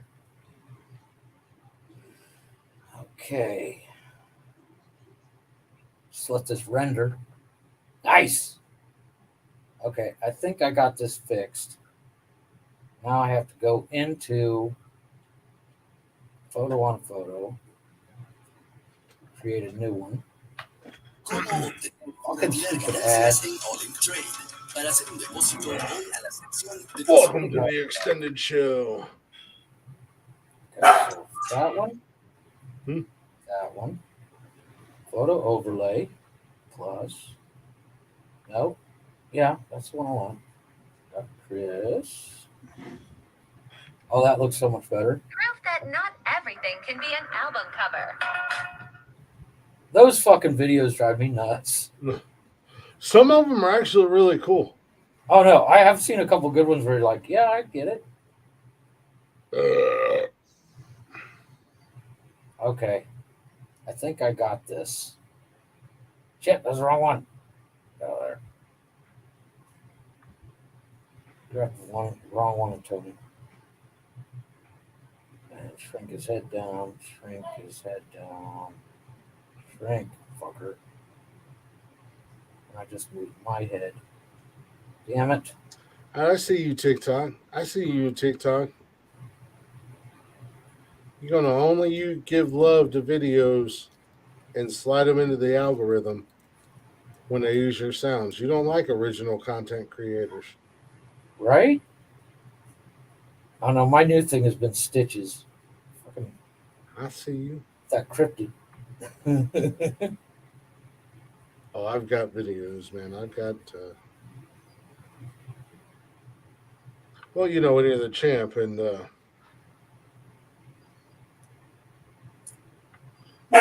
you can throw videos together relatively quick with ease.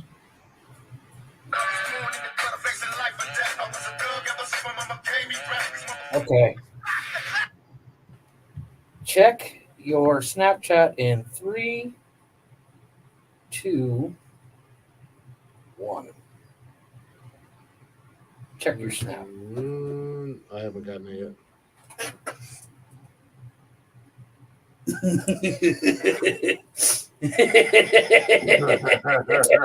Nice. Nice. That's what's up. that removing the background tool is so easy. And then I have the app that I use is called Photo on Photo. Yeah. Posted.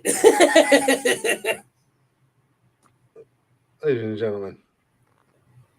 Yeah. Hold on, my camera might show up better. Nonsensical. Very bright. There you go.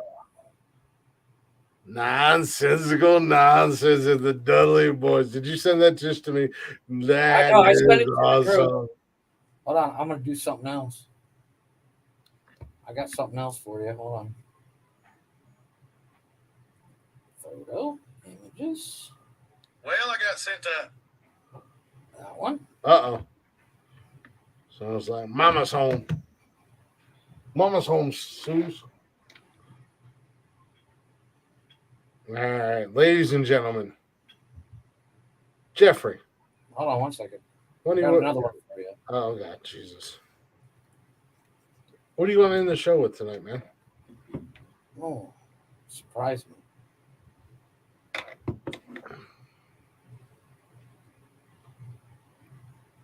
We got getaway car. Text. Good night. Night. Love you. Love you. See you. Did you let Mama know not to forget to get you guys after school? Yeah, I called her, she answered, so then she texted me and I told her. Okay. I will see you guys. Well, I'll see your brother and sister in the morning, but I'll see you Monday after school. All right. All right. Love you. Love you Here we too. go. Stay up on your homework. I will. Done. Yeah, we got Blacktop Mojo featuring Dylan Wheeler, Getaway Car, Why, Man in a Box, Signals Gone, Hunger Strike, She Talks to Angels, Next Bullet, Hemorrhage by Fuel. She Talks to Angels is a good song. That's a great song, and we haven't done that in a hot minute. So let's check your snap. Checking my snap.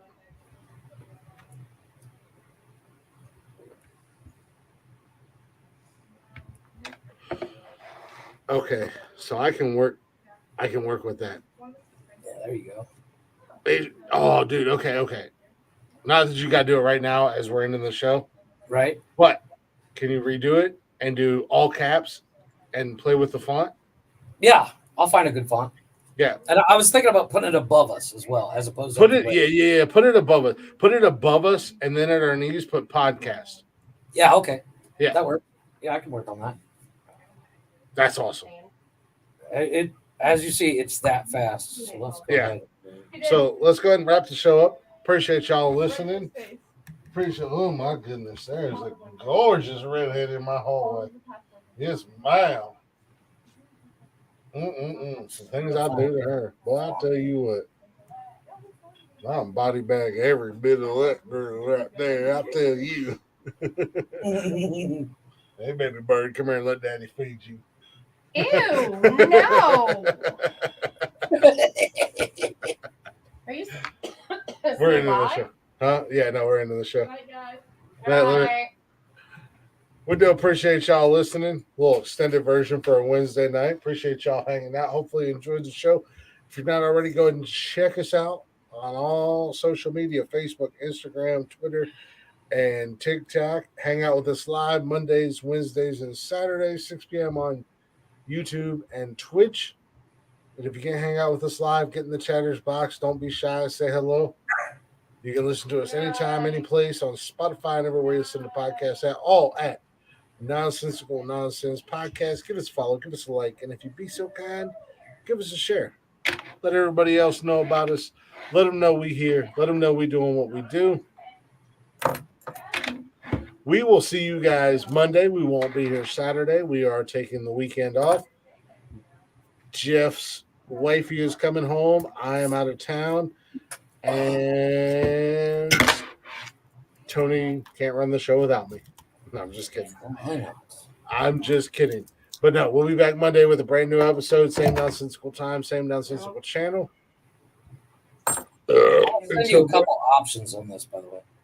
Yeah, Give me a couple options with the font. Until then, enjoy a little Blacktop Mojo. Their cover of She Talks to Angels. Check out Blacktop Mojo on all social media wherever you stream music at Blacktop Mojo, and check out their tour date because them boys is always on tour. And they might be coming to a town near you, and you should totally check them out. Check your snap. Checking. Boom. Send. Playing music.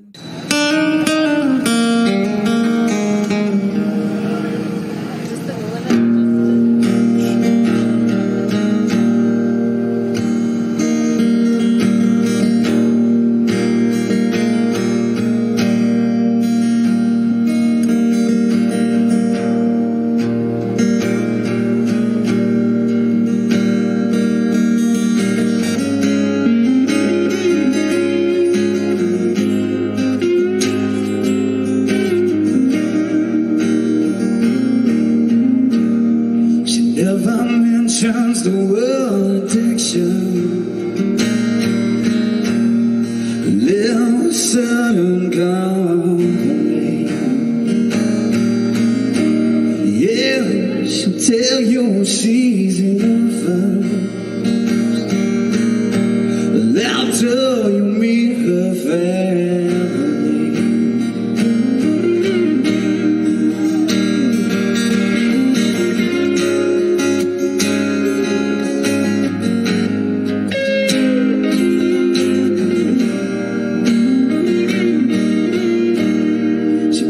Her eyes as black as night now,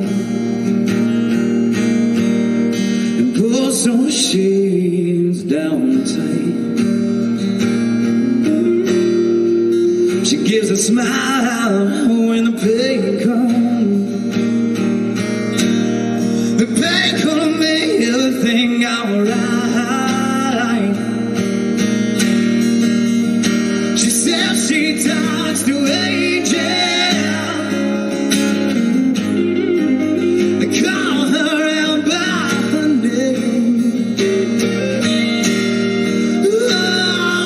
She talked to angels. I call her out by her name.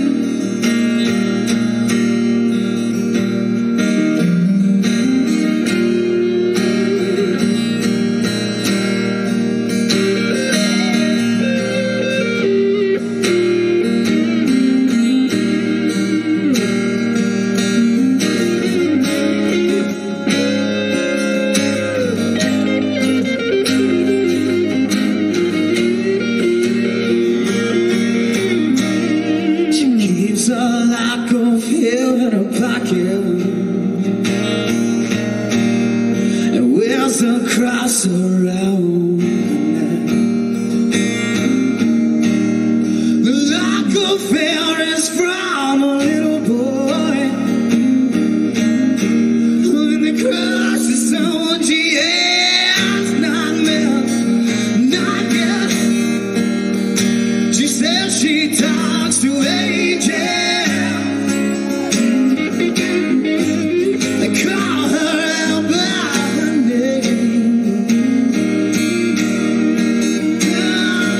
She talked to angels.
that's a good way to end the show right there. A little black top low in your ear holes.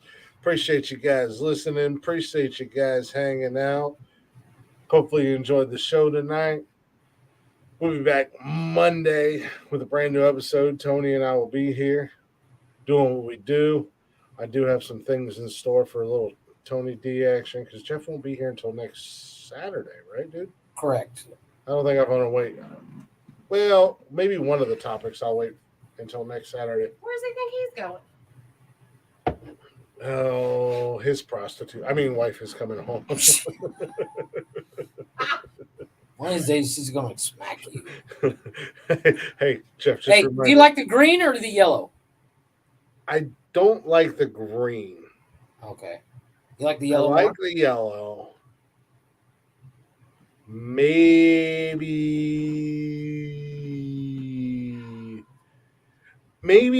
like a black or a red to go with the camouflage that they're wearing.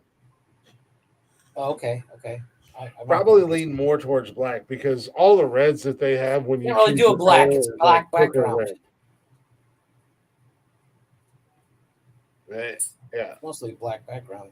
Here, try this. Ooh, that actually looks good. The black might not show up. Yeah, here, check out this red one that I just. But don't forget, check us out. In the meantime, before we come back, it's a long wait before you guys see us again. Yeah. So go ahead and check out the Spotify and all the places you listen to podcasts. Check out our social media. I'll be posting on social media all weekend. I got stuff in the reserves. I'll be posting on our social media. I'm gonna go ahead probably. That last one I just sent, the red, looks fucking dope. By the way. Okay, yeah, I like the red. Yeah, you like that? Yeah, I like the red, and I like that font. But it's called permanent marker, by the way. What's that? It's called permanent marker. Yeah. No, yeah, I know what that font is. But I'll be posting the new episodes Friday on Spotify. And until next time, ladies and gentlemen, in the words of Jeffrey, doses.